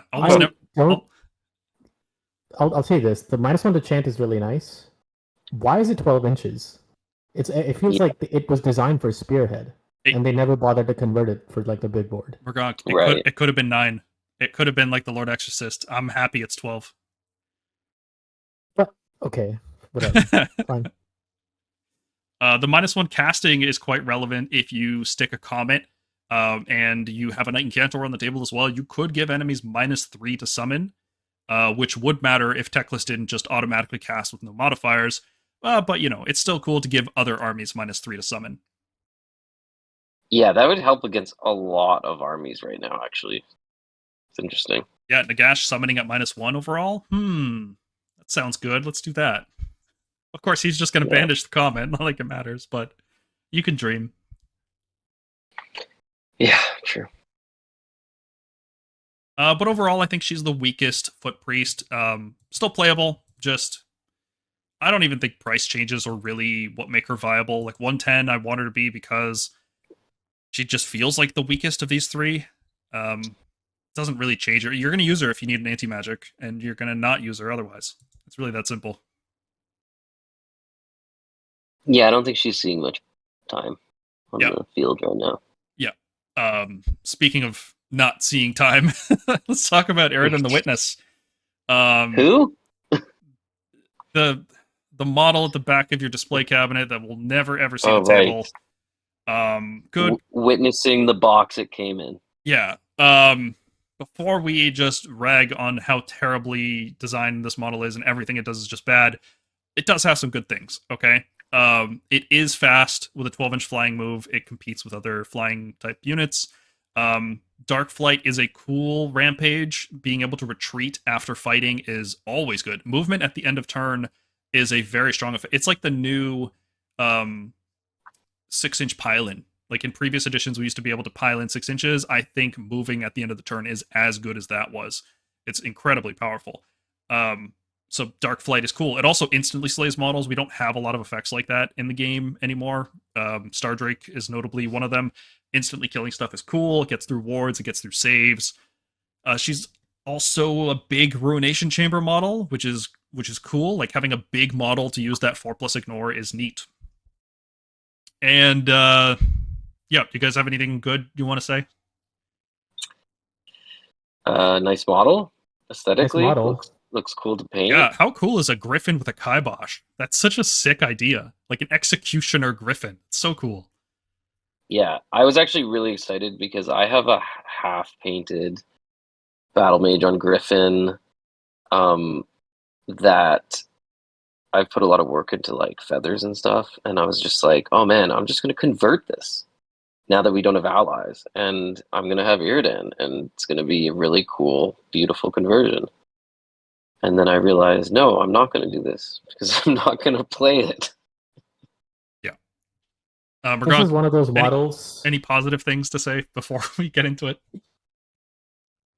Positive things? No. My positive thing is this will eventually get extremely cheap on the secondary market. It'll almost certainly be included in a battle force a year from now or 2 years from now, and that's when you pick it up. This model's rules are trash, and that means, despite it becoming cheaper over the edition, it'll never actually be playable. What might happen though is you want to pick it up when those stonks are low, so that when the rules next edition they just tune up to 12, you're ready and you have it painted. Yeah. Yeah, Mergonk's done this before. He knows. Oh yeah, I did this with Dracothian Guard. Okay, Yeah. I picked them up before 3rd edition when they were on eBay for $30 a box. I did this with Vanguard-Palladors. I picked them up last edition when they were, again, people were just selling them on the secondary market for really cheap. So I already had 12 ready to go. I love it. Yeah, so this is one of those like, it's like a ETF. You gotta invest in it, and then over the years, Yeah, 4 or 5 years later, it's actually worth something. Okay. I have nothing else good to say about this model. The rules. This is the second worst design model I've ever seen in Age of Sigmar. And let me just lay into it if you guys don't mind. Okay. It's 12 That's health. what we're here for, Paul. Paul, as they say, talk, let him hear it. It's 12 Let him hear health. It's a huge base. It's only 12 health. Stegodons have more health than this, okay? 3-up save, cool. You're not surviving with 12 health. Like, for this point cost, 12 health is a travesty. 330 points for a unique character with 12 health is unacceptable. The damage for that cost is really bad. 4d3 with Crit Mortals, that's worse than just having flat 10 on 3's Rend 2. Like, the standard Stormcast profile that we meme on all the time, 5 attacks, 2 damage, this is just worse than that. How is it worse? It's a special character with like a cool story that's personally got a history with Sigmar. The mount sucks, like 12 max damage, cool. Just not good. I'm not going to get into the story yet. I'll save that for later. Talk about the rules first. Her prayer is garbage. This is the worst prayer. I'm pretty sure maybe there was a worse prayer in like 1st or 2nd edition when they just weren't designing things with any thought in mind. This is just a garbage prayer. It lasts for the turn you chant it. It chants on a 4+. It either gives you heal D3, and then a 6-up ward. But it's only after you fight, and only if you're Ruination Chamber and you stay near Iridan the turn she chants it. So it's basically useless to counter chant. There's no value to be gained there, like nothing to game there. There is very little value on your turn when you chant it, because after you fight, you don't need to heal D3. You've either killed your opponent or you just haven't taken damage yet. Like, you generally don't take damage before getting into melee. Especially the Ruination Chamber, they have the 4-up ignore to ignore things like covering fire and spells and other stuff that would hit them before the combat phase. And after you fight, a 6-up ward isn't going to do anything because everything in Ruination Chamber is so fragile. Like, Reclusians are only 9 health per squad. Prosecutors are only 6 health per squad. All the heroes are not having wards. Some of them actually have a 5-up ward. Like, I think Tornus might. I could be wrong about that one off the top of my head. I'm ranting right now, so I'm not thinking. Dark Flight is a really cool ability, but you can't retreat if you fail to roll, and you can only use it against things that are, possible to instantly kill. Like, you fight a Croxagore, you just can't do anything. You fight even basic infantry, and on a 1, it still fails. Like, it's so frustrating from a rule standpoint how bad this is. Then you look at a regiment, it's terrible. It's just Ruination and Warriors. It's worse than a Lord Relictor, who she should definitely outrank, Can't bring Gryph-hounds. Her prayer is bad. She's not even good at chanting. She's not a priest too. She doesn't have, like, +1 to chant. It's like, this is a complete failure in every way of how to design a unique priest hero. This is just bad. Yeah. That's rules. Let me get into the narrative now. She is the first Lord Terminos, right? The Lord Terminos is a really, really cool concept in Stormcast, because Stormcast are immortal. Every time we get reforged, they lose something. They lose part of their humanity, and it becomes like a curse. They become like, it's different for every single one, but it's like, in general, you just get worse. Like, the thing that tethers your humanity, it just slips away over time, and you become unrecognizable, and you can't form bonds anymore, and you just become like a soulless killing machine. And it's like, it's awful. It's actually, Sigmar is the god of humanity, and he's stealing the humanity away from his champions. It's like a tragic thing. And she is the first one to permanently kill a Stormcast, supposedly. Anyway, we'll see if that's actually true, or if she's just sending them into Nagash or something. But she's killing their soul, like destroying it, so it can't be reforged anymore. They lose their immortality, and she does it out of a mercy, And Sigmar sees this, and he's like, yeah, that's probably the right thing to do, And she's the first. That's the Lord Terminos, and she's the first one, right? And the Lord Terminos, his melee profile is 4 attacks, 3s, Rend 2, flat 3 damage with crit mortals. She is a special Lord Terminos. She is strictly worse than a regular Lord Terminos. Usually when you have a character that is a unique version of something, they'll get better.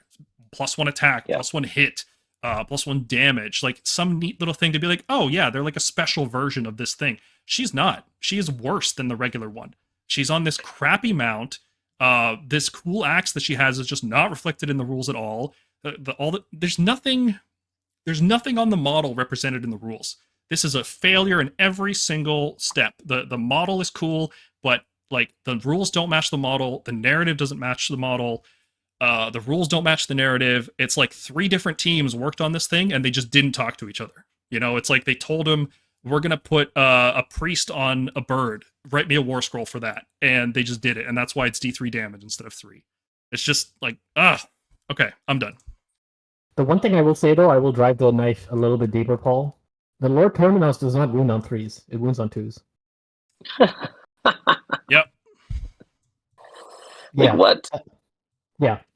And my conspiracy tinfoil theory hat says that the reason this is D3 damage and 3s and 3s is because this is not a Lord Terminus on mount. This was modeled after a generic priest or generic mage on mount. For those of you who've played Warhammer Fantasy or have been playing Age of Sigmar since 1st edition or 2nd edition, GW loves putting D3 damage on battle mages and battle priests. And that's what this is. They have not written this like a Lord Terminus on a mount. They have not even written this as someone who, like, the Prayer of the Last Witness, like, I'm sorry, like, what about Last Witness as a heal D3 or a 6-up ward? Why is it that? Why couldn't it have been, you can choose Sentinels of the Bleak Citadels for another unit if you get it off on a 5 or something? No, it makes sense. It makes sense narratively because it's a 6-up ward because she wants you to die. Sure. Or it could have been something like, like if her prayer said, if she gets it off on a 3-up, you can have another Ruination Chamber unit use the ignore the resistance roll. And if you get it on if you use the enhanced version of the prayer on an 8, then all resistance rolls within 18 inches of her add +2 to them. So it's a 2-up ignore. Yeah, there's no synergy with her chamber. The prayer is just not pushed hard at all. It's so convoluted, it's so restricted, it's so weak. Like, you jump through all these hoops, you make a chanting roll, you stay in range, you have the right keyword, you get the fight off, and then what's your reward? For all of that, you get a 6-up ward and you heal D3. Is there even another prayer or spell in the game that's just a 6-up ward? No, this is the worst, probably the worst prayer in the game. It's so weird. Like, why couldn't it be a 5? And it only lasts for the turn. It's not even like, it lasts until your next turn. So you can get like some use out of this if your unit stays fighting after like your opponent doubles you. It's just, I swear to God, like this is the kind of like I have to, do design as like I work in software, so I have to do like systems design often. Like if I presented something like this in the equivalent of my job, I'd be out by lunchtime, man. Like I would be in a performance review with HR by like noon. Like That's hilarious. Crazy. The way Games Workshop design models for as long as I've known is they have a passionate model team that love making cool stuff, and they'll sometimes consult with the guys working on the story and the guys working on the rules because they want to make new models that people are going to buy. So they make cool stuff, but they also want to consider, well, what does this army need? Like, we're not going to add, another type of chariot to Tomb Kings, or maybe they will. Marketing says people will buy another chariot. But the point is there's discussions happening about what's being added to an army, right? And I can see there being, lead times for things. Like, if you have to design the model, then there's a certain amount of time that the narrative guys need to figure it out, and then there's a certain amount of time the rules guys need to figure it out. What I get from Irridan, the only explanation I can think of is that there's just, these teams are all under a time crunch. They're not communicating with each other to the degree they need to. They're getting like rough drafts of what is going to happen. Like what you said, Mergonk, this is probably pitched as like Battle Mage on Griffin. Write me a war scroll for that. Because there's just nothing on the model represented here in the rules. And there's nothing in the narrative really represented in the rules. Like Prayer of the Witness, okay, she's calming the Ruination Chambers down. Is that really what she's doing? I thought she was killing them. Like giving the blessing, like, please pass on to eternity. Like, I'm freeing you from this curse. Some ass. Yeah. Yeah, wouldn't it like, imagine if we had like a trade-off ability where like you get this prayer off, you get +2 attacks on +1 attack on all Reclusians, so you can stack that with plus weapons, and then but after that one model is slain. Yeah. Like that, such like amazing. They haven't thought of anything cool. Like give me something cool. I don't give a shit about power level. Okay, if this thing goes to like 150 points, suddenly it becomes playable as this cheap flying monster. So its power level jumps up to like A tier probably, or B tier at least. But it's not cool. I don't have fun with this. Yeah. It's like last edition we were building lists with Krondus and Kerzai at 600, 650 because they were fun still. Their Warscrolls were fun. There's nothing even remotely fun about this. Like I just can't imagine myself building lists around her at all. Yeah. No. 330 is absurd. Even the Army of Renown that they built around Irridan is not good. And you'd think if there's hope for this model to be good, it's going to be in a custom built Army of Renown that can really just, offset all the weaknesses and just, you have to bring her, okay, make the army as strong as possible because you have to bring this trash model as your general. It's like, they've done stuff like that before. But the army is out and it's not good either, It's like there's no hope for this model. They're never going to reduce it to a playable point value, which I guess I should ask you guys, so I'm trying not to be too upset about this. What is a playable point value for this? And don't say none. Like a real question. What point value would you play this at? I don't know. 260. 180. 190. 190 or 180 or 190. Like this would have to be below 200 for me to like be like, oh yeah, or like at least 200 for me to like consider building lists around this. Like remember how last edition we were joking about how Aventus should be like 240, Tolerance should be 210, 220. This would have to be like 200 or 190 for me to even consider like building a list around it. 200 sounds right to me because it's a Priest 1, which is not as good as exactly. Wizard 1. Like Priest 2 isn't as good as Wizard 1. But it's a fast Priest with, if it's 200 points, well, all of a sudden this damage profile looks a lot better. But for 330, this is not acceptable at all. No. Okay, got all that out of my system. It's coming back, though, once we get to Lord Vigilant on Morgriff. I'm telling you guys right now, it's coming right back as soon as we get there. F tier. It will never get to 200 points. It will never be playable. All right, Ionis Cryptborn. I think Ionis is very flawed, and most of his flaws are just his cost. I am going to try to forget what he did last edition, where he was a cool Priest 2 that could guarantee prayers, have this cool Soulburn thing, which stopped healing and recursion, just had a lot more abilities. I'm trying to forget all that because it's really hard to like the new Ionis if you're constantly thinking about the old one. So the new one is a 400-point War Master, which is a discount over like Krondys being a 560, Karazai being a 480. You can bring any Stormcast you want, which is a very useful thing, right? Bringing Vanguard Chamber is what we want to do. Bringing a mix of Vanguard and Ruination is very, very good. He's fast. He's got 16 health, which is not...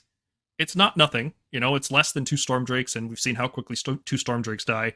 But 16 health with a 5-up ward from some source is not bad. Like, you can give him Praetors, you can give him Envoy of the Heavens from another hero. His shooting attack is decent. I don't like that it wounds on 4s, but it is hitting on 2s all the time, and Ren 2, so it's not like you're spending command points to shoot with him. You don't need Vigilors to make him worthwhile. His melee damage is, compared to Airden, it's actually good. It's surprising that I'm saying that, because his damage is not for 400 points. It's not good, but it's, it's higher than it could be. When he shoots something, he soul burns it for the rest of the battle, even if Ionis is slain and taken off the table. For the rest of the battle, you're going to deal D3 mortal wounds to every single target with soul burn, which is very cool because you can split attacks, you can covering fire, you can stick soul burn on one thing per turn, and then every turn just 2-up D3 mortals, which is pretty cool when you're facing like lists that have units that have, lots of 10 health units, lots of screens, lots of heroes, reinforced units, not so much. Doing D3 mortal wounds, 3 times in a game, it's not doing much to a block of Vanguard or reinforced chosen. And the range is short on it, unfortunately. It makes it a bit tough to use the way you might want to. Yeah, it's got that 10-inch range, which you can just redeploy 1 out of it if you really want to. That's always a problem with a lot of Stormcast units. His Lightning Tempest is a cool prayer. It's chain lightning on a prayer, which is kind of neat. Random, because it has to deal D3, and then it needs to, 3-up to pass to the next unit, and so on. But it's like having a damaging spell your opponent can't stop, right? Like, that's probably one of his better features, is the Lightning Tempest. Priest 2, in theory, makes your chanting more reliable, at least on your turn, right? Because you can chant a prayer and then bank it, and then try to chant a better prayer. Like, he's pretty good at chanting Bless Weapons, because he can chant to heal, and then try to chant Bless Weapons. It's still got that problem where you're banking and then doing nothing, but at least it's all happening in one turn. You're not setting up multiple turns and then disappointing yourself, And yeah, like I said, he can bring any Stormcast in his regiment. Problem is that he's just so inefficient, and Priest 2 is not very good, is it? Like, yeah, I thought it would be good. It's just not. Because without any bonuses, it's not. Especially now that we have the portal. Like, we just don't need that translocate as much. Yep. Yeah. You have to actually damage stuff with his flames in order to get the soul burn. He can't use cover or obscuring or mirror shield, so he usually just gets shot. Do you want to spend 150 points on Praetors to give him a 5-up ward? Probably not, because he's not really a threat. He can't do that much damage. I think it's just a cost thing, honestly. Like, if he was... This 300, I would play him. Yeah, I'm going to say it sounds crazy, but he's got to be like 100 points cheaper. Because right now, with the state of the game, with manifestations, with other heroes that we can bring that can bring any unit for his stats and everything, 300 honestly is a reasonable price point. I don't think I would take him at like slightly at the same points as Stormdrake Guard too. Like I know we often tend to be pretty liberal in our what points we should give Stormcasts, but at least the same as Stormdrakes. Like, this being over Stormdrakes with the damage it doesn't have with the guaranteed prayers, I think they just value ward. Soulburn too much. Yeah, no ward. They value Soulburn way too much. But the reality is, paying D3 damage is not going to do that much. Like, nobody's worried about that. Like, max, you're talking about, assuming 1 failure out of 5, you're talking about 8 mortal wounds on average over the course of the entire game, which is not a lot. So I think he will get better. I think, it's unfortunate because I've noticed a lot of people that Stormcast players on our Discord that painted him up at the end of third when he came out. It was all like super exciting. He's such an awesome model. And then now they're like trying to build with him and stuff. And I think, thank goodness he's a War Master, because if not, that would be really problematic. But yeah, I think people are a little bit disappointed with him, but I'd say like still have fun with them. Like I think there are ways to lean into trying to use him for blessed weapons and play around with him and stuff. His points need to come down, but they probably will. So don't give up on him. He could come back into play with maybe at like 340 and a different season of rules. Like I don't want to make this guy my general. A War Master is not a good thing to be in this army. There's so many heroes we can bring that aren't War Master that can bring the units we want to bring. It's just strictly a downside. Yeah, but they need to go with that many points, right? They need to go Celestar Prime on him. Be really aggressive with that cut. Yeah, give us like a. I mean, initially, I don't know if they've ever done a Stormcast point cut that is like more than 50. None come to Can't mind. think of anything. Yeah, none come to mind. So like maybe we could see like at least in 50, and then maybe another pass, maybe -20. But at 330, I think 320, I think he becomes really interesting, because then he's competing with what I call the primes. Like Celestin Prime, Andrasta, Bastion. He's like in that category, as opposed to like being closer to like a Lord Celestin on Stardrake right now than Bastion. Yeah, his he could be in contention with the primes, and which is fitting narratively. That's where he is, right? He sits on the High Council, the inner circle, as it's called. Yeah, I really want to see him get play. I think a lot of people want to play him, and I think he's a great model, and he's our only 2 priest, and that's the only way we can do some of our prayers. So there's something has to give. I will say though, I'm very disappointed by no bonuses or like specialty in like praying. Like this guy is like a power priest. He's the arch relictor. If anyone has like a direct phone line to Sigmar on speed dial, it's him. But apparently Sigmar just likes generic Lord Relictors better in praying than Ionis. I mean, I understand that they didn't want to give him the guaranteed 6. I feel like, okay, guaranteed plus weapons might be really strong, but like could have given him something like Lumineth have, where it's like if you roll a 0 to 3 in your chanting, it's automatically corrected to a 4, so you can never pray below 4. Right? Yeah, I would have liked that. It's not impossible that they rewrite the rules on chanting so that if you're banking points, you don't fail the next chant. You know what I mean? So like you don't have this feel bad of I spent a turn banking and now my second prayer still fails on a 1. That would be really great. They could just take that out of the rules. That's not an impossible thing to happen. Yeah, because that's opportunity cost. I like that. You've taken the time to bank, you should be able to use them. And in that scenario, he gets a lot better, right? Like Blessed Weapons becomes more reliable, Translocation becomes more reliable, especially counter Translocate in that scenario gets really good. And that would be worth 400 points. Totally. But the rules, the way they are, the modules in place that we currently have, he is certainly not worth his point cost. His damage is not good. His durability is not good. Priest 2 is not very useful. So everything that makes him unique is just not very good. Yeah. We love his model. Oh boy. Yeah, it's sick. All right, and that concludes priests. Let's talk about wizards now, which are very good in this game right now. Summoning manifestations for free every single turn. You just add a unit to your army that sometimes affects the board immediately.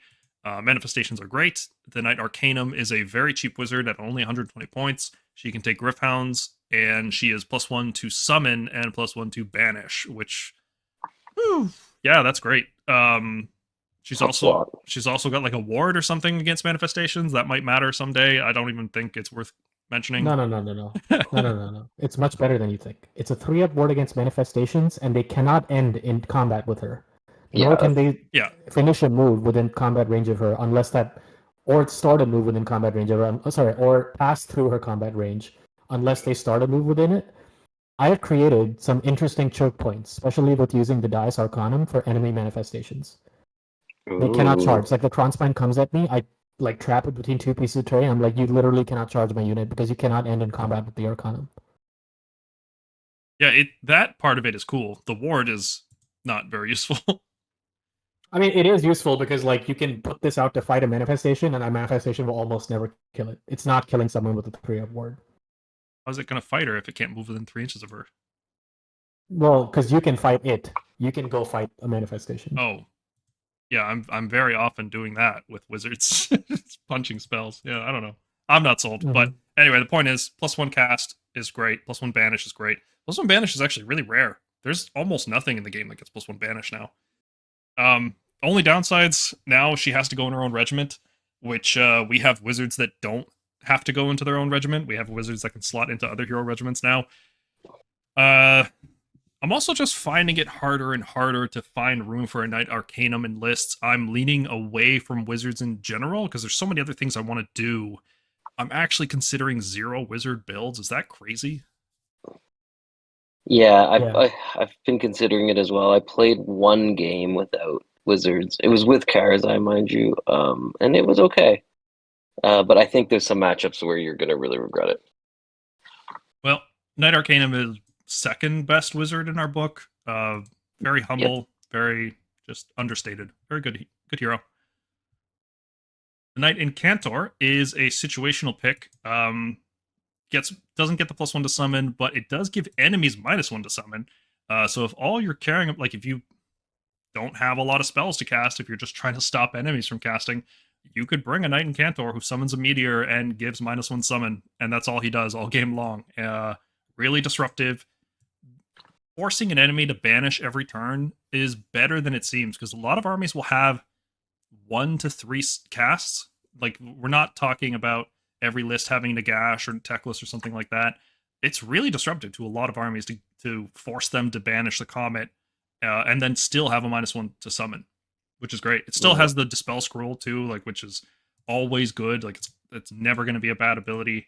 I don't know if there's any spells we really need to stop right now, so I think the Knight Incantor at 140 points with a bad regiment, like Sacrosanct Infantry is the worst possible regiment. We've seen the Sacrosanct Infantry are Foot Evocators, which are bad, Sequitors, very bad, Castigators, very bad. It's just Gryph-hound. Gryph-hound's the best. You bring the Gryph-hounds with them. That's it.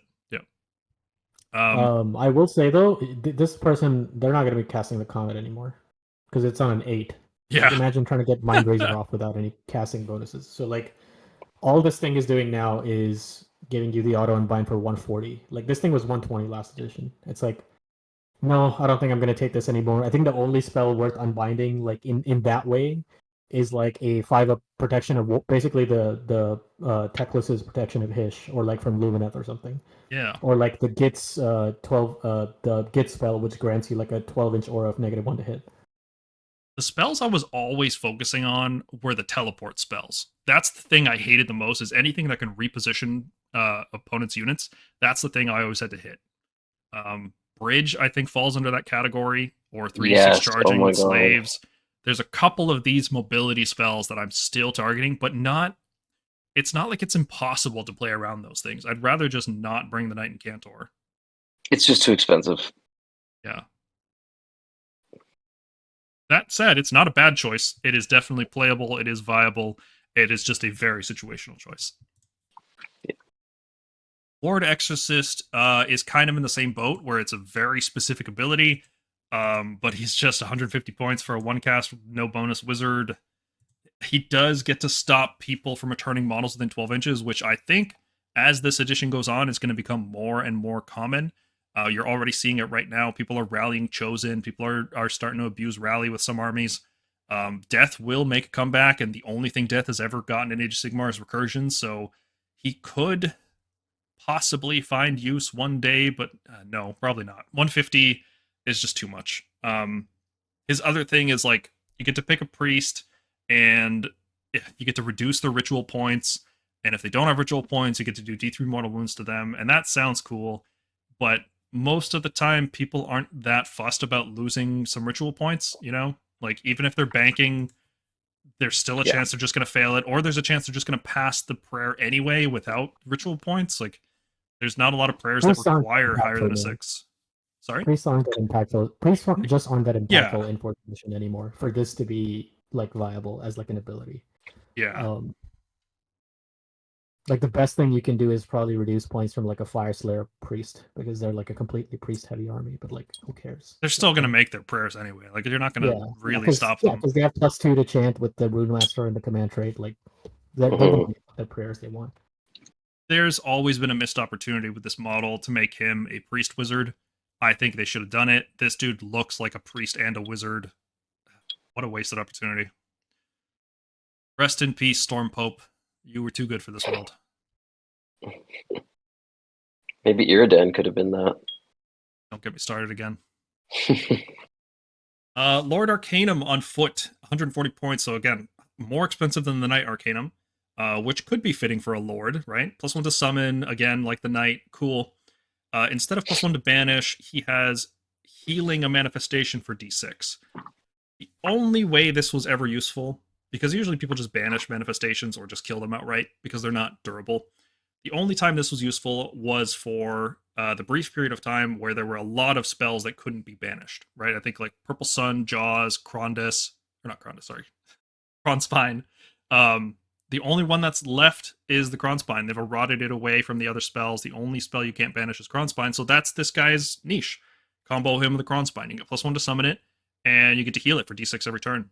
Especially because you can also, every time the Kronspine eats a spell, heals D6, and then this guy heals at D6, and you're looking at a healthy Kronspine every single time. And that becomes a thing your opponent has to put real damage into getting rid of. Otherwise, it's just going to come back at full health. And that's kind of cool. The problem is that the Knight Arcanum does it 20 points cheaper. You don't have to bring the Kronspine, and this is, again, the worst regiment in the game. Doesn't even bring Gryph-hounds this time. Literally just this guy in your list for +1 drop. Doesn't seem worthwhile to me. No, and also a really hard model to find. Nobody knows where it comes from. It's a secret. All right, Lord Arcanum on Dracoline. We talked about Dracolines. This guy boosts Dracoline damage. That's really what you need to know about him. And he does it in a pretty good way. He is a 1-cast wizard for 210, which is not good.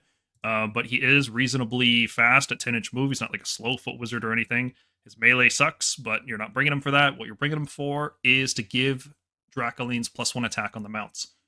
He also has this cool ability, Storm Wave, which deals D3 damage to each enemy unit within combat range after he charges or another unit nearby charges.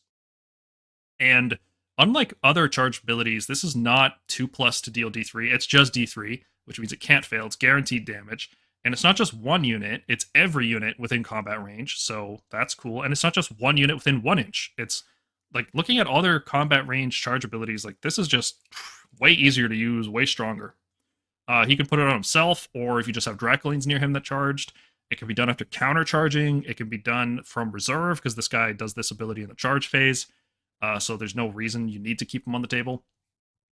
And yeah, him and the Dracolines that he's coming with can all get +2 charge from Estrella. So you're looking at an expensive package, but it is very durable. You're going to get your points back. You're usually going to trade up that unit. It's pretty good. I think he's like a B-. Like, obviously, you only use him with Dracolines, but Dracolines are a solid unit, and this guy is like an upgrade for them to make them deal real damage. It takes them up to like almost Fulminator levels of damage. It's really, really good. But maybe it's not necessary. You know, maybe the damage your Dracolines are doing in your list are enough for you. Then what you're left with is a 1-cast wizard that is mounted, so he gets shot. Yeah, not efficient. 210 is a bit much. I'd prefer if he was cheaper, but he's Legends. He'll never be cheaper. The other direction you could go with Dracolines, or I suppose you could do both, but another way you could go with Dracolines is to double down on their defense. Rather than boosting their damage with the Arcanum on Dracoline, you could get the Arcanum on Gryph Charger. And he has this really cool ability, Healing Light, which heals himself or another Sacrosanct unit for D6 at the end of every turn. And if the unit doesn't need to be healed, like if it's at full health and no damage taken, then it just returns a model which means Dracolines can just return models in both players' turn all the time.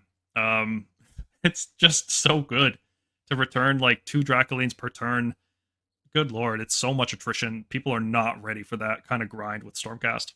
He's also got a built-in teleport, so if you're trying to do battle tactics, this guy can do them. And then when you need him to be near your Dracolines, you teleport him in. Because his healing light is only within 12, it's not wholly within 12, it's very easy to do this kind of thing where he's doing stuff on the sides and then dipping in at the right moment to support things. I really like him.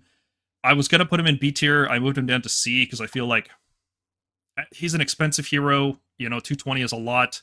You could bring Javelins for him instead of him. And defense is good if you find a way to leverage it. It may be hard to find a way to leverage it. And Dracolines are already reviving themselves, so he's not doing anything unique. That said, it is fun to double down on that kind of recursion. It is fun and it is strong. So I think he's playable. I think he's a C tier. Did you find when you tried that, because I know there was a point at the beginning where that was being tried, but did you find that there was often times where it wasn't just healing you? Like they weren't damaged? Oh, there's certainly times for that. But in those situations, like if I'm charging a screen with the Dracolines and then positioning for a redeploy onto an objective with Strike First, I would put this guy on the flanks, score battle tactics, and then maybe for one turn I don't get the return off, but I'm scoring tactics, and then the following turn I teleport into range and I heal up with Rally, and then well, not in that order, obviously. I heal up with Rally, teleport him in range, and then just return models, because you don't have to fight or anything. It's just passive return every single turn. But it only happens if you haven't taken damage, right?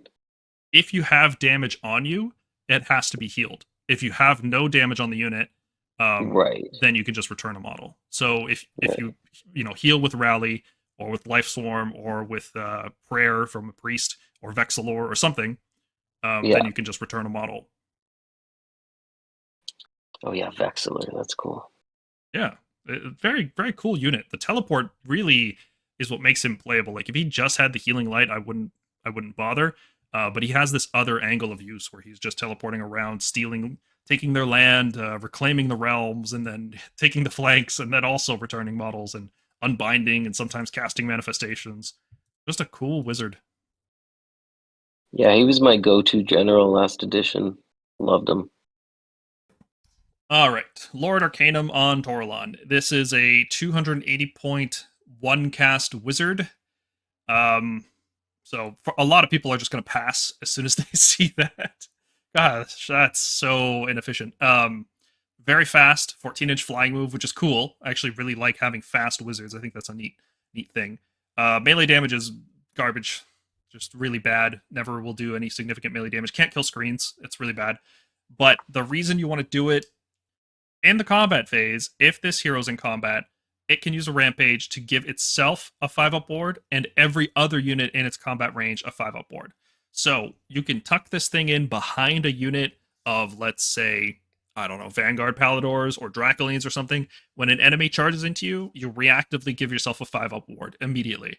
And that's the easiest ward that we have in our entire book. That is absolutely the easiest way to get a 5-up ward. Not the best, but the easiest. There's no dice roll.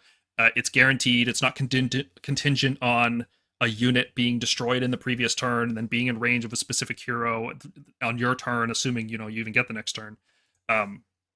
This is definitely the easiest combat ward that we have. And the other thing it does is it gives a +1 casting aura. So if you have this, and that works on itself, so this is a +1 caster all the time.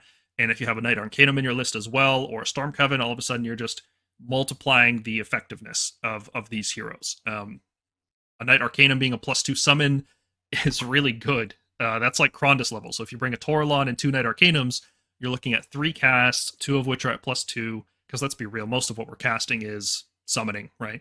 And Starfall. That's the majority of our casting. And then it has this ability that just kind of sometimes does mortal wounds to wizards after they cast spells. There's the dream of, hitting Nagash for 8 mortal wounds and then watching him laugh as he wards off half of them because he's got a 4-up ward. In this game, for some reason, that exists. Unlike Aventus or other big, fast priest wizard type characters, he can take a mirror shield, which is cool. but there's issues. So one of the issues I run into is the regiment. Obviously, Sacrosanct is a really bad regiment. Dracolines are the only good Sacrosanct unit right now, so this guy should pair naturally with Dracolines, but the 5-up board just gets way more value on faster units or something like Stormdrakes if you can pull it off. But then Stormdrakes, the bases are too big, like they're just slightly bigger than 2.5 inches wide across the biggest thing. So enemies can finish a charge within half an inch of a Stardrake, but not within 3 inches of the Taurolon, which is super important because Starlight Mantle, the ward, only activates at the start of the combat phase. It's not, like abilities used to be at any point in the combat phase. There's a specific timing for this. So you're spending a lot of points, and if you ever don't get the ward off, it just feels bad, and you have to kind of add more points of wizards to make the casting bonuses worthwhile. I don't know. It's not terrible. I've seen people using it, and I don't know how successful they've been with it to date. I feel like it's worth playing. Like, the effects are so good. Yeah. It's enticing. I wish it gave the ward for shooting, but that's obviously too much to ask. And yeah, I mean, if I had that model, which I don't, I think it's one of the few I don't have, I would probably try it out. It seems kind of fun. That model on screen is actually mine. Oh, nice. Yeah. It's a good effect. There's ways to play with this. I think the casting thing in this meta especially would just annoy people so much, because a lot of armies with 2 power wizards, you're going to get 2 to 3 mortal wounds off against them every turn. It's like kind of crazy. And it's not like heroic recoveries in the game anymore. Chip damage on heroes is very good. Yeah. It's a big deal for sure. Maybe this is a scenario where Judicators save this unit, This is one of those awkward regiment scenarios where you want to bring this hero, but the regiment is so bad, you won't have room in your list for a Vanguard hero. So maybe this is one of those times where Judicators come in. We did it, guys. He's good. He's going away in 8 months. So this is just for people who have it, and I think the only people who have it are like some crazy people on our Discord server. That is a face not even a mother could love. All right, let's talk about the Storm Coven, the new Warrior Chamber Wizard. Which, okay, sure, I guess the Warrior Chamber just has everything in it now. Before we had to have a Sacrosanct Chamber, but now it's in the Warrior Chamber. Cool. They're not a hero. That's their biggest feature. They are a wizard that can become a wizard too if they're contesting an objective, which I would say most of the time they're going to be contesting an objective, but not all the time. Like, it's not a given. There's going to be times where this is a Wizard 1, and it's going to feel really, really, really bad, because you could have brought a Knight Arcanum for 120 with +1 to summon. Yeah. They're not a hero, so that cuts both ways, right? They're not taking up a slot, and they're not creating a new regiment for themselves, but they're also not getting guarded hero because they're not a hero. They can just be shot off the table at any time. They can't benefit from places of power. But if there's ever any, anti-hero tech, like an ability that targets a wizard hero, these guys can't be targeted by it. So it cuts both ways. The reason you want to use them, in addition to being a wizard 2 most of the time, so they are just the most efficient wizard, their spell is really, really good. Aether Shock is a high cast value on a 7+, but it gives a friendly unit strike first or an enemy unit strike last. Either way, the target has to be within 12. But what this allows you to do, which is why we just really like strike first abilities in general, it allows you to fight with 2 hammer units before your opponent can fight. And Stormcast typically don't do well with that because we don't take damage well. We want to make sure we are hitting first and then taking nothing in return. That's why we like shooting. That's why we like units like Javelins that can do a bunch of damage and then power through to get out of melee so they're not stuck in there. That's why we like doing a lot of damage so that things just don't hit us back. But in this edition, the damage of a lot of our units isn't high enough to wipe out reinforced, 2+ save, -1 hit units. And this is where Strike First comes in handy. You'll have to charge multiple units in to deal with those units, and being able to fight with both of them at the same time is great. Now, you can also cast this out of unbinding range for the most part. You could, for example, in your backfield have 6 Prosecutors. You give them strike first with the spell, then you hopefully bless weapons on them, then you teleport them in, and then 3d6 charge with a reroll is very reliable, so they're going to get in with strike first. Then you charge in another unit from the front, like you're doing like a pincer maneuver. You hit them from both sides, and both your units get to fight. So you take no losses until your opponent is lost a lot of models. So very strong unit. The problem, I have a few problems. They're very slow, and they have to get on objectives. So if you're playing one of those maps that has objectives in the middle, these guys could just be Wizard 1 for the whole game. It could just be too dangerous for them to go out in the middle of the field, and they just stick there. Yeah, they're just... there could be scenarios where objectives stop being objectives, right? Like, do they even have the possibility to get Wizard 2 on that Starfall scenario, the one where terrain turns into things? Can they even become a Wizard 2 there? Like, they're not technically contesting an objective, right? So I think they have issues there. If you're playing Jaws of Gallet, where they get eaten, you just can't play it there. The Vice, the objectives switch on you, and in the hero phase, that's when you cast spells before you move. Yeah, it's not just a given that they're a Wizard 2. They are a Wizard 1 that sometimes becomes a Wizard 2. I think that's a better way to look at it. Their damage is not great. You're not bringing them for the damage, so I guess it's a bonus, so it's not that big a deal. The biggest problem, I think, more than anything else, is that they just have no casting bonuses, and their spell only lasts for the turn that they cast it. So a lot of times you're going to want to countercast this to give an enemy strike last, but that's on an 8+, and that's just not reliable. That's like a terrible command point, And even then, it could still be unbound. And yeah, that, I don't know.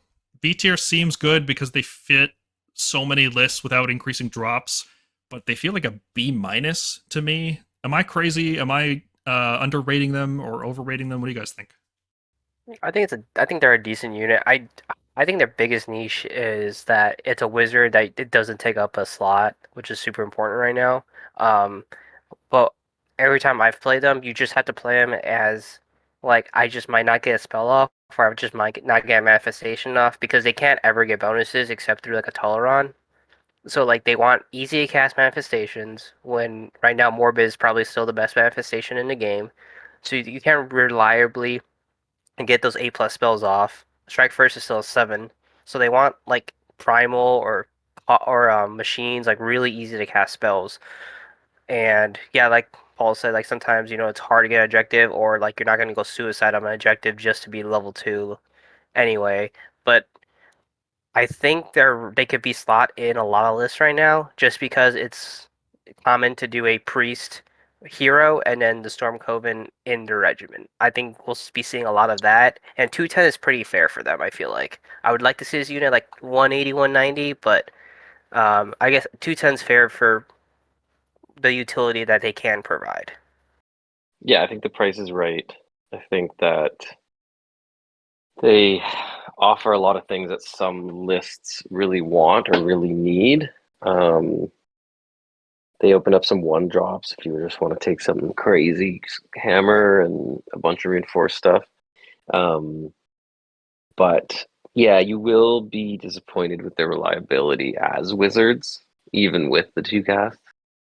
I've only played them a couple times, but I wasn't super thrilled with them. And also, the Strike First is great, but it's also only in the turn that it's cast. So you can only really use it offensively. And then if you do try to use it, like countercast it, yeah, you're gonna struggle to do that. So yeah, it's a bit of a... I think you can tech them into into some lists, and some people will really enjoy them. But I'm not playing with them at the moment. I think this could be 30 points cheaper. They're like a paladin unit that casts spells, right? And like our 3-man paladin units, I think we've pointed, regardless of whether they're Annihilators with Grandhammers or Shield Annihilators, we've pointed them at, in our estimation, they should all be like below 190, and I think this is very much the same thing. It's a support paladin unit. So I would like to see 180 or 190 on these. I think they become more usable. They're perfectly usable now, but it's like I don't see much competitive vibes coming from them. Just Mind Razor is an extraordinarily difficult spell to cast, always has been, without any casting bonuses, and that's what this is. So Yeah, you can translocate into range and then do the strike last. But strike last isn't as good in Stormcast as it is in other armies because we have shooting. That's our strike last, basically. We always just do a ton of damage in multiple phases. Strike first is interesting, and that casts on a 7+ on our turn. Yeah, I don't know. It's just just unreliable. There's so much stuff in here that's like, oh, this would be so cool if it was not reliable, but just more reliable. Like it wasn't as random as it is. Instead of like a coin flip, maybe if it was a 2+, I could see it, but 7+ is not. It's not easy. It's not reliable enough. All right, Aventus Firestrike. He is basically Estrella with 90 more points to get +1 cast. So if you're gonna use Estrella to bring any Stormcast, you can also consider spending 90 points and getting an extra cast and a much faster hero and healing and a better spell, like an upgraded Estrella. That's what Aventus is. And I've been tinkering with him because he being able to bring every unit in the book means you can just cherry pick the best units with him and also have a 2-cast wizard, and it looks like the kind of unit that your opponent would want to kill because, oh, centerpiece wizard, 2-cast, 300 points, I gotta kill that thing. Complete trap. It does not matter if this guy dies, because most of his value is just bringing whatever units you want, So I think he's playable. His spell is good. It just deals flat 3 mortals to the target, which is useful. Like D3 drives me nuts, especially 2+ D3s. Sometimes they just do nothing. This is just flat 3, and then it chains to everything else. Healing himself for 3 only in your hero phase, that does add up, and then sometimes you charge him into combat, and he gives you +1 hit with his rampage against one enemy unit, saving you command points. Doesn't work on companions, unfortunately, so if you're relying on, and you probably will be if you're bringing this guy, you're going to bring the Vanguard units, so their mounts won't get any bonus. But if you have Prosecutors in combat with him, for example, he can save you a lot of command points. Also does this defensively, so if an opponent, charges into you, you can tag them to give yourself +1 hit. You can defense and keep +1 hit active. So it's not like it's a purely offensive maneuver. But unlike, the Toralon, he has a special character, so he can't take Guarded Hero, he can't take Mirror Shield, he can't use Obscuring Terrain, so he usually just gets shot. And he doesn't have any casting bonuses. So he's like Storm Coven with a regiment attached, Kind of the same feelings, I think, right? Like, he's not casting any of the harder spells very reliably. His signature spell isn't even particularly synergistic with the army. It just does damage. So usually this guy's just chucking out 2 endless spells per turn. I think he's interesting enough. Like, a lot of our heroes that bring any unit have to be considered just for that reason, except for Andrasta. Everything else needs to be a serious consideration. And Estrella Soulbright. We've been talking about her a lot. Yeah, she's great because she takes any unit, and she's a wizard while doing it. She's cheaper than Bastion, she's cheaper than Andrasta, she's cheaper than Celestin Prime, than Krondys, than Karazai, Ionis. She is the cheapest hero that can take any unit, and any unit for us means, Vanguard for the most part, but also sometimes you bring in Prosecutors, sometimes you bring in Stormdrakes. She just brings whatever you need to. And she's also summoning a spell every turn. Then she's got additional synergy with Dracolines in particular. She gives herself and other Dracolines around her +2 charge, which is cool. And she can give herself or another Dracoline unit, because you're not using anything else in Sacrosanct, +1 to wound in combat. So I think she just ends up being A tier. Feels like an A-. There's other ways to bring Vanguard. We've got Krondys, we've got Karazai, we've got even the Knight Zephyros can just, if you just want to bring Vanguard, she's there. But she's just so common in list building. I feel like just very good efficiency piece, which is ironic because she's really inefficient. Just terrible damage, terrible stats. Wizard 1 for 220 points is really bad. Not a good hero, but a good list building tool. Are you guys still using Estrella on your lists, or have you moved on to other heroes yet? It depends how much I try and shave down in my list. The Zephyros is still very, very good for us because we want to take a lot of Vanguard units. But Astrea is probably like the second most taken hero I use in some of my lists because like it's a wizard on the stick that has some utility, but she's only 220. Like that's insane that like Bastion isn't 220. Like he's not even a wizard. I'd rather just have Astrea. It's sad that she's going away in 8 months. Yeah, she's basically like, a wizard is always like a good thing to have this edition, and like she's unlocks Vanguard and unlocks, basically everything. That's her main draw, and it's not a bad draw. Um, she's not great at combat, but like she can like kill, like trash chaff or like low armored units pretty well, especially since she can pretty reliably charge anywhere she wants to, because she gets the +2 on herself. So that's how I think about her. You could throw it through a portal, get a 7-inch charge on some like out of place foot hero if you really wanted to now too. Mm-hmm. Like Yeah. it's like it's funny how the portal just makes air to our list better. Well, we could always drop her out of reserve, but having the portal means that we can keep You her can on the punish table, cast, unbind, and then teleport her. Yeah. Probably there will be a better unit you want to teleport with the portal instead of Astrea. All right, Grandis. We were very close to giving him S tier in our index review. He squeaked out of it because I felt like there were enough things that you could do that didn't require Grandis, and I'm glad that we made that call because it turns out there were a lot of things that we can do with our army. Increased now with Battletome. Grandis is still very, very good though, even though he has taken a 20-point nerf, which is like, it's not a real nerf. 20 points is rarely gonna matter, but it's like, hey, we're paying attention. Stop being in every list. That's the kind of nerf 20 points is to a hero like this. I don't know about that. I think 20 points in our army matters quite a lot. I think in the grand scheme of things, because it doesn't ultimately change what his list building options and what his Warscroll abilities are. So in that sense, it doesn't do much. It'll change, like, instead of bringing Vigilors, I have to bring Vanquishers now. And I'm not thrilled about that, but yeah, it's not gonna like change whether you bring him or not. If you want to bring Grandis, you're still gonna bring Grandis. Yeah, like my Chrony list, like literally switched out my Vanquisher screen to dogs, and like that was it after both the Long Strike and Crondi nerf. So And- I expect Long Strikes to get nerfed again, maybe Crondus again, but even then it's like okay, we lose the screen. Crondi is just could carry so much weight for you right now in the meta that we're in. But I would like to see what happens like 6 months from now or 3 months from now. Next big update to see what happens with like spells and manifestations and all that, and then reevaluate Crondi from there. oh boy, wouldn't it be great the day they nerf long strikes and then go, oh yeah, here's negative 30 points on Iridian, guys. That's So what makes Grandis so good? Melee damage is good. Everything wounds on 2s. You don't have to use Finest Hour. High volume, relatively high volume. It's like having a reinforced or an unreinforced cavalry unit fighting. It's about 28 max damage. All of it's going to be on 2s, 2, Rend 2, which is pretty sick. Shooting attack sometimes does significant damage.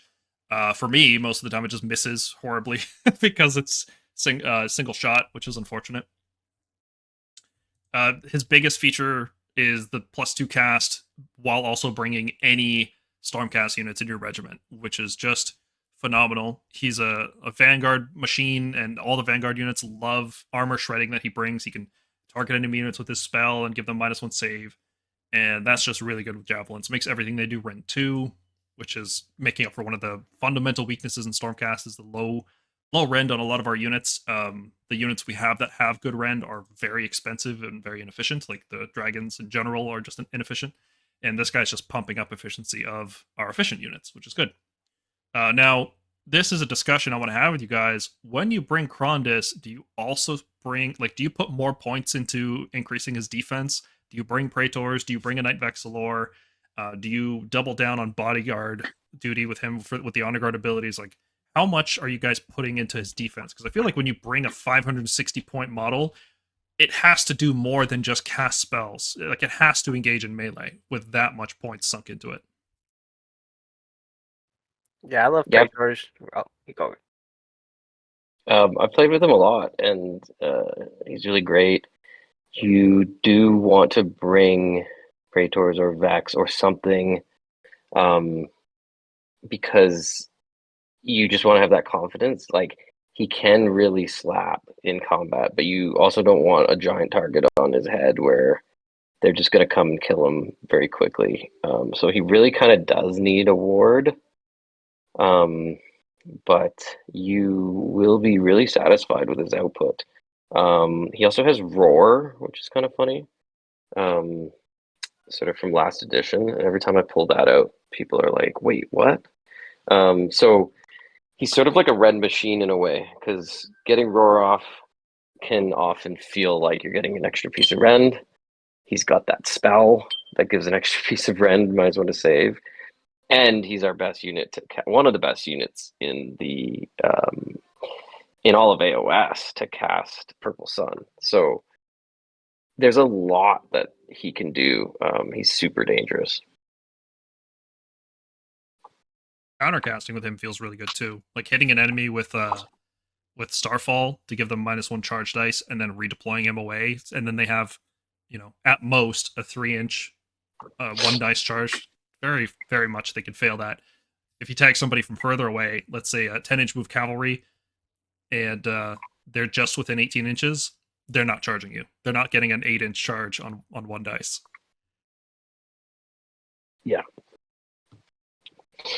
Like Corv says too, I think I really like Praetors or Crondy because I feel like Paul was saying, he's so expensive. Like, I want him to go be in combat, and I want him to be a boogeyman on the battlefield as well as just casting spells. I can't have a 560 point unit with Praetors just sitting in my back line. Like, it feels really bad at that point. But yeah, I have no problem shoving Crondy into some fights. See, that's where he starts to fall apart for me, is the fact that you feel like you need to leverage his bulk, and to leverage his bulk, you need to bring minimum Praetors, which is 150 points, and you probably also want to bring a Vexillor, which is another 120, so you can just heal him up constantly. So, and then you can really leverage that bulk. Like, he gets really, really tough to shove off the table. And that's a very expensive unit. That's like God level territory. It's like 800 points, Nagash type territory. And I feel like he doesn't give Nagash levels of utility. He's not, doing 8 casts. He doesn't have the 4-up ward like he does in some armies. He's not returning a whole unit and making up half his point cost. He is surprisingly fragile. Even with all that, he can still be taken down. If people really want to kill him, they will.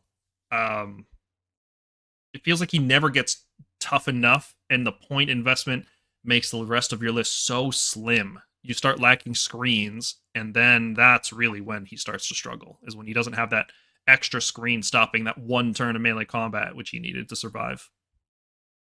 I think he's still good, just to be very clear.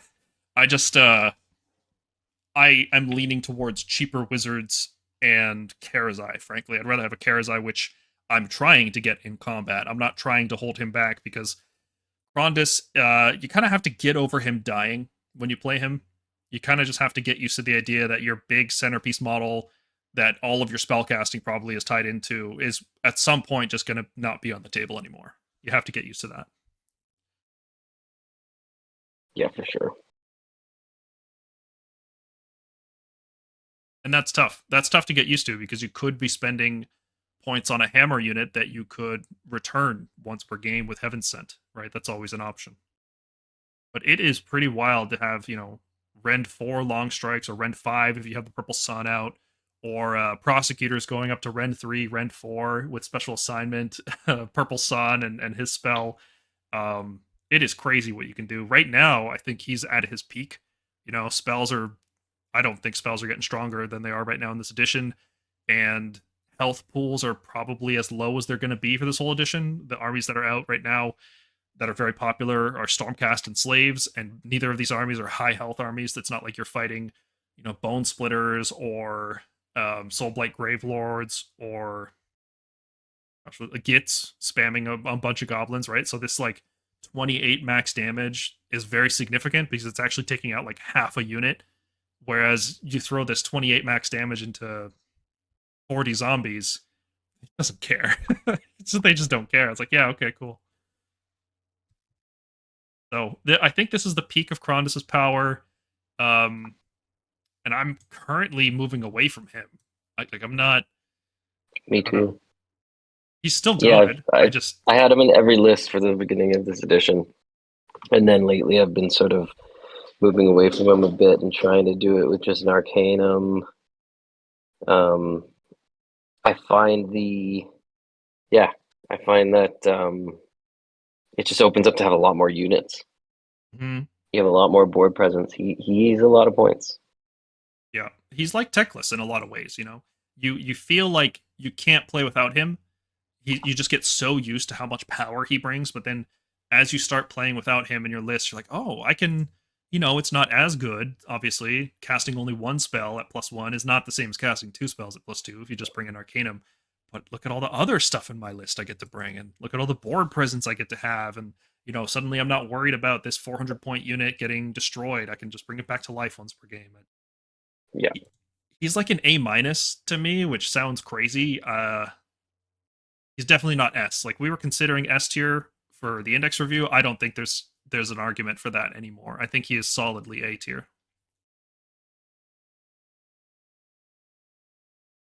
Yeah, and his points might go up again, which is unfortunate, because even that 1 point increase killed a lot of lists that I was playing, and starts to make him quite inefficient.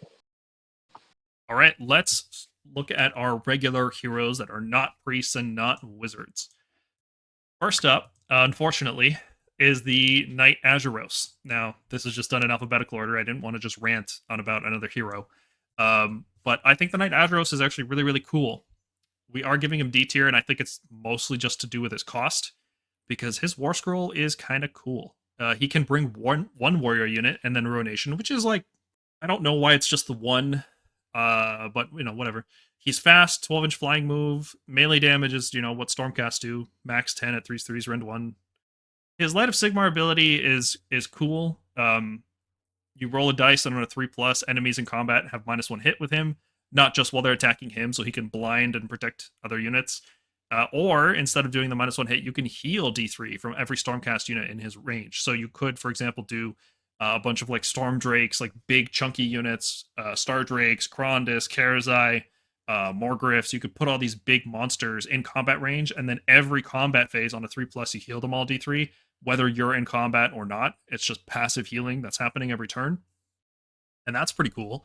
And he's got the Ruination Chamber ability, which is good to, ignore covering fire and stuff like that. And then he's got this really sick ability called Light in the Dark, which allows a unit of Prosecutors to move or retreat, and you use it at the end of every turn.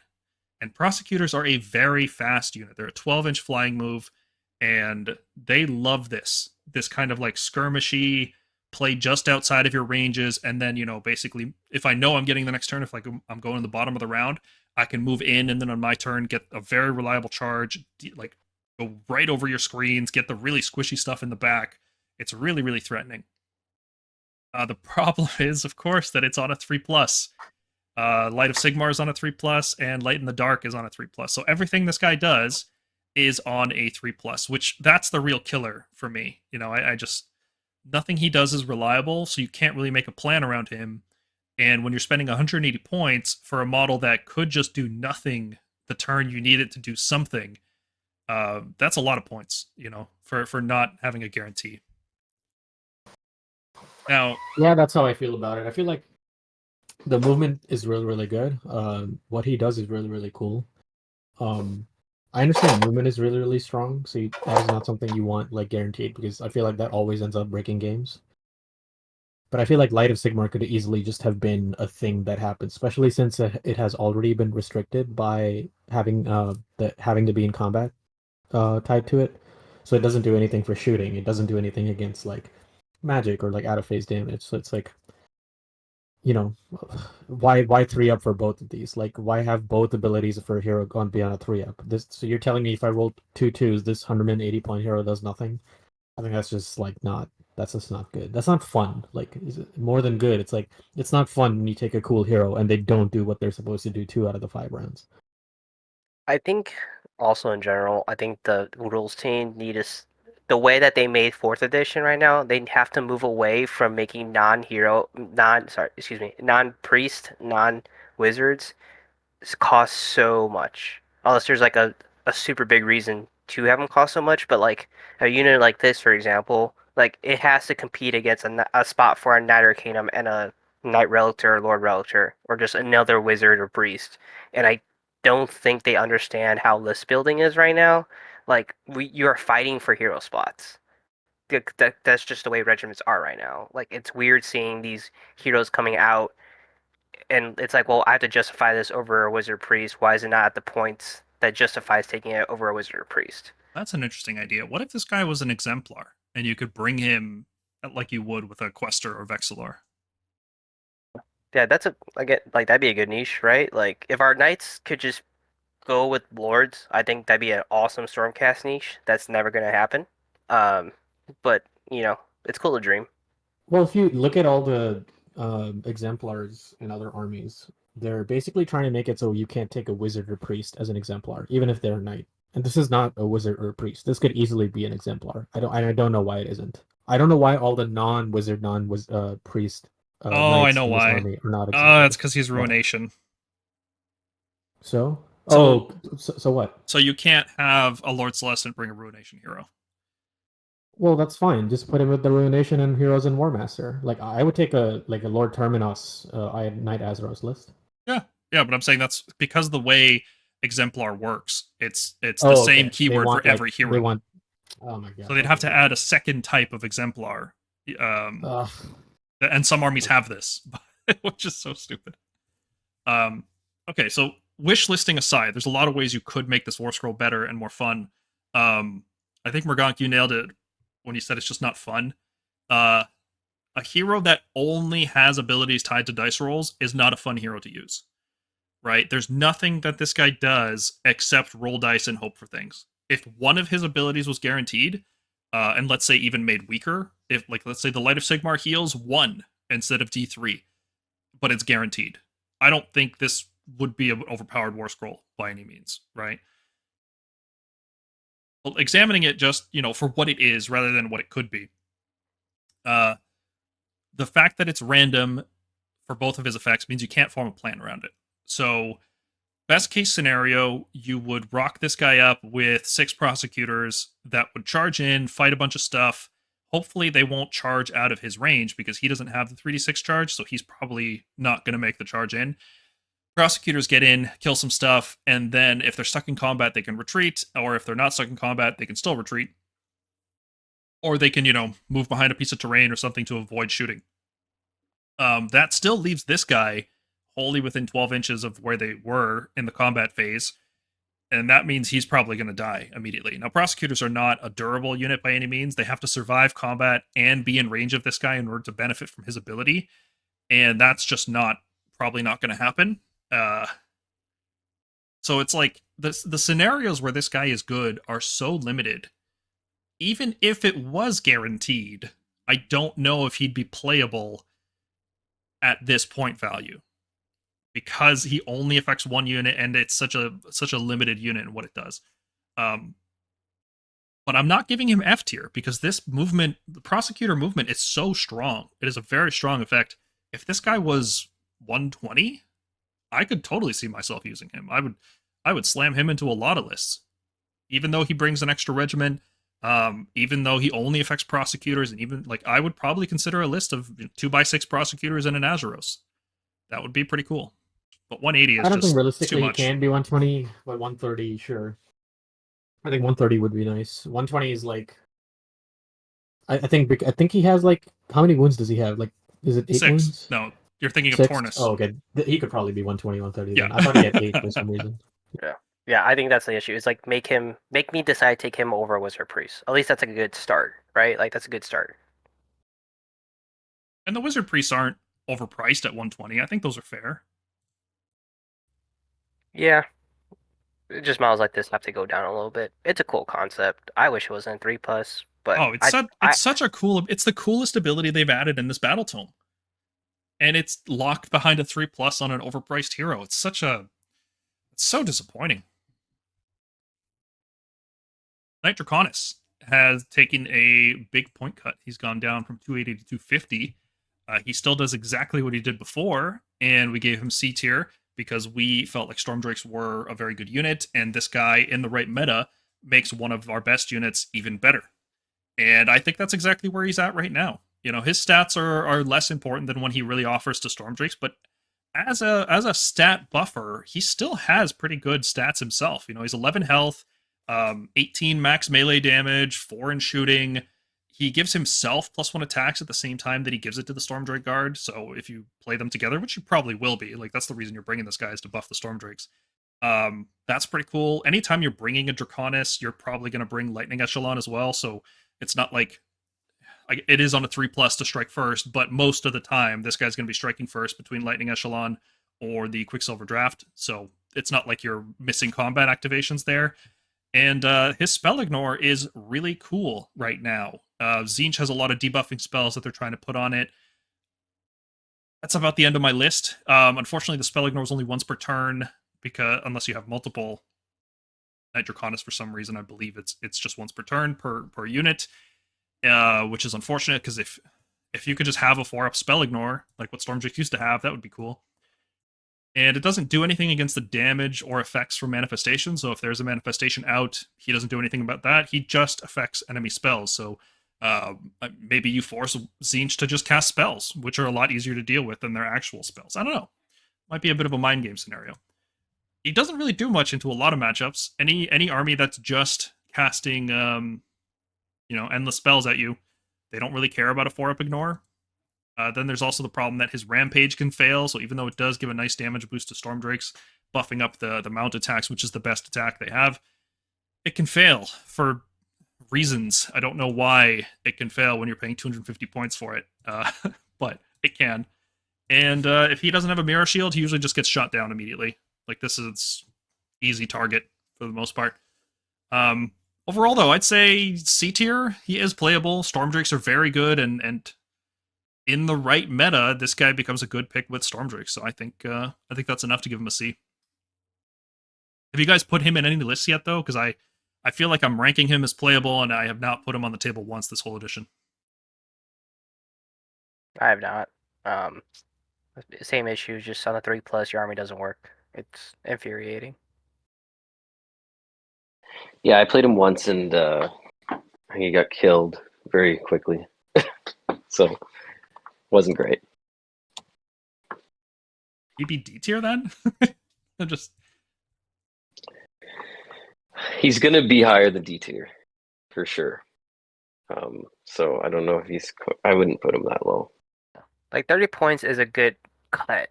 Like it feels like, okay, like he could maybe get his points back at that 250 mark. I would like to see him obviously a little bit cheaper, but I think he's going the right direction. I think he definitely is going the right direction. There a point value we feel better at? Like, I don't think he's overpriced at 250. How much cheaper can he get with his stats? I think the Drakes have to be a little cheaper again. Oh boy. Yeah, I think Drake's at 300. That justifies him being 250. Drakes can't do 300. Like, they'll never do that. They'll may do like 10 points, but he could probably be 230, 240 actually. Like, given his damage and movement, like that's how a lot of the cavalry heroes in other armies are costed for like this kind of damage. So, but are they 11 health? They're usually like 7 or 8, right? Yeah, but they also come with like a lot of buffs. Like this unit cannot get like like Slaves of Darkness is a good example. Like, or they usually come with like abilities that are like very extremely defensive. And I think like because of his spell ignore, if we eventually get to a spell meta or like a seasonal spell meta, I think his value goes up. But I think like realistically, he can't be like below 230, 240. He's just like too fast and hits like he actually hits not that bad for like a combat hero. Yeah. Okay. We'll see what happens with him. I'm going to keep him in the playable tier. I don't think anybody's going to feel bad about using him. No. All right. The Knight Heraldor, which we were almost ready to give F tier, but the recent innovations with Judicators, I think I'm going to leave him in D tier because he could be playable. If he gets cheap enough, fast enough, he suddenly becomes playable because getting a 9-dice rally in the right meta is pretty cool. Oh, you're getting hit with mortal wound spells? Yeah, I don't care. I'm rallying. You're getting hit with Skaven shooting. Yeah, okay. Defense rally. Like it's just that's cool. And then he also gives that same bonus to Pallador. So you're rolling 10 dice when you rally Palladors, which on average is 1 Pallador returned every hero phase. And that is a pretty sick niche, actually, for a cavalry unit to just, in every hero phase, spend a command point to get a model back. Is that worth 110 points? No, I don't think so. If Palladors were a better unit, I think Heraldor could see play. Because you could actually then run Stormstrike Pallador with Judicators, and a Heraldor would fit in that list. That would be a viable pick. But currently, he's just got the Judicators up. I wish he was an Exemplar. Oh, yeah. That'd be sick. It would be a start. I'm not going to say it makes him playable, but it would be a start. All the knights should be Exemplars.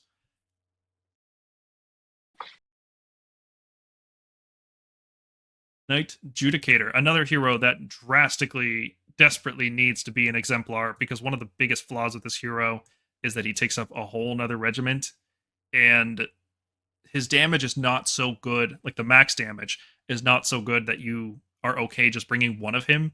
This is the kind of unit that has to be brought in like 4. You need 4 of this guy to make it good, and that's just too many drops, right? So if this guy was an Exemplar, okay, all of a sudden spending a little bit of points to get yourself 9 max damage, which is usually on 2s, Ren 2. It's not bad, actually, right? Not efficient at 160 points.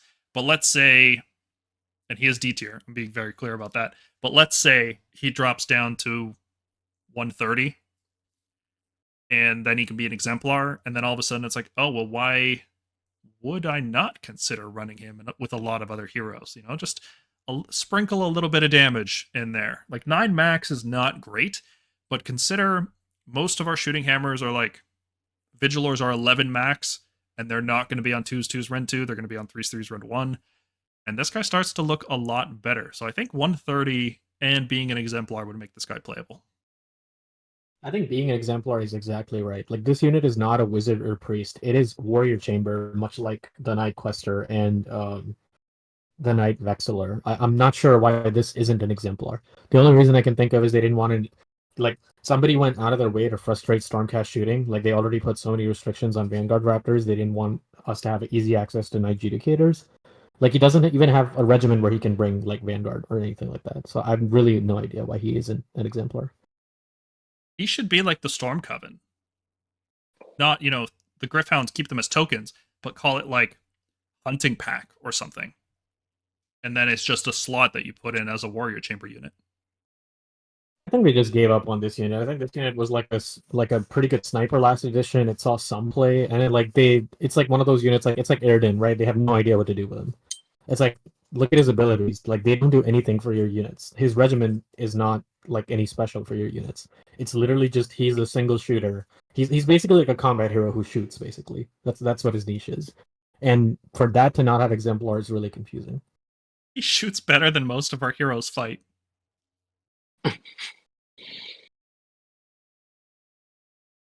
That's just confusing. Yeah.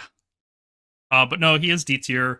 There's problems with the Hunting Hounds. Like, he's 18-inch range, but the Hounds have to pick an enemy unit within 12. The Hounds can fail if you roll a 2+. If you fail 2 times at all during the game, you just can't use the ability anymore. Can't shoot in combat, can't retreat and shoot, which you'd think a hero shooting in combat would kind of make sense. Like, all this guy does is shoot, so maybe he'd be like a Legolas-style shooting where you could shoot in combat. That would be kind of cool. Or you could, like, use a Gryph-hound token to shoot in combat or something. I don't know. But spend 20 more points, get long strikes in your list instead. Such a cool model, too. Like, it's a man. They could have fixed this guy. Not a cool model to spam. If you have 5 of this in your list, that just does not look cool. Same pose, same model. Knight Questor, 140 points, used to be 150. Can bring Gryph-hounds, can bring a unit of Questor Soulsworn, can bring Ruination. Is a Warrior Chamber hero, but the only Warrior Chamber unit he brings is the Questor Soulsworn, which, that's weird, right? I don't know why he brings Ruination Chamber either. He's on a quest, so he's like, it's rare, so he should bring only other Questors. Like, that part makes sense.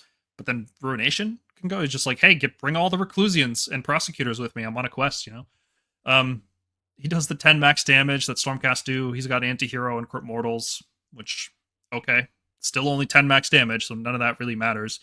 He can choose to be teleported. If you teleport Questor Soulsworn once per game, and he's nearby, he can tag along with them. He'll get the same +3 control and 5 up ward from Questmark, which means he can be 5 up, 5 control. He's an exemplar. He's really easy to fit into lists. And if you have the Quicksilver draft with him, you can do the combo where you fight first with him, and then you pull the Questors into combat and they fight first. Which is like cool, but you know, the Lord Celestant does that and also gives the Questor Soulsworn +1 to wound, and also is 10 points cheaper, and also can bring any number of Warrior Chamber units. And if the Night Questor could quest mark a different objective, that would be cool, but you can only quest mark one objective across your army because it's once per battle army. So it's not like you get a second quest mark or something. He's like a terrible, terrible upgrade for a Questor unit. Probably the worst hero in our army. I really don't understand his point cost. The only thing that would make sense is like they saw the anti-hero and they gave it, +10 points, and they saw Crit Mortal and they gave it +10 points, and then they saw 5 up ward and they gave it +20 points, and this guy ends up being like at least 40 points overcosted. There's no, I don't know, even at 80 points, I don't think I would play this guy. There's just no reason to do it. He doesn't do anything. He doesn't offer anything. His damage is not good. I don't know. Failed model. F tier. Is there any redeeming quality? I like the model. I can't even say I'm a big fan of the model. The hair just looks terrible. I think he's like, I don't know if he's meant to be emulating real Shortheart.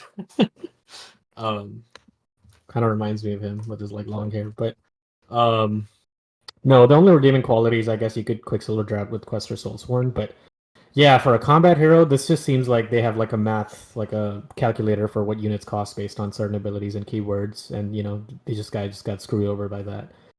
At 80 points, actually, you mentioned that 80, 90 points, I might take him as an exemplar. Sometimes I don't want to take like a Gryph-hound. Like something like this, if I'm already taking Questor Soulsworn, it's actually not bad. So you have to bring a Lord that can bring him as an exemplar. You have to be bringing Questors. And you have to give him your enhancement. You have to give him your artifact. And you have to pay 80 points for that. I'm not saying it's great. Like I think it's like it would bring him into like B or C, like C tier or like B tier. Like if you have the model and your collection is not that extensive, you can play him, and it's like not the worst thing. Especially because like on his quest mark objective, you don't have to like specifically give him a ward. So him and the Questors are warded. You can have a Ruination Chamber that. It's not great, but it's like not super bad that it's like, oh no, this is trash. Like, why would you do this? It's not irritant here. No, I think this is irritant here.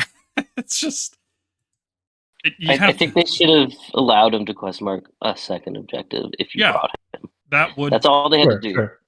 140 is still too much for that, but that's a start. Give him an interesting ability that combos with the unit. Knight Venator, 190 points to deal max 6 damage. 24-inch range, which is cool. He is fast and flying, so like you're gonna shoot whatever you want to shoot, but it's just not gonna do any real damage. Once per game, he can use the Star-Fated Arrow to deal, D6 damage to any visible unit, or D6 +3 to a monster. You can't even bring multiple Vindictors because it's once per battle army. So only one Venator can use Star-Fated Arrow. He could, in theory, use Star-Fated Arrow after running and after retreating. So that's kind of neat. It ignores Guarded Hero. He can use Guarded Hero. Like, I'm trying really hard to make a case for this guy. There's no point value where this is good, right? It's not, in 190 doesn't just... I thought the Night Questor was insanely overpriced. This guy is absurd. Almost two. This costs more than a unit of long strikes. Yeah, it's a bit strange. It's like he was costed assuming you could spam Star-Fated Arrow, and then they just changed Star-Fated Arrow so you couldn't spam it, and then they forgot to update its point cost. It's really bad. Even Andy has abandoned it. That's how bad this model is. Moving on. Knight Vexillor. So we were really, really hype on him in the index because he is just a lot of power for 120 points. He has a really sick ability where in the hero phase, you can pick D3 units, and then each of them heals D3, and then also gets +3 control. And that he can pick himself. So he can give himself +3 control on top of his 5. He becomes 8 control. If you have Staunch Defender, he becomes 11 control by himself. He's outnumbering whole units, which is really cool. The healing is done in the hero phase, every hero phase. So it's per round, he's healing 2d3. And given how effective health scales, healing becomes very, very powerful. If you have, -2 attacks on a Karazai with a 5-up ward, or a Krondys with -1 attack and -1 hit from cogs, D3 healing becomes really, really powerful because every point you heal back is just way more damage your opponent has to pump into you. The control stuff is really cool. The healing stuff is really cool. We were really hype on him, and we were putting him into a lot of different lists, and we kind of just stopped doing that. We found out that the control stuff just isn't that impactful right now because objectives are so small.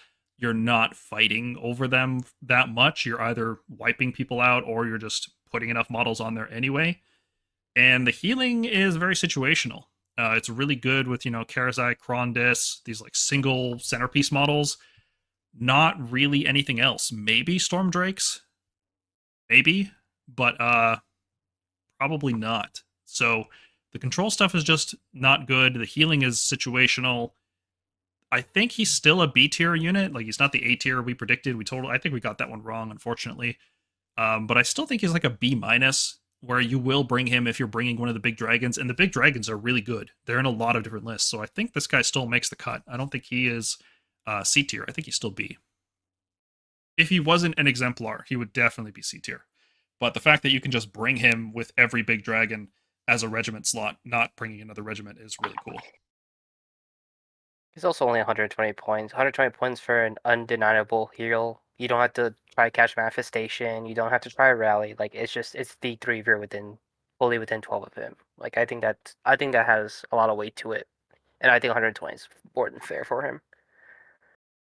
This is an example of an ability that is random, but the minimum, what do you want to call it? The absolute lowest it can do is just healing one unit for D3 and giving it +3 control.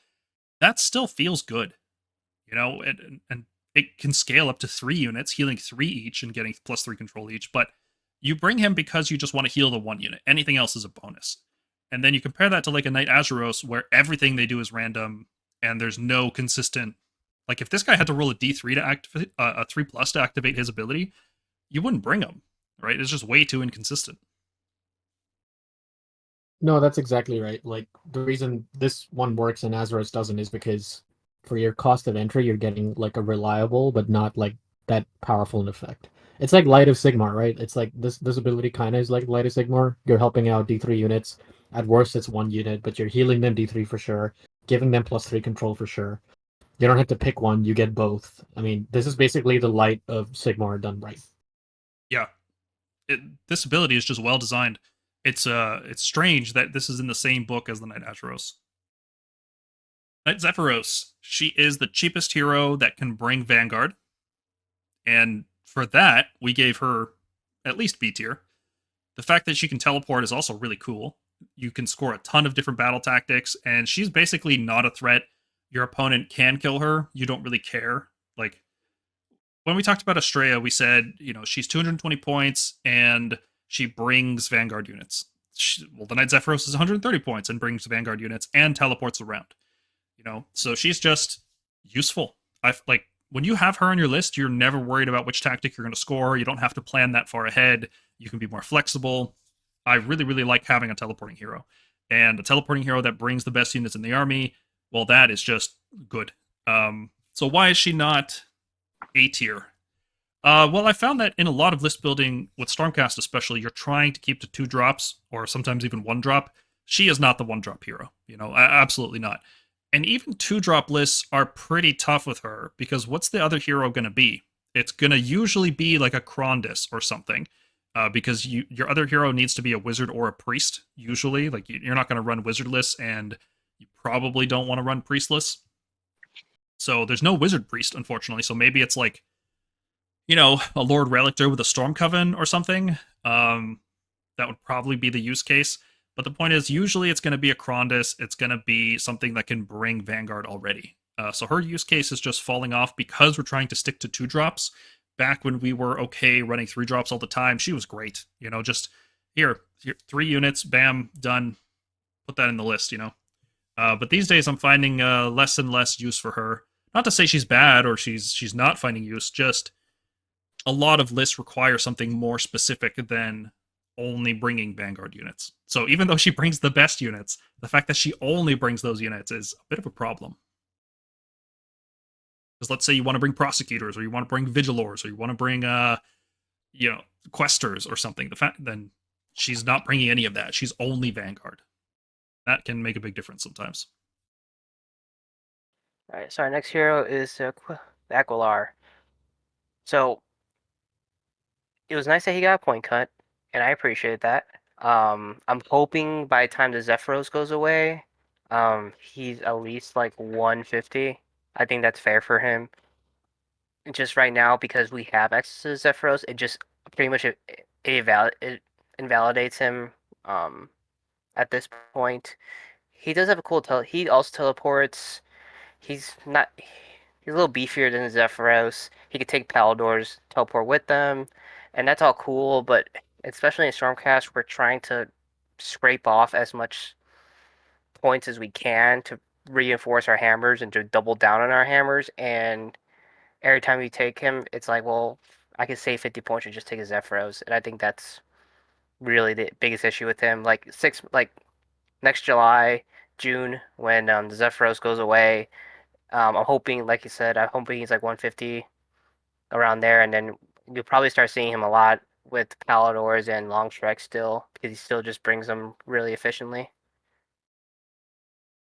Yeah, I don't understand why he doesn't have +1 damage on the charge. I think he's the only cavalry hero other than the Gryph-stalker who doesn't. Even like he has the same weapons and the same mount as the Vanguard-Palladors, but he doesn't have +1 damage on the charge. But really, like, yeah, he's the Vanguard Tex that is not a War Master. And eventually, when our Legends units retire, I hope he does go down by like at least 20 or 30 points. I think, like, honestly, if this becomes the non-War Master option for long strikes, I think like those units could eventually come down. I think right now they're a little too efficiently taken. This guy could be 130, right? Like, his damage is not good. It's not that much better than the Zephyros. So he could probably be 140, like 10 points more just for the speed. Like, it's just... And the health, I guess. I don't know. These things don't really matter. Like, the difference between a 6 health hero and an 8 health hero, when neither of them does anything but teleport around, it's not... I don't know. It's not something I pay points for. Like, if you had the option to pay 10 points to add 1 health to a Knight Arcanum, would you do it? Probably not. This guy is not as useful as adding health to a Knight Arcanum. I'm off on a tangent here. All right. Lord Castellant. It is a chunky cost for this guy. 150 points is a lot, but his effect is very, very strong, and I think we are entering a meta game that this guy is going to be a serious consideration. I was ready to put him in D tier until we found the Judicator tech, because his regiment is just not very good. He can only bring warrior infantry, but hey, Judicators right there. He does one thing, and it is a very, very powerful thing. He can pick an objective in the hero phase and remove wards from enemy units while they're on that objective. And removing wards is a very, very powerful ability in this game, because a lot of stuff has a 5-up ward, and removing a 5-up ward is like a 50% damage increase. Removing a 4-up ward, like if you're playing against Catacross or Nagash or something that gets a 4-up ward these days, that's a 100% damage increase. You are doubling the average damage that you deal to that hero.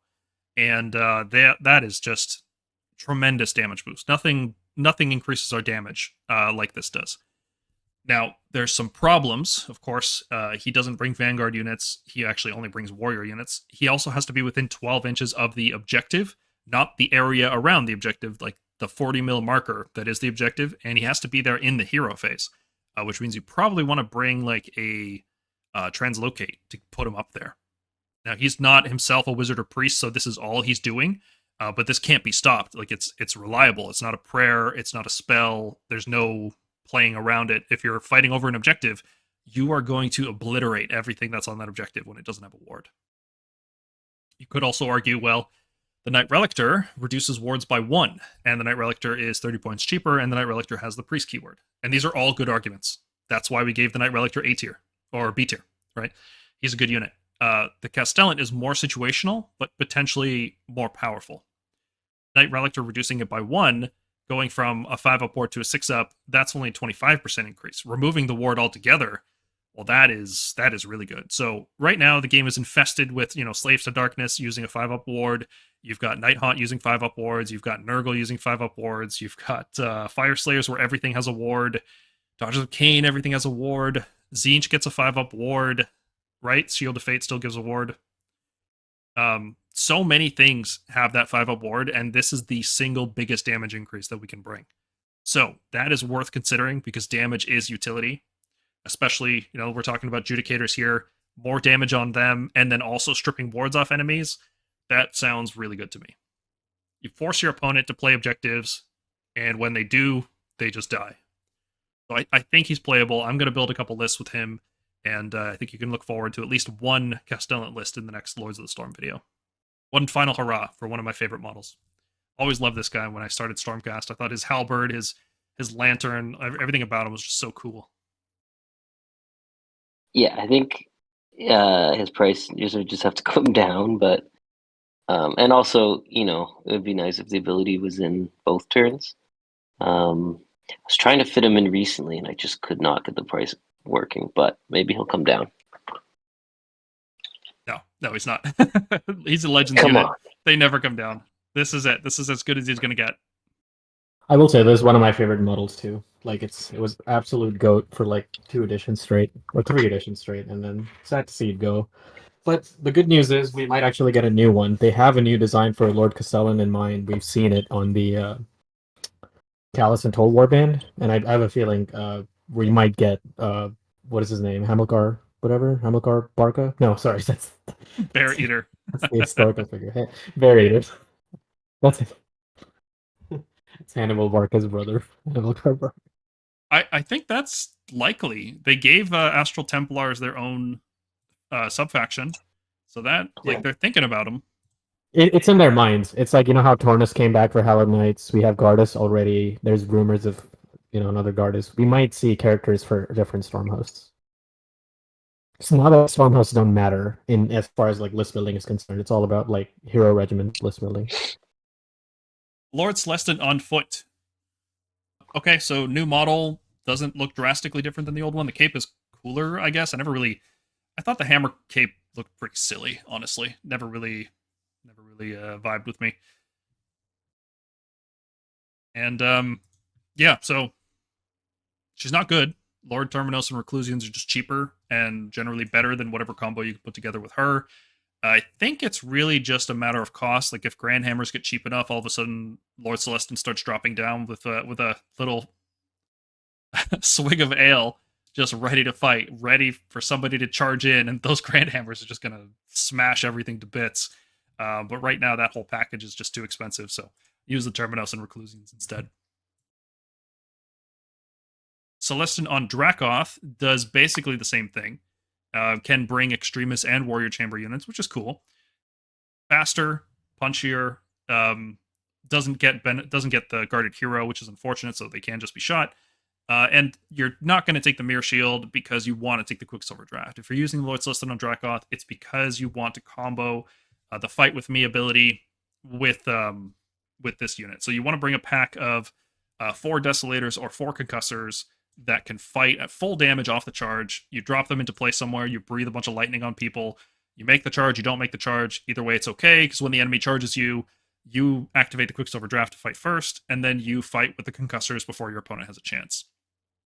And the Concussors, remember, have a roar, so they're not going to be using defense or a lot of attack against you. And this guy's not terrible in combat. He's comparable to like a lighter attacker, 16 max damage, some of it with Ren 2, If it's infantry, everything's at Rend 2. Like, he's not terrible in combat. He's not good, but he's not terrible.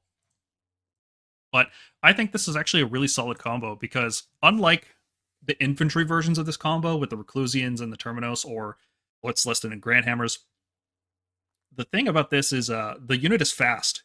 So while a lot of other situations, you'll drop your infantry unit, you hope your opponent charges into you, but you can't quite make the right scenario that your opponent has to charge into you, and they just walk away. And then you're left with a bunch of 5-inch move dudes that just do nothing. And that just feels terrible.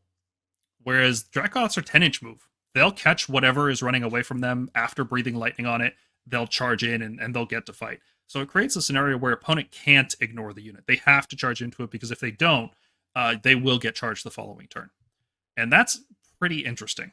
The strike first in particular helps mitigate the natural poor efficiency of concussor units. Like their just health is not very good. They usually can't take a hit very well. And having strike first in melee really helps offset that. It doesn't do anything against shooting or magic, but against combat, yeah, it goes a long way. Concussors are also just a better unit to revive with Heaven Sent than any of the units that you could revive with like the infantry units that use this combo, because they can breathe immediately. So even if they never, make the charge, at least they get their breath attack off. I've built a list using this combo, Celestin on Dracoth and 4 Concussors, and I am looking forward to talking about it in our next video. I do appreciate that he got cheaper, and then all the Dracoths got cheaper. I think as Dracoths hopefully get cheaper and cheaper as time goes on, like it looks better and better. Yeah, the whole package is like 650 points. I think I got that right. Just napkin math off the top of my head. It needs to be about 50 points cheaper to be competitive with, Javelins and I'm assuming Javelins are going to go up in price too, right? I'm not thinking they're going to stay at 220, but whatever the new price of Javelins is going to be, this combo needs to duck under it. So yeah, this guy could use 10 or 20 points off, and then Concussors could use a few points off too. Celestin on Stardrake. All right, who wants to take this? Because I have not played that many. I played one game with the Stardrake so far. I think Corpse has done more games. I can take this one, yeah. Oh, Lord Celestin on Stardrake. I'd say the best dragon model, in my opinion. This and the Templar. That's a take. Very, very happy to see them get good Warscrolls this edition. They were a bit difficult to use last edition. Yeah, I mean, you get a really punchy hero monster.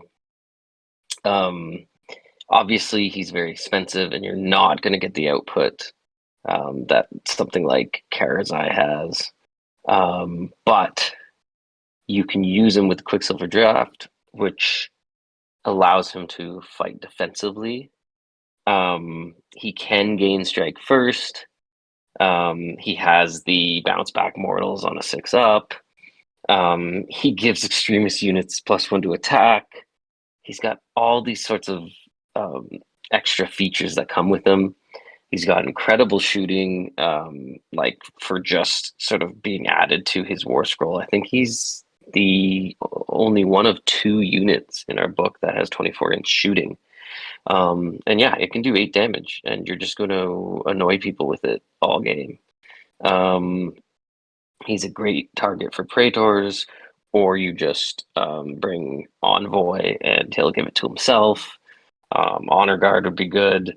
He is going to cause a lot of problems.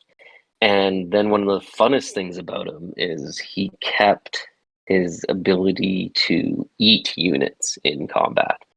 And basically you roll 3 dice. And if you match the enemy model's wound or roll higher, then you eat them. You just take them right off the board. Now, this rule used to be that you had to roll above the wound counter.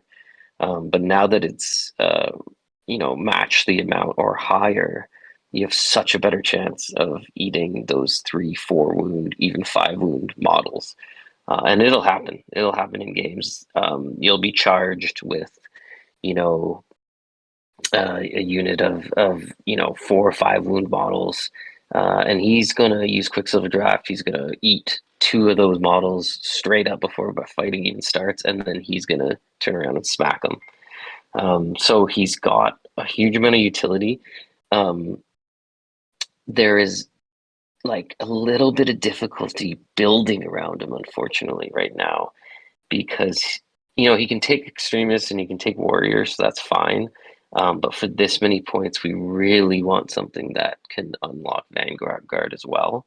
But I really do think that there'll be a time and a place for him. I think if you're, building around him, then you can totally do 4-1, even 5-0 with this guy. He's a pretty scary threat, and actually, I'd say one of the most fun dragons to play. I think Judicators solve the problem that you were describing where he can't bring Vanguard. I think this is one of those cases where Judicators come into play. Yeah, for sure. I think there's going to be some builds coming out with him more and more. I don't think he's going anywhere. And I think he's worth his points. And like I said, if you have that model, definitely try him out, because it's just really fun to put him in the middle of the board, be super defensive, tell the opponent to come at you, and then eat them when they get there. Now, would you ever consider the mirror shield on him? Because with his 24-inch range, he outranges basically everything in the game now. So he can just sit in the back. Yeah, he just shoots other shooting units and can't be shot back, even when they teleport more than 9 inches away. They're not within 9, so they can't shoot him. I find the mirror shield really, really funny on this guy. Totally. So why is the Stardrake only B tier? Why is he not A tier? Because Karazai's 480 is the same price, right? I think that's the main reason. Yeah.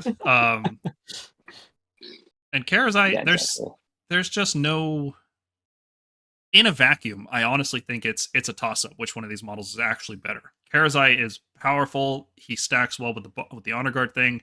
Stardrake can take enhancements, which I think puts them on, like, in terms of value, it's hard to say one is better than the other, but Karazai just brings a better regiment, and that's really what puts him aside. Not just ahead. regiment, man. Karazai's Rampage is... If you're going to roll dice, I think Karazai's Rampage has more value than this thing's Rampage. Depends I on think what you're Karazai's fighting. damage... Sure. Karazai's damage is also way better than this guy's. Like, Finest Hour actually works on Karazai. It's not Weapons of Legend, 5 attacks at 3s and 3s, negative 1/2 damage. Like, this thing, honestly, like, I think Stardrake, and the fact that Stardrake requires enhancement investment in order to be good, is what's keeping it away from A tier, in my opinion. I mean, this could be A tier if it dropped, say, 50 points. If it was, like, actually 50 points below Karazai, I think this would be, like, approaching A minus. Yeah, I agree. What other enhancements would you, like... For me, that's not a big deal. When I'm list building, it's like enhancements are usually an afterthought, because the Stormcast ones are kind of meh, like they're not a big deal. Well, I don't want to put... Ideally, I don't want to put both my command trait and my artifact of power on the same person if I can help it. Like, Mirror Shield, I understand, or Quicksilver Drought on this guy, totally, I get. I'd rather not also put, like, Envoy of the Heavens on him. I'd rather have it on, like, a hero in the back sometimes, because I feel like this guy's not unkillable. He's not, like, doing tons of damage, giving stuff -1 attack. You can kill him. And he doesn't, like, hit back that extremely hard to the point where, like, you're afraid of over-investing into him. Because, like, Karazai is, like, if you don't kill him, you're actually making him better, because the more damage he takes, the better his attacks get. I just don't think this belongs at the Karazai point level. I think, if anything, this should be, like, 40 to 50 points cheaper. Is Karazai Yeah, I can get behind that. Is Karazai undercosted? No. Yeah, no, I don't think so. No, because Karazai's tax is different. Karazai is an aggressive hero you want to be supporting with Praetors. I don't think you have to take Praetors or Night Vexillor with this.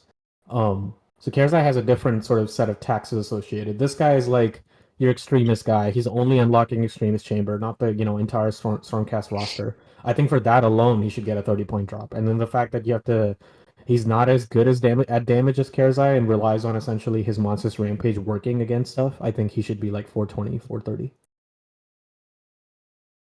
Fair enough. Well, what do you think about the Drakesworn Templar? Because you trade off that really cool Rampage that the Lord Celestin has in exchange for bonus damage against hero monsters. which is cool. Well, it's bonus damage against heroes and monsters, not hero monsters. Yeah, I think it's like against monsters you get +7 on the mount, and against hero monster you get +5 on the rider. Which it's cute. It's cute. Yeah. When Gargants get their book and become really overpowered, he's gonna be good. That's No, my man. for. I'll tell you why he's not going to be good. It's because A, we already have long strikes. B, Andrasta is 340. Okay? I would much rather take Andrasta over this guy. This guy's specialized thing is he's a duelist. He's a monster and hero duelist, which is weird because we haven't reached the Lord Vigilant on Morgriff yet. But this guy is the true hero duelist. He can duel any kind of hero monsters, and I think Andrasta is still just far better at that role. Yeah, and I don't think Andrasta is usable either. Unfortunately. Yeah, that's it. Andrasta's a War Master, right? She has like the regiment that can bring everything.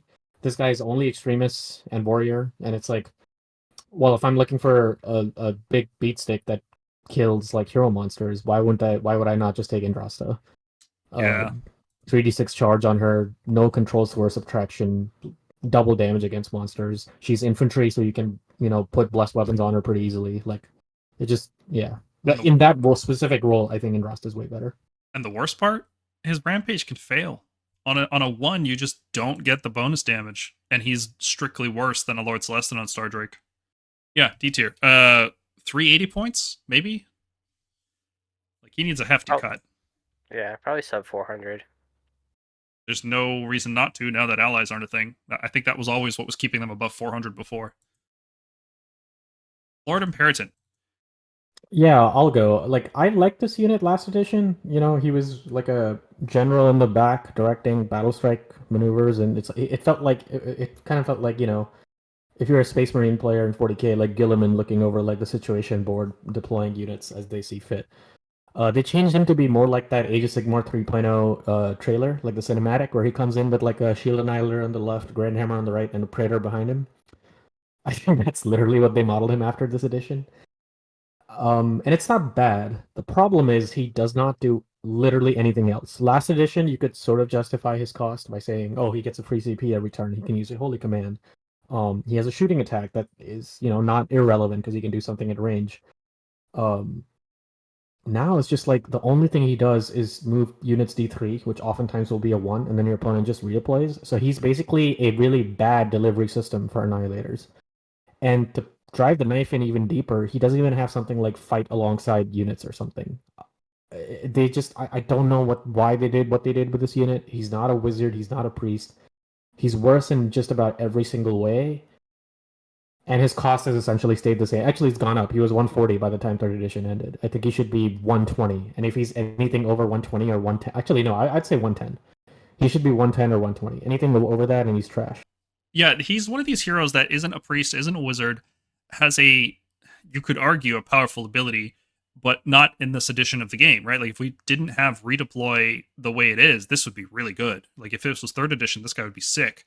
He'd be worth 150 points. But that's just not the case anymore. You could pick 3 different units and have all of them move D3, but Stormcast still have this problem where we can't fight with multiple units at the same time, and then you're just hoping for 9-inch charges for the rest of your units.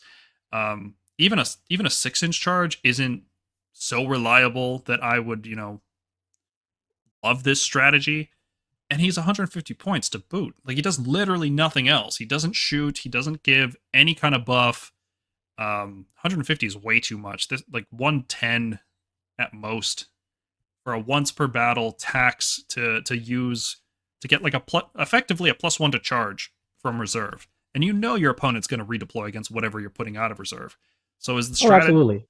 Is the strategy they see this in your list? They're reading up the CP for redeploy. Yeah. Is it like you kind of bait them and you put down like weaker chaff units? I don't know. This is just such a terrible idea. I don't know why we would do that.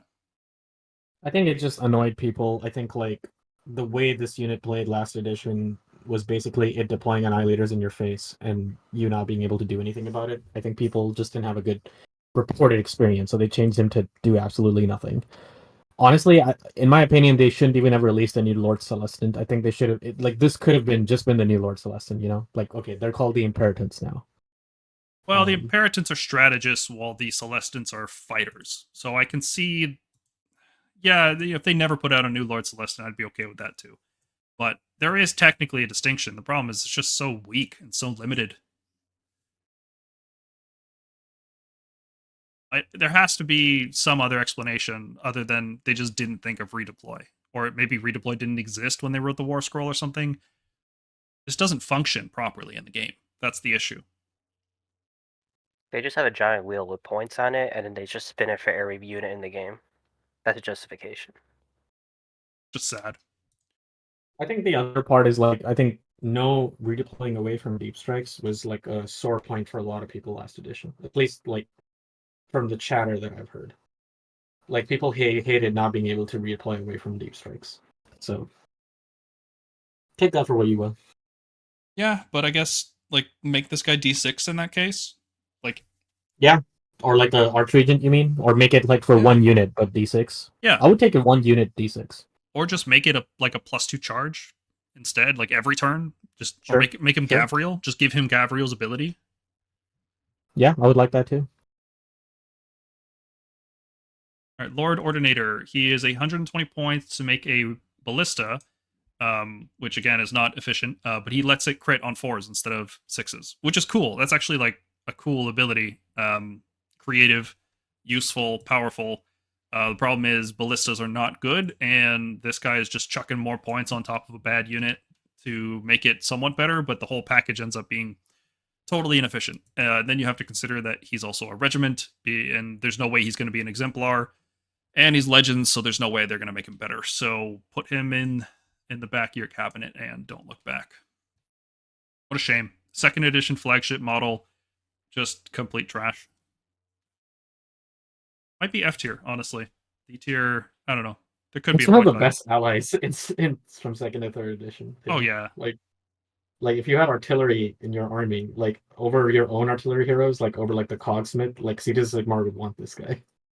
I remember Caradron lists that used to run him, and I seriously considered running a lot of gun haulers in Stormcast just because you could bring Lord Ordinator and give it all +1. Stuff like that is Yeah, cool. cool hero. He had like a limited edition, I think Boris Starstrike or whatever he's called. Yeah, it's him on the screen. I wish right he now. comes back in a different chamber. That would be nice to see. Rest in pepperoni.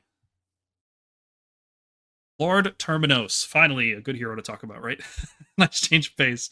150 points feels like a lot for what this guy does, but I think that's just because the Reclusians are so cheap, and that's the natural combo. Is Lord Terminos chugs a Quicksilver Draft and then lets the Reclusians fight first after getting charged, and he does pretty good damage. 12 max on 3s, 2s, Ren 2 with Crypt Mortals. Like, okay, that's a real combat profile for a hero. Why aren't more of our heroes like this?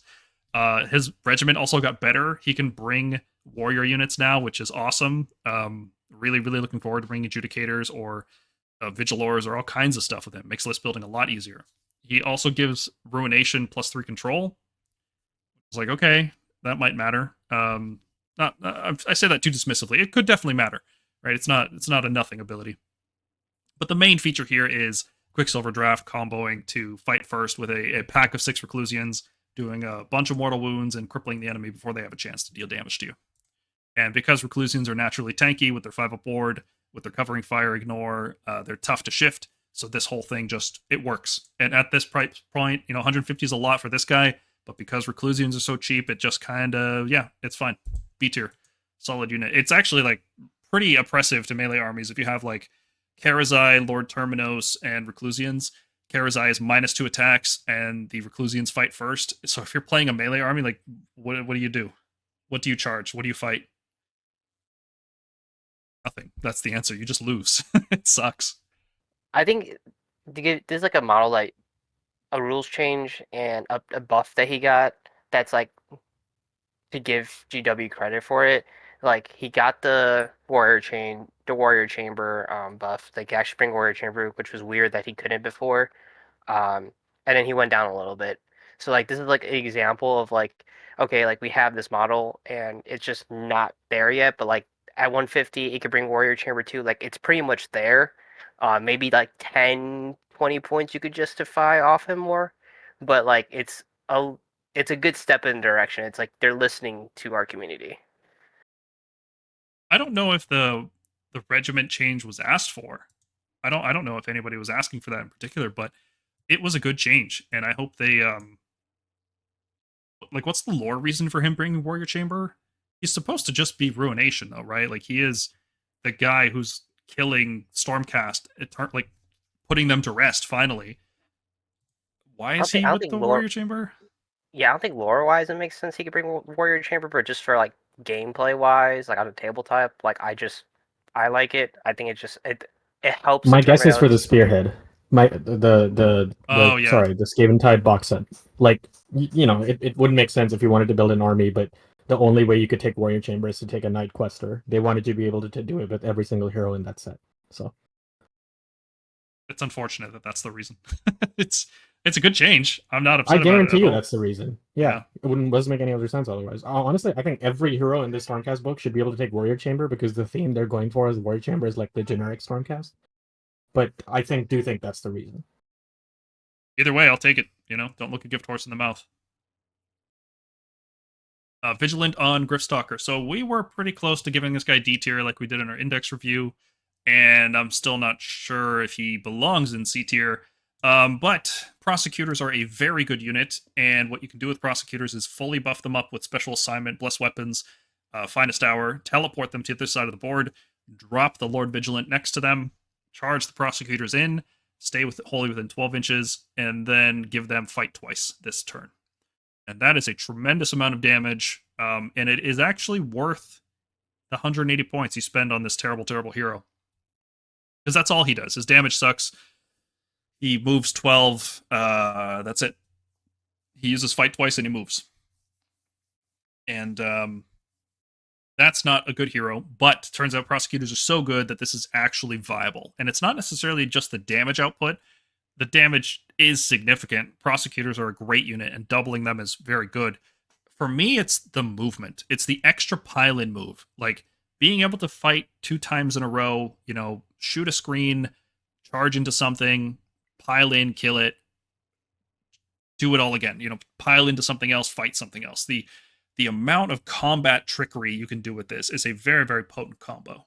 He also does bring Warrior Chamber like the Terminus, so it's not like your lists are completely garbage if you bring him.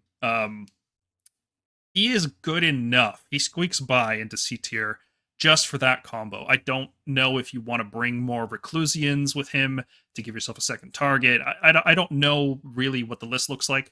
We've been discussing it on Discord right now, but I think he's good enough. Have any of you guys had a chance to try this double tap with Prosecutors yet? Yeah, I mean, it's pretty fun. I think the only issue is I would like him at 160, but the combo is there. Like, it's like when I feel like the combo's underestimated, to be honest. Like, if you have special assignment on Prosecutors and then they get a fight twice, and your opponent's just like, oh, what happened to my units? Like, it's so much damage. Yeah. But yeah, I would like him at 160. I think that'd be fair for him. Fight twice is really powerful, and I would love it if this guy was the same price as Prosecutors, 140. I don't think that's going to happen just because fight twice is so good. Yeah, around there. I think that's the thing with the combat heroes, right? Like the Terminus being 150 makes him playable with Reclusians. I think these things in general need to be around Reclusians on Prosecutors, like the units they're most likely to support. 160 I probably think is like the floor for him. Like, ideally from like a Games Workshop balancing things perspective. He's also like on a mount. He moves 12, so like you have to also think about like compared to a Terminus who's slower. Like, this guy could go get an objective after he activates the fight twice. Like, he could go get you a tactic. Like, I understand like he has to be more than a Terminus because he is also on a mount. So I think like Merkonk said, like 160 is like kind of like the floor for him. I think he'd be fine at 160. I think he could be 150. I think he'd be the same price as Terminus. But that's just me. Lord Vigilant on Morgryph, on the other hand, is 280 points for 27 max in melee, which is a terrible ratio. We can bring cavalry units that do a lot more than that, and he has to charge to get that. He is a fast, 12-inch flying move. He's got Ruination Chamber, which on a big body, that's pretty cool. You know, if you have a big model, you can pile in a whole bunch of effective health boosts and healing, and then the Ruination Chamber gets even more useful as he survives longer and gets activated for more turns. He can give a unit +5 control for the turn if it's a non-hero Ruination unit, so he can't give it to himself. A monster with control 10, that would just be insane. Like, that's not, can't have that, you know, that'd be too powerful. And he's got this rampage where he can pick an enemy infantry hero in combat with him, and you roll 2 dice, and if you roll higher than its health, you give that enemy hero strike last and can't use commands. When do we fight infantry heroes with low health that we would actually make this a reliable rampage? And in what scenario does it matter that they get strike last and can't use commands? Calling me crazy, this is a conspiracy theory. This was made to fight other Stormcast lists. Like, put it on a Lord Terminus with Quicksilver Draft or something. I can't think of any other application. Maybe like a Nighthaunt Lord of the Executioner or something. I don't know. Well, even then, you still have to roll higher than its health. It's not equal to or higher. It's higher. Yeah, I legitimately don't know. I think this was designed for like a 3rd edition thing when heroes were still issuing commands. But like, who's using commands on like infantry heroes? I have no idea. This is another Erden. I have no idea what they wanted this thing to do. Wasn't there actually an errata on this War Scroll so that I think you're right about the 3rd edition thing, because the original text on it says unit cannot be issued commands or something like that. I'm gonna have to look this up. Yeah, it says unit cannot like issue or receive commands or something, and it was like no, it was like the unit cannot be the target of a command ability, but it was like they changed it to be the target of a command ability, but it was just like this unit cannot issue commands. Yeah, so yeah. It was like, what are you talking about? Yeah, it says the target cannot be picked as the target of commands. Most commands don't pick a target. So that was, oh boy, it was even less useful. So they errated it so that you can't use commands, which is like, okay, I'm not. How often are infantry heroes using all that defense against Stormcast? It's I don't know. How often does it matter? We're just killing most infantry heroes anyway. This guy is so bad for pretty much the same reasons Irridan is bad. Just nothing on like that cool polearm. There's no rule for that. You know, the fact that it's a griffin. Okay, the claws. Yeah, you grab something with your claws, but I don't know. That it's so weak. It's so weak, and it's so random, and it's so restricted. And there's what's weird? Like, there's rules in the game that are like ignore the effects of special rules that weapons have, except unless it's a companion weapon. And we haven't really seen companion weapons that have like anti something that much. This would have been a perfect opportunity to give the Gryph Claws anti-hero -1 or something, and they didn't even do that. Yeah, the fact that you also have to stay in range for direct the assault gives it just no value whatsoever. Because you could say, well, all right, I'm going to buff up my Prosecutor unit, and then I'm going to use the portal to send them out on an objective.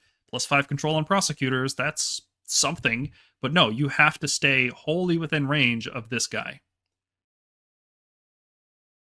Just terrible damage. Sure, it only lasts with a turn, too. Yeah. It's not like the Vexillor can activate every hero phase. It's just your hero phase. Just your hero phase, that's right. So, like, what's the point of this? And you can't pick units in reserve because it's done in the hero phase.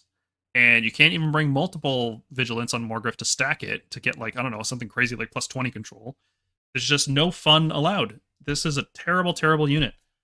Poor damage, poor healing, no utility, bad abilities, just everything is just terrible. This is so bad. Oh my god. This is F tier. There's no point value where this guy could be considered. He's like a Gnashtooth type situation. He has to get so cheap that he just turns into a screen.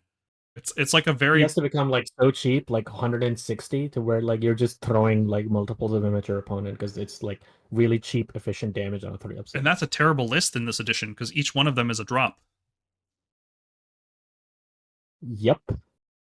So yeah, 160 and a change to the rules and how heroes are brought to armies. Like, god, this is so terrible. Ugh.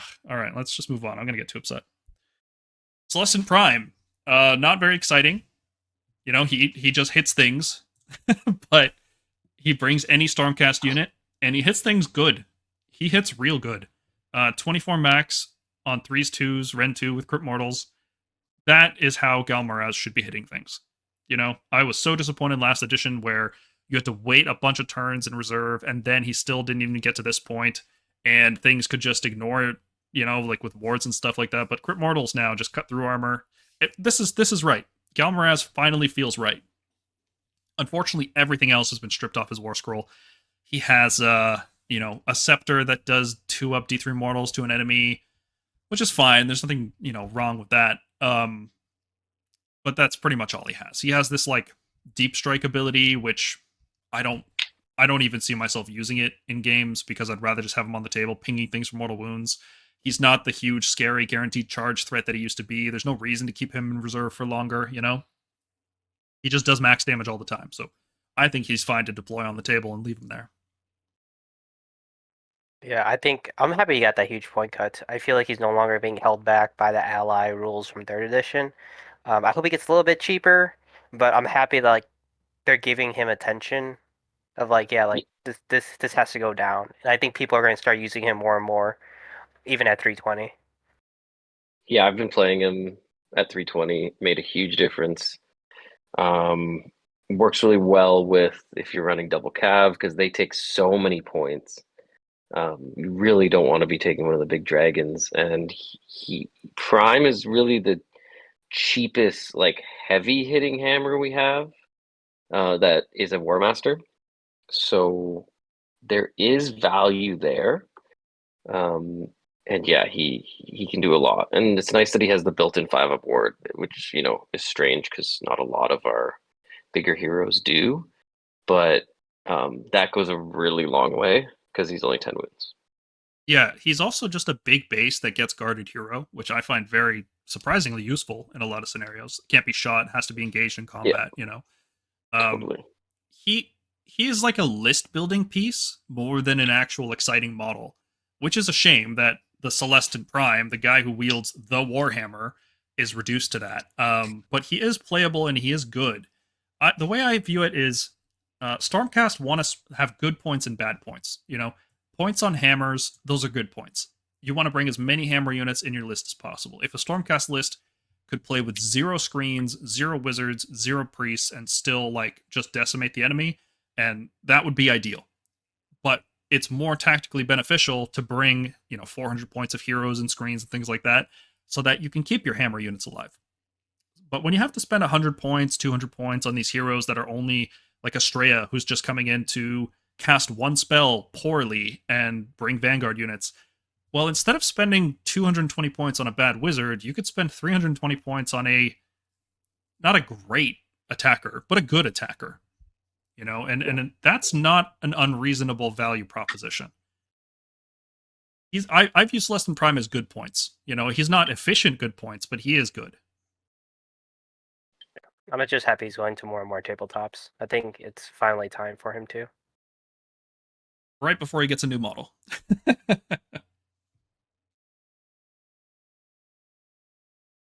To be clear, he's not being legended. I just have a suspicion that the only they kept him around even though he's an old Stormcast, which to me says maybe not this edition, but sometime soon he is going to get a new model. He's not being cut from the line. He's going to stick around with a new kit. Could have put one more ability on his War Scroll, though. That would have been nice. 3-6 charge. Oh, that's it. That's all he needs. That would have been huge. Wild only Drosta got that. Not even the Knight Azeroth got it. He didn't get it. Hey, maybe next time. Actually, maybe Galmaraz is too good to have a 3-6 charge. I'm okay with him having like a 12-inch move. It's one of the fast. Now that 14-inch moves are a rarity, I think it's like one of the faster heroes out there. So I'm okay with it. Yeah, for sure. That area mortal wounds, though, my god, like they really didn't like that, did they? Nope, they nerfed it. They don't every want to edition. punish people grouping up. Like they really don't want to punish that. But yeah, B tier. I think he's playable. I think he's better than C tier heroes.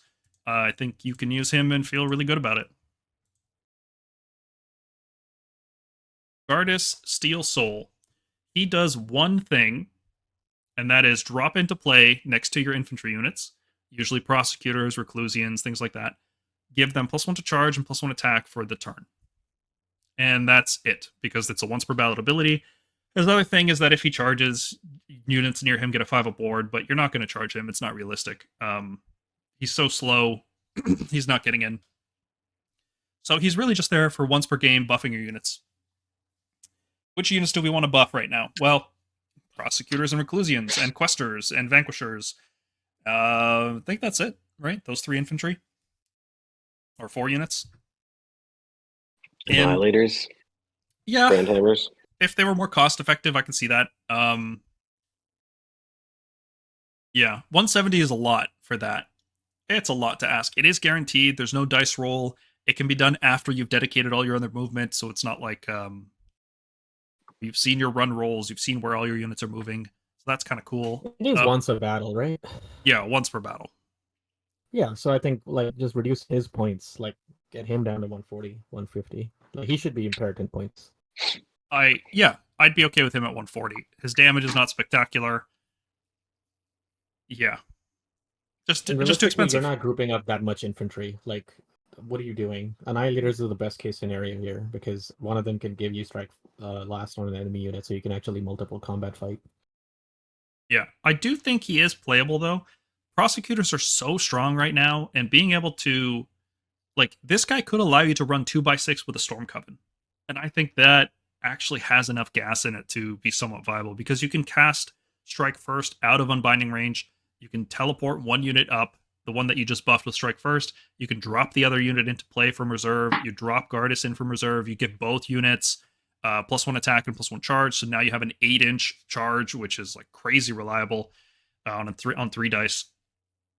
You fight first, and then you fight with the other one, and then it's just a lot of damage for like Storm Coven sticks around. It gets more value. Gardas is dead. Prosecutors are probably dead after that. But it is a lot of damage that you've done. It's like, is an Alpha Strike like that good? I don't know. Maybe it's like a turn 2 kind of thing where you pick the enemy apart with some Vanguard units, and then you commit the Prosecutors in one big turn. It could be good.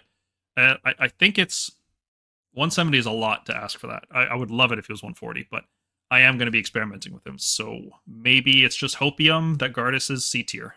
But I'm going to put him in C tier. I'm going to take the risk. I wish his regiment was better. That really annoys me that he only takes warrior units. I understand it. Like, he is a Lord Celestant. But he's not a regular Lord Celestant. He's basically a Lord Commander. I feel like he should have more units in his regiment.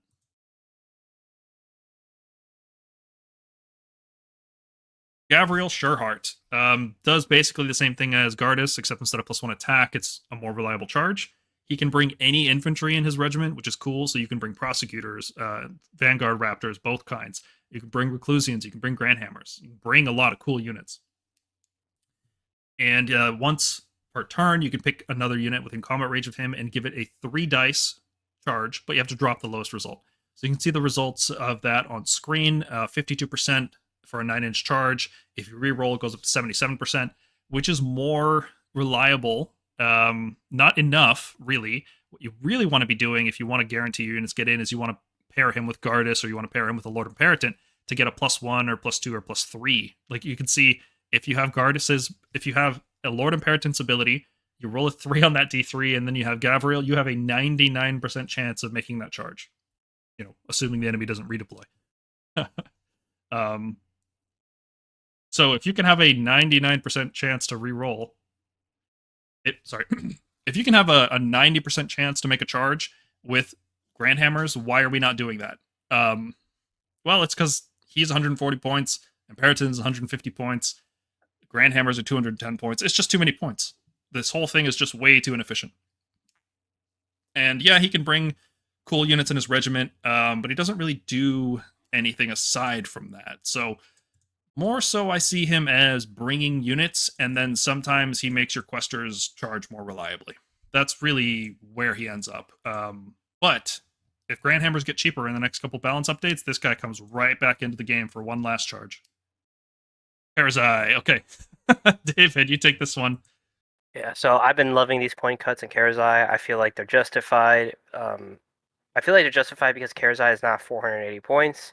In reality, he's a 750 point model because to really leverage what he wants to do, it costs Praetors and Vexillors, which is an additional 270 on top of you're paying 480. So really, he's a god model because really moving a 750 point unit.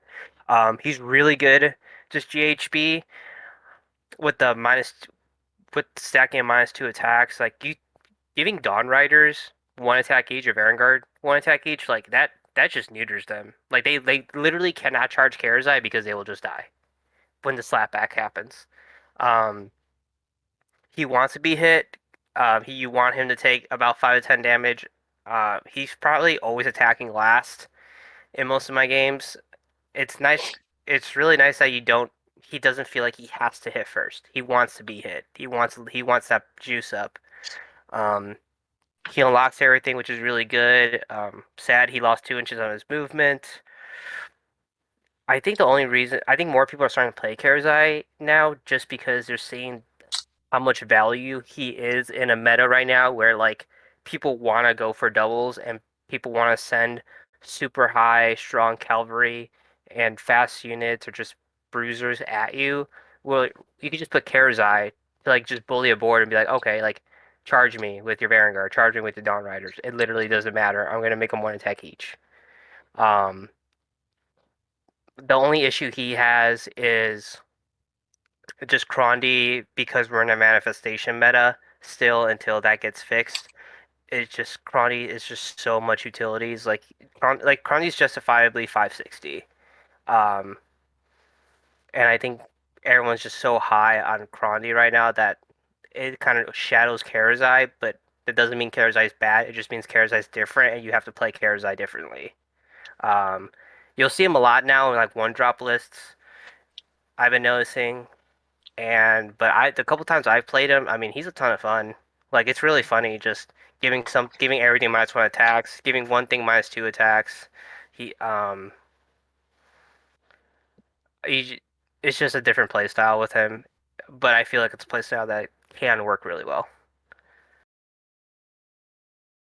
Yeah, I think Yeah. he's just a different hero. You have to use Krondus is like an opportune hammer. Like you're mainly using him for spellcasting and the intense buffing of your army that he does.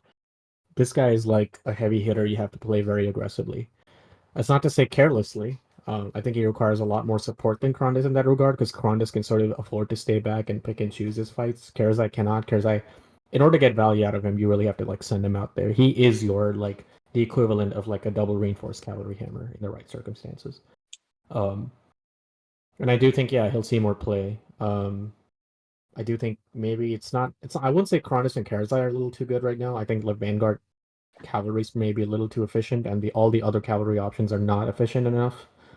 So we'll see where the points land, but I would highly recommend playing him for like an alternate playstyle over Krondus. And like, I wouldn't recommend the one drop lists. I think manifestations are still way too good to just go full melee and no spells like that. But your mileage may vary.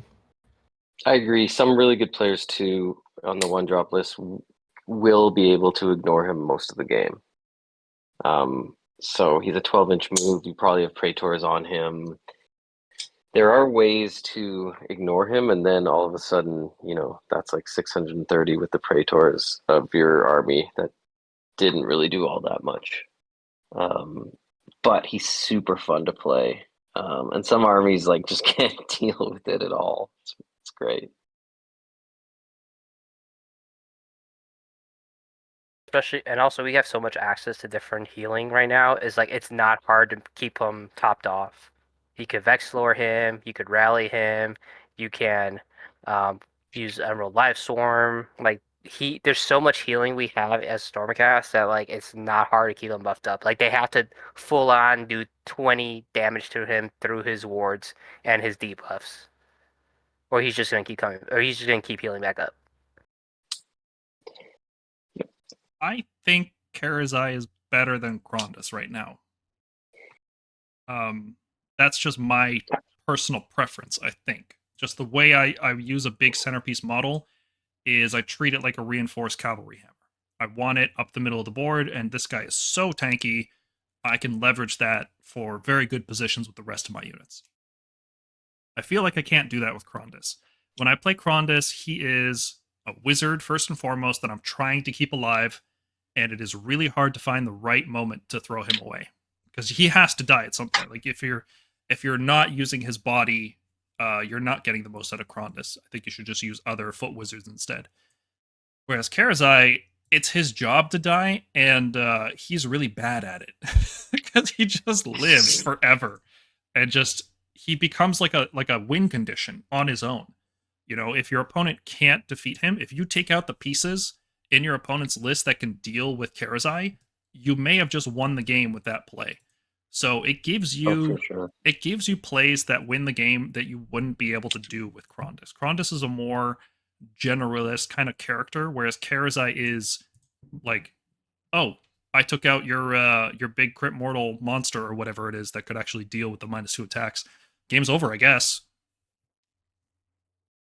And if Karazai dies, yeah, okay, it'll cost you. You know, it's a posthumous victory for sure. Let's talk about Bastion Carthalos. Fan favorite model. People are always going to try to make this guy work, and I think they're going to be disappointed. Well, all right, it's kind of mixed. All right, maybe in his regiment. Yeah, his regiment is good. 270 points for this like War Master without being a War Master, which means he doesn't have to be your general, which is actually better than being. There's no benefit to being a War Master, so I'm down with that. Bringing Vanguard, bringing Prosecutors is cool. He has a shooting attack that's not terrible. His melee is, on the other hand, not very good. He does give a free all-out attack to a unit wholly within 12 inches every phase of the game, which that sounds cool, but in practice, you really don't want him getting that up close by himself. You don't want him in the mid-board by himself. So usually it's going to be like he sits back with the shooting, he gives them +1 attack, and then when opponents come in and you've got your counter-strike unit ready to counter-charge in, that's when he gets the +1 hit in, because you don't want to throw him up there with javelins. He's just going to die, right? His biggest feature, aside from bringing any Stormcast unit, is Castellan of Azir, which gives you a normal move with 3 infantry units after deployment. This is a hard ability to make work. To get a lot of value out of this, you need fast units, right? You want the ability to reposition a unit or take an aggressive position or get on top of an objective, take control of it, and then if you're going first, you're going first, you move back, you know? You don't want to take risks with this ability. You know, if you don't know for sure that you're going first, like if you don't have control over it, if your opponent can suddenly take first turn and kill whatever you sent up on those objectives, it's not a good use of points. Like, yeah, they might, open up a double turn, but you're down a lot of points all of a sudden, and you've already spent 270 on Bastion, who I consider to be bad points, The best units to take advantage of this are Prosecutors. So I could see some kind of like really janky movement list going on with Bastion, 3 units of Prosecutors, a Knight Azuros. Of course, the Azuros has issues with consistency. But it is a good ability, but the better you get at deploying, the worse this ability gets. Once you know the optimal deployment, given the battle plan, given your opponent's list, like once you've played it through enough times, you'll know where it is to deploy correctly. Like, he can fix your mistakes. I mean, if you even recognize them as mistakes, that's part of the learning curve. But eventually you just won't need it to fix mistakes. So then it becomes a tactical tool, and the tactical value of it is pretty limited. Especially now that we have the portal and we can just, send any unit we want across the table. Like, maybe you could have argued with Questor Soulsworn, they deploy on a flank, they move 5 inches up, and then they move another 5, and they're on an objective. But you could just teleport them now with no dice roll. Really limited ability. Which, I mean... Yeah. Yeah. It's weird because, okay, so I want to say, like, the Ossiarch Bone Reapers have a subfaction called the Cavalos Lance, which, like, lets 3 units of Cavalos move, I want to say 6 inches, which is basically what most infantry moves in this game, 5 or 6 inches. It's bad. It's probably one of the worst subfactions I've seen, the worst abilities. Previous edition, you could kind of make it work because the objectives were a lot larger. Now, it's not going to get you anywhere. It's not going to get you even on any objectives, because you can't run using this. So like that pre-game move of taking the objective is just over. So really, this kind of ability only really works with like fast-moving infantry. Luckily, we have prosecutors, but how much is that worth? I don't know. It is really good in his Army of Renown because it lets him move 5 inches up. It lets him run another 5 plus d6, so you're potentially getting like on average 13 to 14 inches of movement, and then you drop some annihilators around him. So like that's kind of okay, you know. It's playable. It's not the worst thing in the world, but yeah, it's like it's like Paul said, it's like cope for a bad deployment. That said, I think he's playable. I would very much like it if he came down 50 points. You know, like give him a Celestant Prime style buff, just really cut a big chunk of his points off. Like if the choice was between him and Estrella at the same price at 220, okay, yeah, that's actually a reasonable thing. But right now, Estrella for me in almost every list is just a better choice. Eve Black Talon. I keep getting told I'm sleeping on this unit. I just don't see what's so good about it. At 340 points, like, yeah, she can maybe do 21 damage with crit hits if she charges a hero. She can run and charge. Cool. So can Javelins. She benefits from Guarded Hero. Okay. She can teleport away, but basically so can Javelins with a 14-inch power through. And they don't need to roll a 3+ in order to power through. And Well, they don't. Javelins can get caught up with something that's at their health value or above it. Yeah, that's true. That's true. That thing usually dies to long strikes, though. Sure, but it might not. Like I have had times where hitting on 3s and 3s, Lord of Changes have survived through 5-up wards. I'll just put it that way. Yeah. Um, Sure, these are fair points. But Neve, if she had a guaranteed teleport, I could definitely see her even at 340, which I think is way too much for her and her I little think band. that's too strong. No, I think that's too strong because it's not Strike and Fade, right? Sylvaneth Yeah. Strike and Fade got nerfed into being end of turn, which means things get to hit them back. I would much rather have this be on a 3-up rather than have something hit her back and then guaranteed move back. Well, if she doesn't make the 3-up, she just dies, right? True. 6 health is not. It's not anything. she's. It's She couldn't be 8. I think of her as a very risky scalpel. I think a lot of people tell you that you're sleeping on her. I don't think you're sleeping on her. I think your experience of competitive play against competitive players who know how to counter this thing is like so high that you know like a good player will know how to screen her out perfectly or kill her, and you've basically wasted 340 points. Because I know she gets like a bodyguard and Lorai, but realistically, like this unit is based around her doing the thing, not her bodyguard doing the thing. I think our value comes from. I think it's first of all. I think this is like a fun war scroll. I think it's a little overcosted, but it's incredibly fun. B, there is some value in a fast-moving single model hero that can fight and move away like that, because Vanguard-Palladors cannot move through screens. If you shoot them and they have some models remaining, they still might not be able to because of the base size and how that works. She can. You could sneak this model through enemy lines if they're not airtight after some shooting. And if she hits a hero, that hero is most likely dead. More than likely dead. You're talking about like a foot hero, right? Not like a big monster. Well, actually, you don't know. A big monster could be, because her damage goes to 3, right? So she's on 2s and 2s, -2, 3 damage. Max 21. She's hitting like Yeah, it's with like the you're crit hitting hits, like a okay. Grandhammer. Okay. Yeah, you're hitting like a Grandhammer. You're getting crit 2 hits. I've killed lots of monster heroes just by Grandhammer damage. I think it's like... Well, Grandhammers are max 30. It's, She's max 21. right. 21 with crit 2 hits, so I'm expecting at least like 24 out of her 20. You know, I'm gonna like positively say 24. Yeah, her damage is not my problem. It's the dice roll and the fragility. The combination of these things means if you ever fail the dice roll, she just dies instantly. True. I think fragility is more for that powerful an effect. I'm okay with having a dice roll. It's like with the Azeroth, right? I'm not unhappy that the retreat or normal move at the end of turn is on a 3-up. Like, yeah, it's fine. Movement is incredibly powerful. I get it. Like, That's kind of where I was going. It's like I don't think it can be anything but a dice roll. I don't think you can. Mhm. Maybe if it was like this unit can make a 12-inch move at the end of the turn or something. I don't know. I'm sure there's another way to Yeah. design it that could make it competitively viable, at least in my opinion. I'm sure people are going to do well with this, and they're going to come into the comments and be like, "Hey, I did great with this. You're just terrible." She's also like deceptively like when she's around her bodyguard, she can be like deceptively like tanky. Um, like first of all, if you're around Laura, like missile units can't target her even if they're up close because they're only hitting on 6s. Like if you get that spell off and you do want to cast that spell off, but like if you put her on an all-out defense and she's on a 2-up, say 5-up ward, it is going to require some serious investment to kill her. You know, I've seen tables where people like put like, you know, 2 Morghast into her, and she's like all-out defense and has her 5-up ward because she has like her bodyguard around her and like doesn't kill her.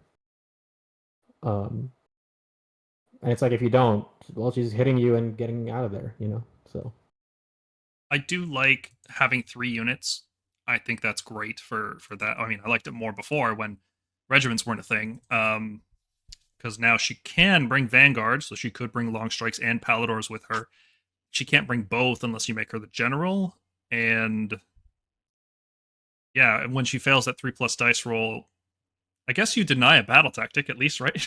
You can't. Your opponent can't slay the entourage if the entourage just died during the previous turn. So there's that. It's I like her. I wish she was cheaper. Like her regiment of renown is 320. This one's 340. Like in our army, this could be 300. It's like. Did anyone say something? Oh, I was gonna say, if you want to get a good comparison, Council Toll is still 230. That unit's that going should up. like you should like compare that to like the Black Talons, like Council Toll is Yeah. 230. Like that's insane. Yeah, Like and they're 3-up, save 4-up ward, and that unit is 230 is absolutely bonkers. That unit definitely deserves to be 300. But like I compare her to something like Celestin Prime.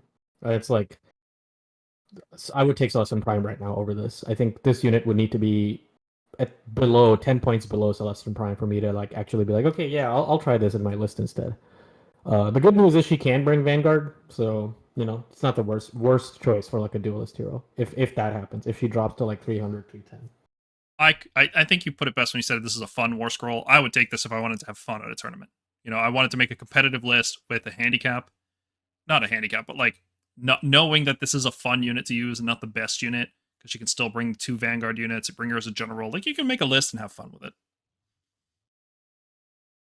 She's D, but I think that's just because of cost. Like if it was 300 or 280, could be competitively viable in a serious list. Hornus the Redeemed. Okay, so he's got the same Light of Sigmar thing that the Azeros has. And one of my complaints with the Azeros is that everything the Azeros does is random. And Tornus doesn't have that problem. Tornus has something that does not have a dice roll. Rally has a dice roll, but he just gives you 3 rally points. He doesn't give you 3 dice. He gives you 3 points. So guaranteed to heal at least 3 with rally. And that's kind of cool, but it can only be used on a Ruination unit nearby. And Ruination units don't really rally that much. You know, Reclusians are too slow. They don't get to pick their engagements very often. They're usually having enemies charge into them and then fighting first, and they either don't take any damage or they, you know, take some damage and then get stuck in combat. Rally can't be used in combat, so of course get very little value out of it with this.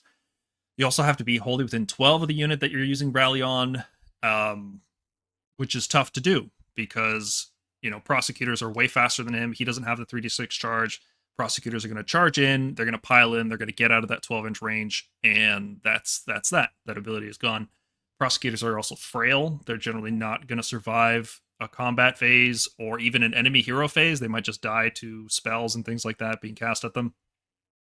And then you have to spend a command point, and then you have to rally. Not great. Not loving it. This doesn't feel like it was designed to work with this edition of the game. It feels like it was designed to work with an edition where rally is usable in combat. You know? I'm not really seeing it here. I really, really, really, really don't like the design of this guy. His damage is not, it's not great. Stormcast with crit hits, okay. Shooting D3 damage, okay. Nothing great there. 220 points. All this for 220 points. I don't know why. My guess is they're anticipating a lot of shooting into the game, but Age of Sigmar has been primarily like this edition has been primarily been a lot more about combat, and like you're talking about something fighting, not being in combat, which meaning it has to kill the enemy unit or have its own unit die in such a way where you end up outside of 3. Very hard to do this edition. You have to survive a countercharge if you retreat to end out of combat. And if your opponent knows you have Tornus waiting to rally, they'll countercharge you. So you have to survive that. And all these things to bring back, on average, like six wounds worth of stuff. So like 2 3 Reclusians. Prosecutors, 2 Reclusians for 220. Just take more Reclusians, in my opinion. And I think this was on Vince's stream where someone said, this guy was in Nurgle's Garden for like a century or something. He has nothing to represent that. He doesn't have a native 5 award even. No, he's really bad. This sort of ability, like they realized this later on in Age of Sigmar. 4-up rally is really, really strong because people were bringing back multi-wound units with it, like Bounders, and that was ridiculous. But with Talia Wedra, they at least realized that this sort of combat rally only works if, like, for fragile units or like things that you want to rally that are melee units, only really works if you can do it while you're in combat. And I think that's what would make this unit work if that's the angle they're going for. But otherwise, this is a bad unit. Like, unfortunately, cool model. I love that speed. I love that look. But like Iridan, F tier. He will never be. Okay, hold on. First, let's ask what point value would this guy need to be? I'm thinking like 140-ish. And like stats aside, right? Because he's got 8 health, he's got better damage than your average hero. So I don't think he's ever going to get as cheap as we would like him to be. But I think 130, 140, and it's like, okay, he's like a rally bot, but his regiment still sucks. He only brings Ruination, whereas we have so many heroes that can do Warrior and Ruination, which is a good combo. Yeah, I think Probably 130. have to be the same as Reclusians, yeah. Reclusians and Prosecutors. 140, 150. That's he would have to be the option to a Terminus, where you would say, okay, instead of a Terminus, I'm going to go take Tornus. Much worse an option. He'd have to be cheaper than Terminus, I think. I mean, no, I think at least like 150, 140. Like, the reason I say that is like Terminus' thing is once per battle, he blows away the fight first. Fine. This is like a slightly tankier model that is like debuffing enemies with a -1 to hit on that 3-up and letting you rally. So that's the draw. I'm not saying it's good. I'm saying you're picking something other than what the Terminus is doing, and I think that's what this guy's purpose is. Well, to be fair, the Terminus is also giving +1 hit and +3 control. There's that. +2, I think. Isn't it? Oh, +3. Okay, +3. Yeah. I don't know, man. They did not design this well. The Terminus is he's buffing Reclusians in combat, which is where they want to be. This guy's buffing Reclusians out of combat, which is yeah. What's the point of that? I also really shooting like meta? Lantern of Abjuration. Yeah, maybe shooting meta. Shooting, and if magic and the thing is, it's really weird, right? Because we used to have a shooting meta that was really long range, like super long range. We used to have a magic meta that was like stupid long range, and that's what rally was really for. And now we don't have that. Now it's like way more combat oriented. So it's like, why have this? Like, you can only heal Ruination, so like you're not even like trying to heal your big units like Morgriff and Iridan because they suck and they're only 12 wounds. I don't understand this. I guess like they really wanted Stormcast healing to be a thing, like constantly have your opponents chew through 8 wounds on a 3-up save, which is not that hard to do actually especially against infantry heroes and infantry units. So I don't know what they were thinking. I am willing to reevaluate this guy entirely, like look at him with fresh eyes, if Ruination Justicar unit turns out to be real, right? Because if you get into these like firefights between shooting units and one army rallies better than the other, I think that army is going to win. So this could be good in the future if they ever end up adding that Ruination unit. at the Justicar Ruination unit. I also Let's see. I would like to him be like Terminus, where he could also bring Warrior. I think that's just like a needed side grade buff that would be nice. This is kind of crazy, but I think like, and call me crazy, whenever we build lists, right, we're like, we need at least one priest or wizard because we need like manifestations, we need like some unbinding capability or something. I think there's like a reasonable theory that I have that when Games Workshop builds lists, when they imagine how armies work, they oftentimes will build Stormcast with no wizards or priests. Like, in their mind, they take like a Tornus, a Lord Terminus, and a Knight Azeros, and they built like a full-on Reclusian Prosecutors, not that much shooting, Reclusians, maybe like an Irden or something. I think that's how they build lists. And when I see these abilities, I'm like, how would I make this work? It's like, okay, I take a Knight Azeros, I take Prosecutors, they get damaged. 3-up, I pull them back. I use the rally to heal them back up. And like that's so many points to do that. I think Games Workshop legit plays the game that way. They don't play the game in like the way like competitive like players play it. They play it in this like they're completely okay making lists with like no wizards or priests.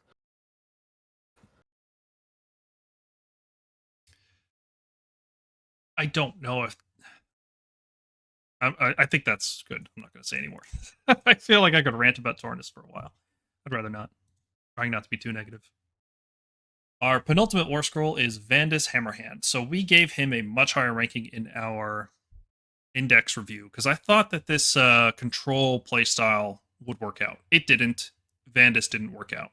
Now he does have this fight with me thing, and we do like this ability. But the reason we like it is because it's on units that can take a Quicksilver draft and fight first, and Vandus is unique, so he can't do that. So he really does just fight with a warrior unit. Now, it's kind of cool that works with Stormstrike Palladors. You can give them +1 hit, except their mounts don't benefit from it, so it's not actually that cool. Still want to all-out attack them if you're bringing any significant amount. It's, yeah, I don't know. If you're going to play the control game, just use a Vexilor with Evocators probably. Like, I don't think Vandus makes the cut in that control list. It's just, you still need damage. You can't just win with control. I wish this was +1 attack instead of +1 hit, only because it gives, what was it called, Thunderhead Host, like a niche, right? Like you could run Vandus with Storm Strikes. They swing, and you kind of gamble for that +1 attack, and then you get +1 a hit from like a different chamber behind them if you wanted to. I mean, it's probably better still just to all-out attack if you got +1 attack, stacked on the Stormstrike Palladors. But at least, like, I really wish this was just +1 attack. Like, this would be so much better if it was just +1 attack. Yeah, it's really just an offensive strike first for like an offensive like for Stormstrike Palladors. I tried like running him with like a pack of 6 Shield Annihilators. It was like a fun list I was trying out. It's not too bad. Like if you get a strike last on something, he fights. He makes the Shield Annihilators fight, and his damage isn't like too bad. Yeah, really weird unit. It's like half a Quicksilver Drought. So you know, I don't know how valuable that is. Well, I mean, he's at the some bottom of some dungeon right now, so you know. Oh yeah, he's in jail. He's in too many reforged too many times jail. And our final war scroll is Andrasta. She has 340 points of just mess up a monster. And then probably die because she's only 8 health with a 5-up board. But she will mess up that monster. And she will get to it with her 3d6 charge. Yeah, that's pretty much it, right? She kills a monster, then dies, and she brings any Stormcast along for the ride. Which is, that's kind of cool. Just not very efficient. Yeah. There's other cheaper heroes that can do this kind of effect. And Stormcast don't have any problems killing monsters between long strikes and I mean, Drakesworn Templar you could bring as well. Not that you would. I think Andrasta is better than Drakesworn. But the point is, Stormcast have really good anti-monster tools. It's not something we are lacking in. Gryph-hound has 2 monsters. You can kill one with long strikes and kill the other one with her. That's where she's good. War Master is good. I think for a combat hero, she needs to be. If Celestin Prime is 320, she can be 320. But again, it's like a small. My guess is like as they nerf long strikes and Krondus and Karazai become unplayable eventually, because I think we're headed there with Games Workshop, the way they balance things these days. Um, like they basically ruined the Wind Temple for competitive play. I think people might actually start playing her instead. I think she'd be sub 300 and be fair. I'm not saying something No, crazy. I don't. I don't think this kind of damage can be below 300. I think 290 is fair. I think like she just dies like after she kills something. She just does, she dies. does. But her value is like in killing something that's way above. Like this edition is not about things that can punch above their weight that easily, and she easily punches above her weight when killing monsters. That's why. So here is our tier list for November 2024. This includes all 79 units that are currently legal for Stormcast. In the index review, we provided a version of the tier list without Legends units, but I think we will just update this once the Legend units are gone. I think those units are pretty important for us right now for a competitive standpoint. I think you're doing yourself a disservice if you avoid them. It is what it is. It's unfortunate. So without further ado, in our S tier, we have Vanguard-Raptors with Longstrike Crossbows and Vanguard-Palladors with Javelins. I think these are the two best units in the Stormcast army right now. They may not have the highest max damage, they may not have the highest health in the book, but what they do it just can't be done really by any other unit, especially Vanguard-Raptors with Long Strikes. The combination of high rend, high accuracy with easily getting to 2s and 3s, rend 2, crit wounds, run, retreat, and shoot. All of this adds together to make Long Strikes a really, really powerful unit at 18 inches away. I would say the only thing that competes with Long Strikes are the Judicators with Bows, which we've put it down in the B tier. And there is a significant power gap between these two units. Vanguard-Palladors with Javelins, they just are the best cavalry. Maybe the best cavalry in the game right now. It's hard to see other cavalry stacking up this combination of speed and damage and how they do their damage, splitting it across multiple phases the way they do. They are a spammable unit. You could bring 2 squads of 6, sometimes maybe even 3 squads of 6.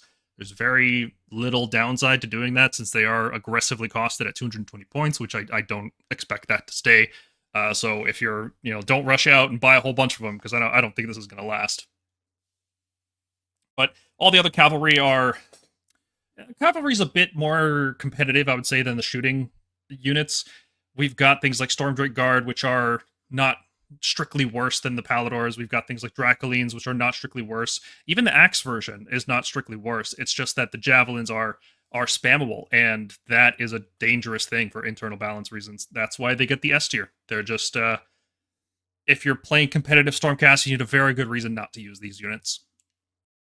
Yeah, I think all my lists, I pretty much agree with everything Paul said, but all my lists have Raptors. Pretty much every list I'm making has Palladors. I agree just that the 10-point decrease on Javelins does bring them into that spam range. I'm still an Axe believer, but Javadors giving you an extra 20 to 40 points, depending on your list, it does add up for us because we're Stormcast. But that's why I just get to nudge this S tier. Yeah. Prosecutors, I feel like are almost A+ tier. Like with the portal now, giving them access, they're like right there knocking the door for 140 points. Like it's actually insane how efficient that unit is. Yeah, I was really struggling to not put them in S tier because they are in virtually all of my lists now. I am going out of my way to include like a Lord Relictor who can bless them or translocate my other units. It's so easy to put them into lists, and they combo naturally with Javelins and Long Strikes. Like these 3 units just work really, really well together. And all of these 3 units combo with Vigilors, which are the best screen that Stormcast can bring right now, I think. This is one of those times where Stormcast want to pay a little bit of a premium because the price is right, because you get a lot for those extra points. Vigilors end up being our best screen option. So all of these 4 units are just naturally synergizing together. And yeah, it's tough. I think Prosecutors are like A+, Javelins are like S-, like it's a blur. It's kind of hard to tell which one's really up there. It's also really nice that all our cavalry is really good. I think Stormstrikes are the only reason they're in C tier is because of their points right now. I do think they have some play. I just would like to see that unit at 180, 190, and I think they will drop down that low probably in the next update, or Vanguard-Palladors might just go so high that it's better just to take Storm Strikes. I don't know if that's going to be the case, because what Vanguard-Palladors do is so unique that you will pay the additional points. You'll find other places in your list to lose those points, and maybe Javelins go up to like 250, and at that point you can no longer bring multiple screens of Vigilors, and you have to bring Vanquishers or Vindictors or something like that instead. And at that point, the Palladors with axes start to look better, because if you can't get that +1 hit in every phase, the Javelins really fall off. Especially if you're fighting against enemies that have, -1 hit, -1 wound, all these different effects. I would say, yeah, I agree with that. Don't sleep on other units, though. We've got some other hammers that are really worthwhile. Like I mentioned, the Vanguard-Palladors with axes are great. Evocators or Dracolines are a fantastic unit. Stormdrake Guard are super high impact. They're very inefficient because you pay a lot of points for them, but they always deliver on those points. They are just a huge amount of damage, huge amount of wounds. And they fly, which is really big. Flying is huge in this game. Then just below those in terms of viability, we've got great units like the Reclusians, which are just a powerhouse unit. You drop them into play, you make the charge, or you don't, and then you've got a Lord Terminos sitting nearby with a Quicksilver Draft ready to fight first, and just, if you've dropped them into the right spot, you've forced your opponent into a situation where they have to charge you or they lose the game, and if they charge you, you get to fight first with a pretty good beatstick hero, and then 6 of these, like, crit mortal machines, Reclusians are great. They're tough to shift because of their Ruination Chamber on a 3+. It's hard to get rid of them with spells. It's hard to get rid of them with shooting because they ignore covering fire now after the errata. Really solid unit. Fulminators are also just doing tons and tons of damage. They are lower health than our other cavalry, which is a significant weakness, but they do damage on par with Stormdrake Guard, which cost 50% more. So Fulminators are the premier damage unit still for our cavalry, and damage is very important in this game. The difference between wiping a unit and not wiping it is pretty huge. And in shooting, we've got both Vanguard Raptors with Hurricanes and Judicators with Bows are viable shooting hammers. I don't know. We'll have to do more testing to see if Judicators can be a viable alternative to Long Strikes. If they are, that means I would probably put Long Strikes into A tier because they're no longer like a must-have, and I would put Bow Judicators up into A tier at that point as well. And that might also even knock Palladors out of S tier because, one of the reasons Palladors are so good is because you're bringing a hero to bring long strikes anyway. Like, there's very low opportunity cost when you're bringing javelins in that respect. I think people are also, maybe just because like the buff is fresh, but Hurricane Raptors, I think we're gonna start seeing a lot more lists. Like I have 3 to 6 now on my list. Just 100 points is just so efficient, and I think we'll start seeing more and more as time goes on. Yeah, they're good. They're going to start getting teched in. People just didn't have the models ready because they've been good maybe once in the history of the game. I think in first edition they were okay for a little while and then never again. So people aren't used to it. They don't have the models, but they will start cropping up. 100 points is a good price point for that unit. In terms of support heroes and other beat sticks and everything, what you want to watch out for is heroes like Krondys. He's super high impact, very expensive at his price point. And then if you want to start bringing in additional support for him, like Praetors or Night Vexillor, you start bringing even more points. But he is super high impact. Good melee damage, excellent casting, excellent summoning. He can Starfall, which is a fantastic spell. It can really, change games. Really, really powerful unit. And he brings every unit in the book, which is great. Estrella is a very common pick, but she is just not... She's just not good as a unit on her own. She's just there to bring Vanguard and also Prosecutors and also sometimes Stormdrakes. Like, she's just a cheap wizard that brings any unit. At Arcanum, just as good as they were in the Index, because +1 to summon is very strong right now. In terms of priests, our best priests are Knight Relictor and Lord Relictor for different reasons. The Lord having +1 to chant is actually relevant. It wasn't in the Index, but it is now. Stormcoven are also an interesting new addition, being a 2-cast wizard that doesn't take up a new regiment. They go nicely into almost every regiment because Warrior Chamber is very, very easy to slot. All the big dragons are good. Star Drakes are good. Grondis is good. Karazai is good. There's a lot of really good stuff in the Stormcast book. About a third of it is just About a third of it is overpriced. The D tier is usually units that are overpriced. If they were cheaper, You would see a lot more of these in games. If you look at how many of these units are old models, though, there's a lot. There's a lot of non-Thunderstrike units in that D tier. So if you're just, a fresh player looking to start Stormcast this edition, don't get too disheartened. A lot of these models won't be legal in 8 months anyway, so I wouldn't worry too much about it. I would like to see Chariots get better. I want to see, Tempestors, Desolators. I want to see Grandhammer Annihilators especially come out of that D tier. I want to see some aggressive point changes to these units that would make them better.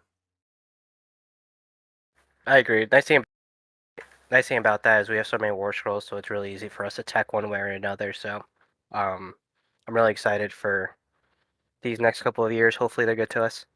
Yeah.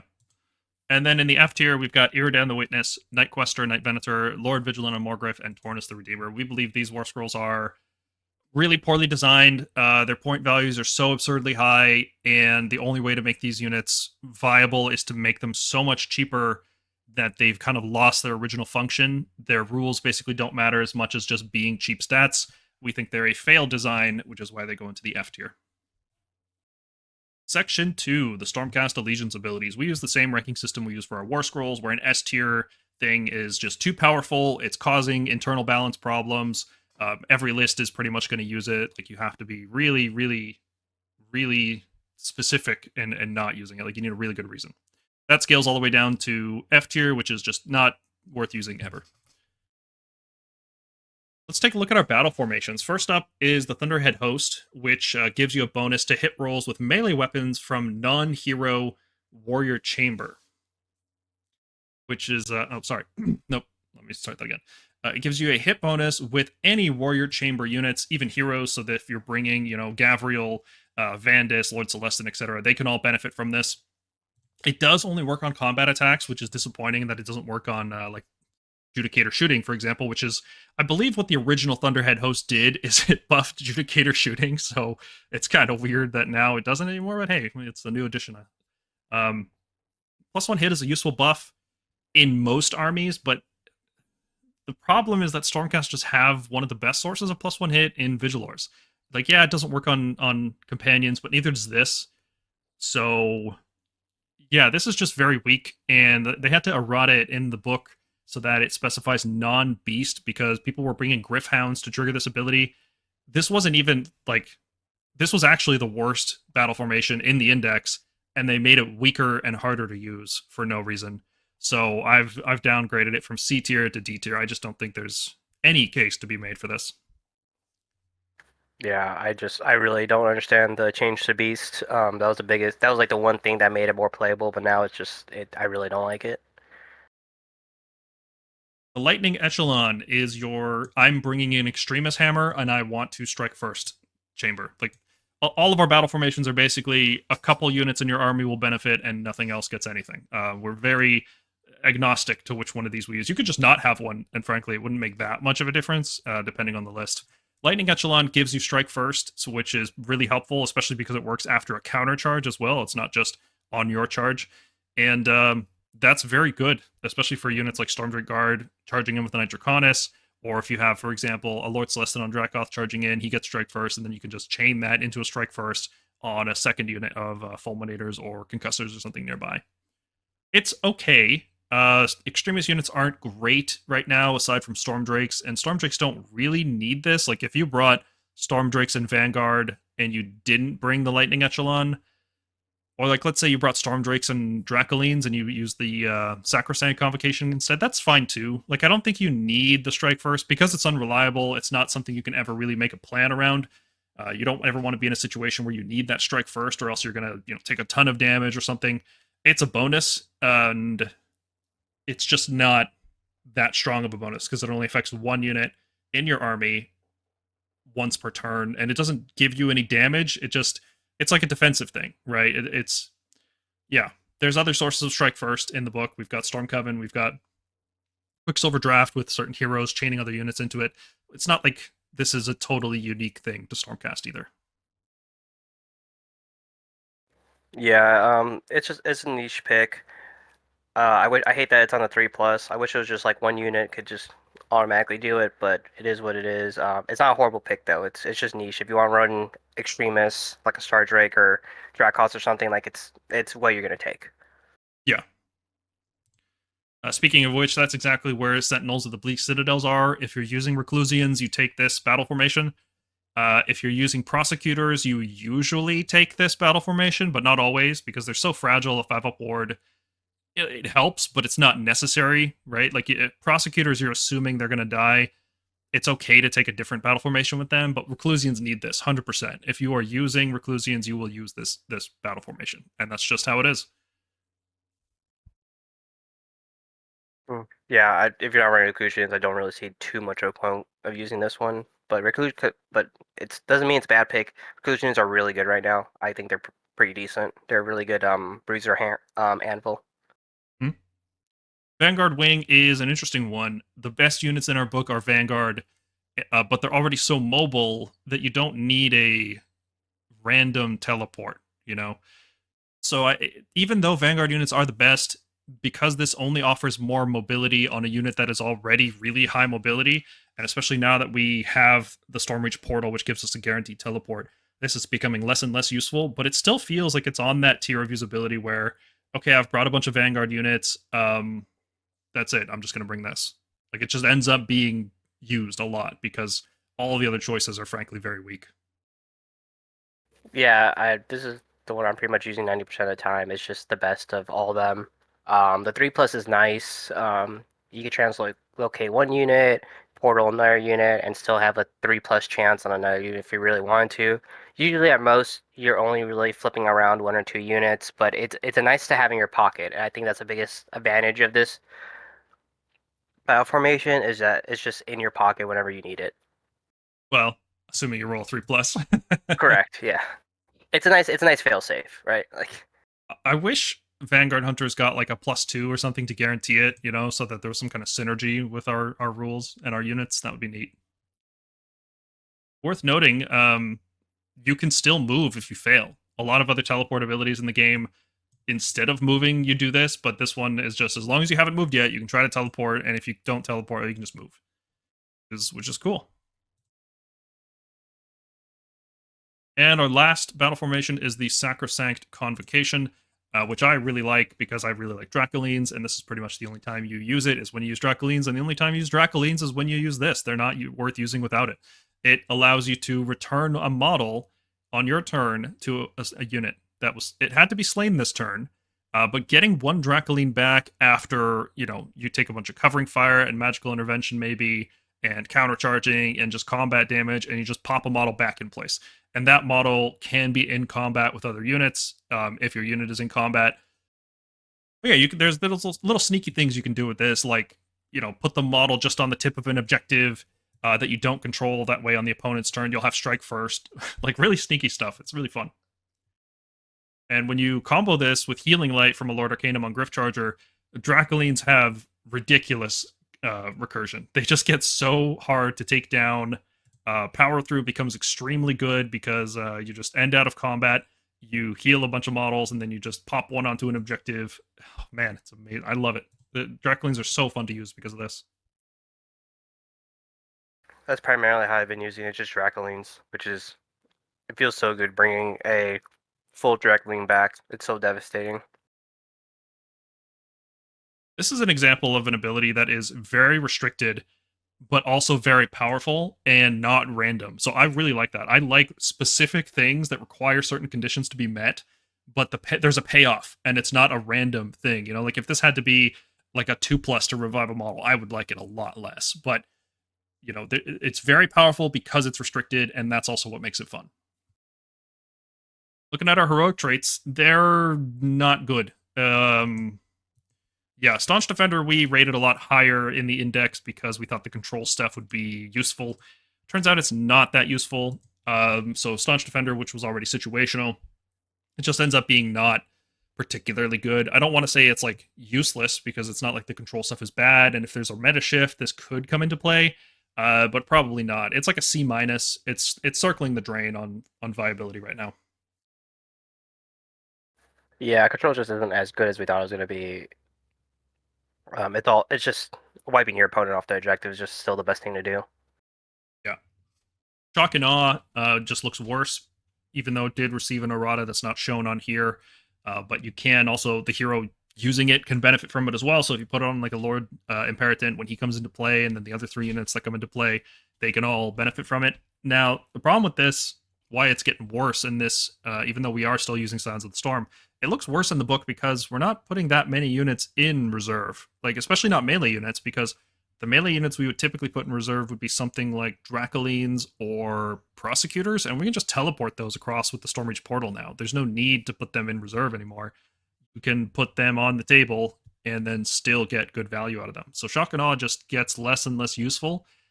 Having to dedicate units in reserve, yeah, I don't love it. -1 hit is very strong, though. I'm not, like, this one might be a C- tier, but I just never see it in lists anymore. Nobody's even trying to make it work. Yeah, I just don't like it. Envoy of the Heavens is just okay. It ends up being our best heroic trait because 5-up boards are really strong, but this has a very specific condition where a unit has to be destroyed in the previous turn, which means if you're getting a double turn and nothing died in your first turn, you just can't activate it. If your opponent's getting a double turn, and then they use 1 turn to wipe you and then 1 turn to score a bunch of points, then you can't activate. There's just a lot of times you can't use it. Sometimes a unit will survive with 2 or 3 health left on a single model, and you just can't trigger Envoy.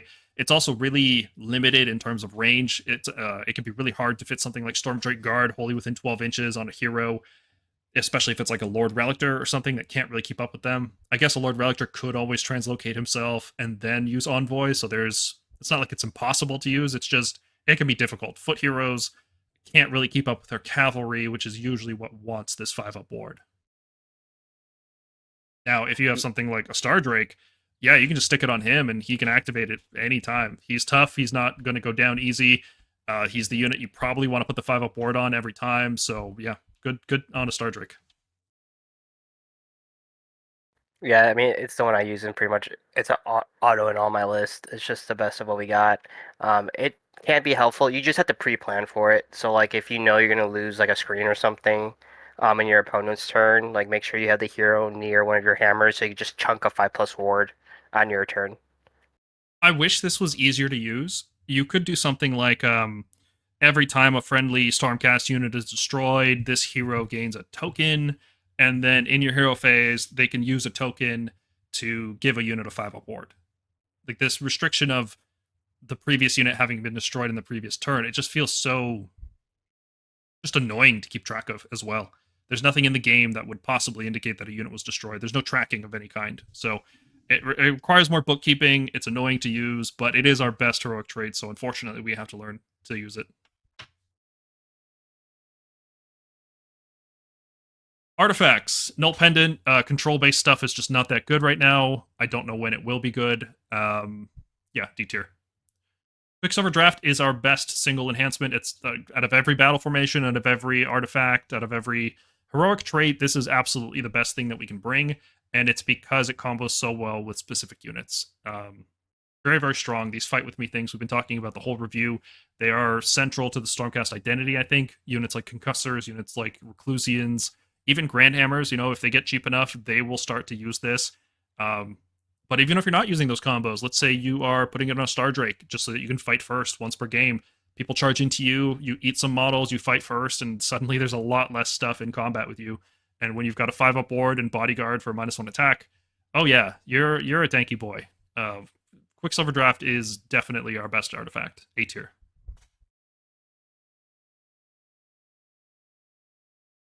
Yeah, like pretty much reiterate what Paul said. That's pretty much the reason why you would take it. It is also really fun though. Like, it's so much fun more on defense than offensively. Just like being like you cannot charge into me because you're gonna get hit before you can hit. So it's really powerful, and I like it. This is what I wish Fantasy Hour could do for us. And it's unfortunate that it doesn't.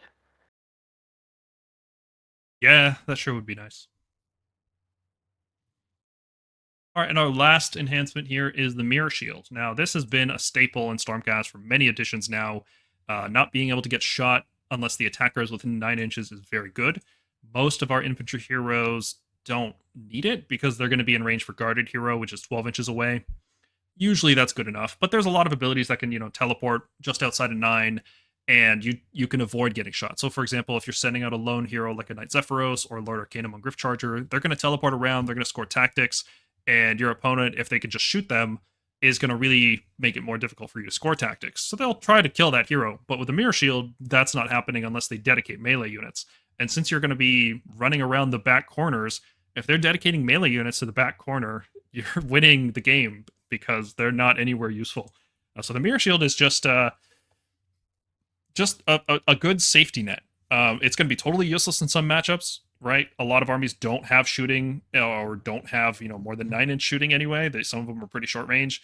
But in some matchups, like if you're worried about Skaven sniping off a Stardrake or something like that, the Mirror Shield is just the most obnoxious thing for them to face.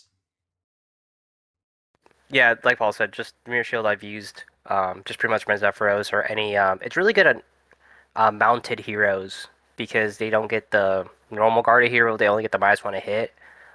So like if you're running like Dracolines or like a Lord Arcanum on Dracoline, like it's good to have it on him so they're not trying to snipe him to stop your Dracolines from getting buffed up. It's not bad. It feels relevant, but I think it feels relevant because it's just it's just like a take in 90% of lists, unless you have a specific reason to take a Quicksilver. If we had like a third good artifact, that would be cool. All right, our spell lore. This is it. This is the only one we can pick. There's no ranking involved because we just get this. There's no choice. There's no opportunity cost. So I guess we could talk about the spell lore a bit. Lightning Blast is cool, right? D3, like if you have nothing else to cast, if you're worried that your summons are just going to give your opponent some easy charges, or, you can do this from outside of unbinding range, for example, if you're up against a techless, you can just still ping stuff for D3 mortal wounds, get value out of your wizards. It's a fine spell. I have nothing wrong with it at all. I think it's okay. Yeah, I mean, honestly, the biggest thing with the spell lore is just learning how to navigate through it, know what spell to do at what time. I think that's one of the ceiling parts of Stormcast is knowing when to Thundershock and knowing when to Starfall at what time. Yeah, Thundershock and Starfall are way, way more impactful. Thundershock just being a very powerful -1 to wound, which against most units, let's say they wound on 3s, that's a 25% damage reduction, going from 4 successful hit wounds to 3. If they wound on 4s, you're reducing their damage by 33%. You're taking them from 4s to 5s, which is tremendous. Now, this does work against melee and shooting, so if you can get in range of like another unit of long strikes and you can make them wound on 4s, they're not going to be happy about that very much. Of course, then they're going to cover fire you and they don't really care anymore. You're going to die. Starfall, on the other hand, is like a game-winning spell. It is a high cast on a 7, which means it's an 8 when you're countercasting it, and you have to pick an enemy infantry or cavalry within 18, which is a good range, and you reduce the number of dice they roll when they charge by 1 until the start of your next turn. So this even stops counter charges on your turn, but the biggest value you can get is casting it on the enemy turn on a unit. Then the unit moves up to, just outside of 3 inches of you. Let's say it's the fastest unit that it can definitely get up to 3 inches. It moves outside 3, you redeploy. If you roll, like a 4+, you're now 7 inches away, at least. They can't finish a charge. A standard 1 dice charge will not finish within half an inch. So really, really powerful. Even if it's like a 6-inch charge, that's still hard to do, right? So Starfall is a fantastic ability, really, really powerful. Makes the whole spell lore for me. Like I would use this with Karandus really often. And looking at our prayer lore, we complained a bit that it's doesn't have much going on during our review, and I think that's true. Healing Storm is really situational. Most lists will never chant it because you don't have something worth healing, or that won't be in range when it needs to be healed, or it'll just be dead before it needs to be healed. Translocation is still the all-star prayer. It's generally useful. It can get your units out of combat. It can put your units somewhere in the hero phase before your opponent has a chance to cast. It can be used in the opponent's turn if you want to gamble, or if you have like a Lord Relictor, you can use it on a 2+. You can gamble and teleport your unit away to deny tactics and things like that. It is a very, very powerful prayer, and it's certainly worth using a priest to have it. Not necessary, but you will be glad that you have it. Yeah, our prayer lore has always been interesting. Translocation, even with the portal, is still really good, like Paul said. A Lord Relicor counter translocating could really be annoying. If you could get your Raptors or Palladors or whatever hammer unit just out of the way and your opponent just can't get them anymore, like that's huge. I wish plus weapons was a 4. I don't think it needs to be a 6. Um, but since now the prosecutors with the portal are really really good, like there's more incentive to try to save up your points or just use a Lord Relictor on a place of power and try to get that 4 up to get them blessed and then send them through the portal. So yeah, they all have a good use. It's just knowing kind of like spells like when to use it. Yeah, or when to banish, or when to not use any and just bank points. There's always there's some skill involved in this for sure. Our manifestation lore is the same as it was in the index, but they nerfed it for some reason. The Everblaze Comet is now an 8. They've also made some changes to the way banishing and resummoning spells works. If you banish a spell, it can't be resummoned that same turn, so you can't do anything. You can't do this cheeky play that you used to be able to do, where you would banish your own meteor that you countercast in the enemy turn. Then on your turn, you banish it, then you summon it again, and you smack people with it. You can't do that anymore. So it's really hard to get a lot of value out of the Comet, especially when it's so fragile. It's so easy to banish, and now it's an 8 to cast. It doesn't. It's not like it was doing D6 mortals to everything. Like, it's crazy that they nerfed this thing so much. Yeah, I'm just not a fan of our spell lore. Like the Deus is probably the best thing about it, but then you're also stuck with the Vortex and the Comet, which isn't great. I feel like they could have done more to our lore, or just lores in general. Like I wish people would be more incentivized to take their own manifestations instead of the generic ones. Yeah, I really wish my manifestation lore was better, wish there was more use. Yeah, like if the Celestian Vortex reduced melee attacks as well, that would be really cool. It's just they're all so weak, and yeah, it's lackluster, you know? Like, the Comet had some use, that was the best thing, now it's just been nerfed so much. The other two aren't particularly good. Yeah, disappointing manifestation lore. Alright, so closing thoughts on Stormcast Eternals, Battletome. It is, I mean, functionally the same book as the index, right? Like, most of the units are identical, minus point changes, and the point changes have been significant. We've gotten a couple new units, most of them terrible, like really terrible. Iridan is bad, Knight Azuros is bad, Taurus is bad, and that's really disappointing. But all the stuff that was in the index, a lot of it got cheaper, and a lot of it was already good and playable. So I think it's overall an improvement over the index. Stormcast as an army are really strong. I think we're top 5. I think you guys might push back on that, but I think we're like the 5th best army in the game right now. We have access to some of the best infantry, some of the best cavalry, some of the best shooting units. I think Longstrikes might be the best shooting unit in the game. Well, Skaven are doing some nasty stuff too now, though. We have very strong control buffs, which could become viable given the right battle plans, given the right General's Handbook. We have access to reserves and teleports, which are always useful, especially now that less and less armies are getting good reserves and teleports. We have good summoning, and manifestations are really powerful right now, so that puts us in a good spot. We can revive a destroyed unit once per game anywhere on the battlefield. We're not limited in putting it near a piece of terrain or anything like that. Everything almost in the army is a 3+ save. Gryph-hounds and Aetherwings are exempted, but everything else is a 3+ save, so enemies better come pack and rend, otherwise they're not going to do any significant damage.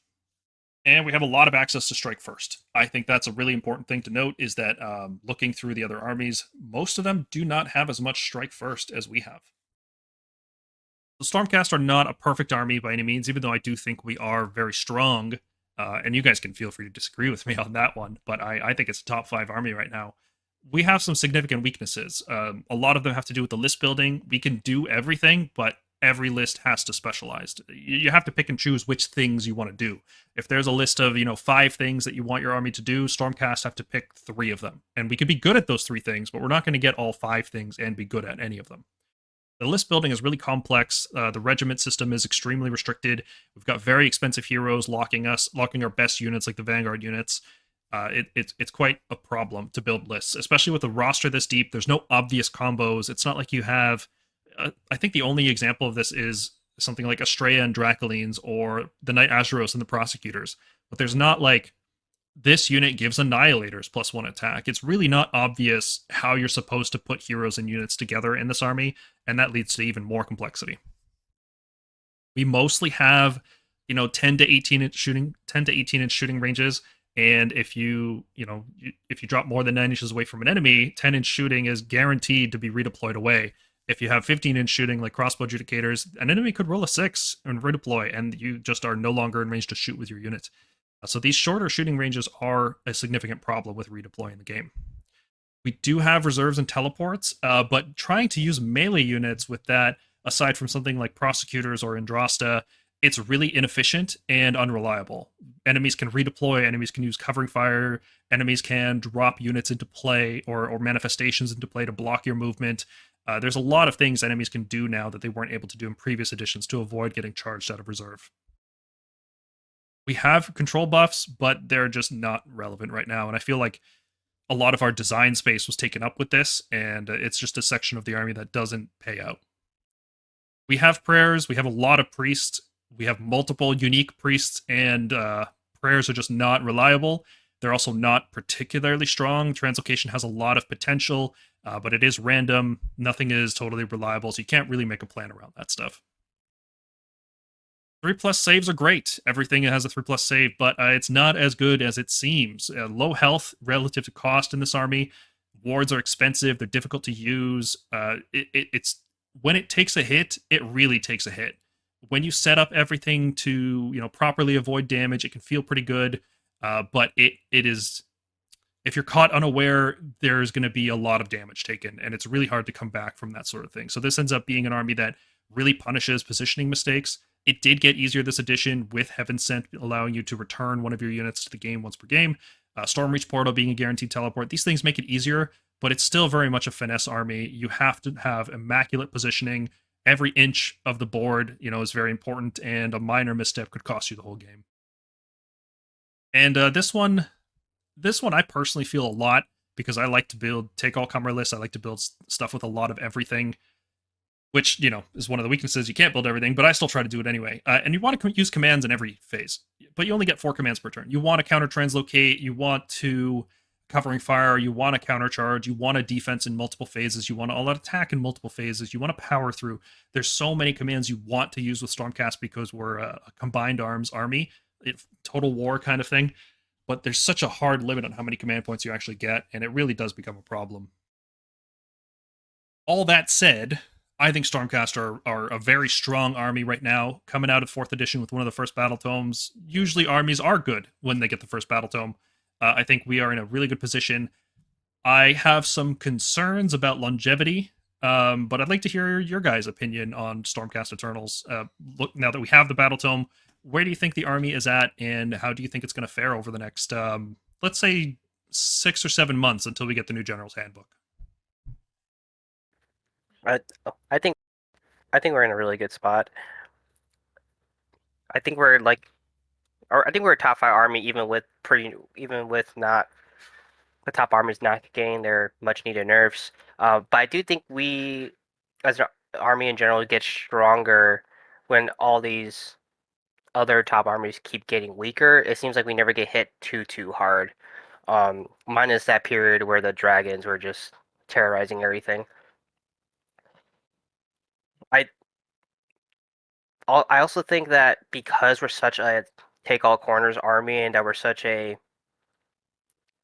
multi-dimensional army that we could always compete at the top. It might not just be easy, but especially at the end of 3rd edition, for example, it was always an uphill battle, but just because it was an uphill battle doesn't mean we couldn't win. And I think that's one of the best things about Stormcast is you never feel like you have too bad of a matchup in any certain direction. You always feel like there's always a way to win. And I think that's a really good spot to be in, and I hope we just keep that. I hope that the next couple armies that come out aren't too bad, and I don't know. I'm really looking forward to exploring more of the book. I hope we get good changes and we see more variety of lists. I think we have some of the best internal balance, and I say that just having gone through the tier list, and a third of our units are just unplayable right now. So it's hard to say we have the best internal balance, but we have some of the best, I think. There's so many armies that in the indexes are they're just solved, right? It's like these are the units you pick, and there's not really much of argument about that. Like monolist, that's the sorry, I'm gonna start that over. A lot of armies just end up being monolist built. You know, this is the army, this is the list you bring, and that's not very interesting. Stormcast have always had a lot of different viable archetypes. In the index, I think we had 2. We had, run a big dragon or use double cavalry. Now we have a lot more with prosecutors in the mix and reclusians and just a lot of other stuff. So I'm pretty happy with our internal balance. I am concerned where it's going to lead. Losing a big chunk of our army in the summer is going to be a pretty drastic hit. But hey, at least it'll give us more content for the channel, right? I think even after we lose our stuff in June, we should still be okay. I think we'll get enough buffs here and there that we'll be able to pivot. That's like I was saying earlier, I think the best thing about Stormcast is I feel like no matter what happens, we can always pivot. Yeah, we're flexible. We will adapt. We will be fine. Every time we get nerfed, we always say the same thing. We will adapt. We'll find something even better. Sometimes it's a limiter. Sometimes having a unit like Long Strikes stops you from really exploring other good combos, because why would you bother? You've got Long Strikes.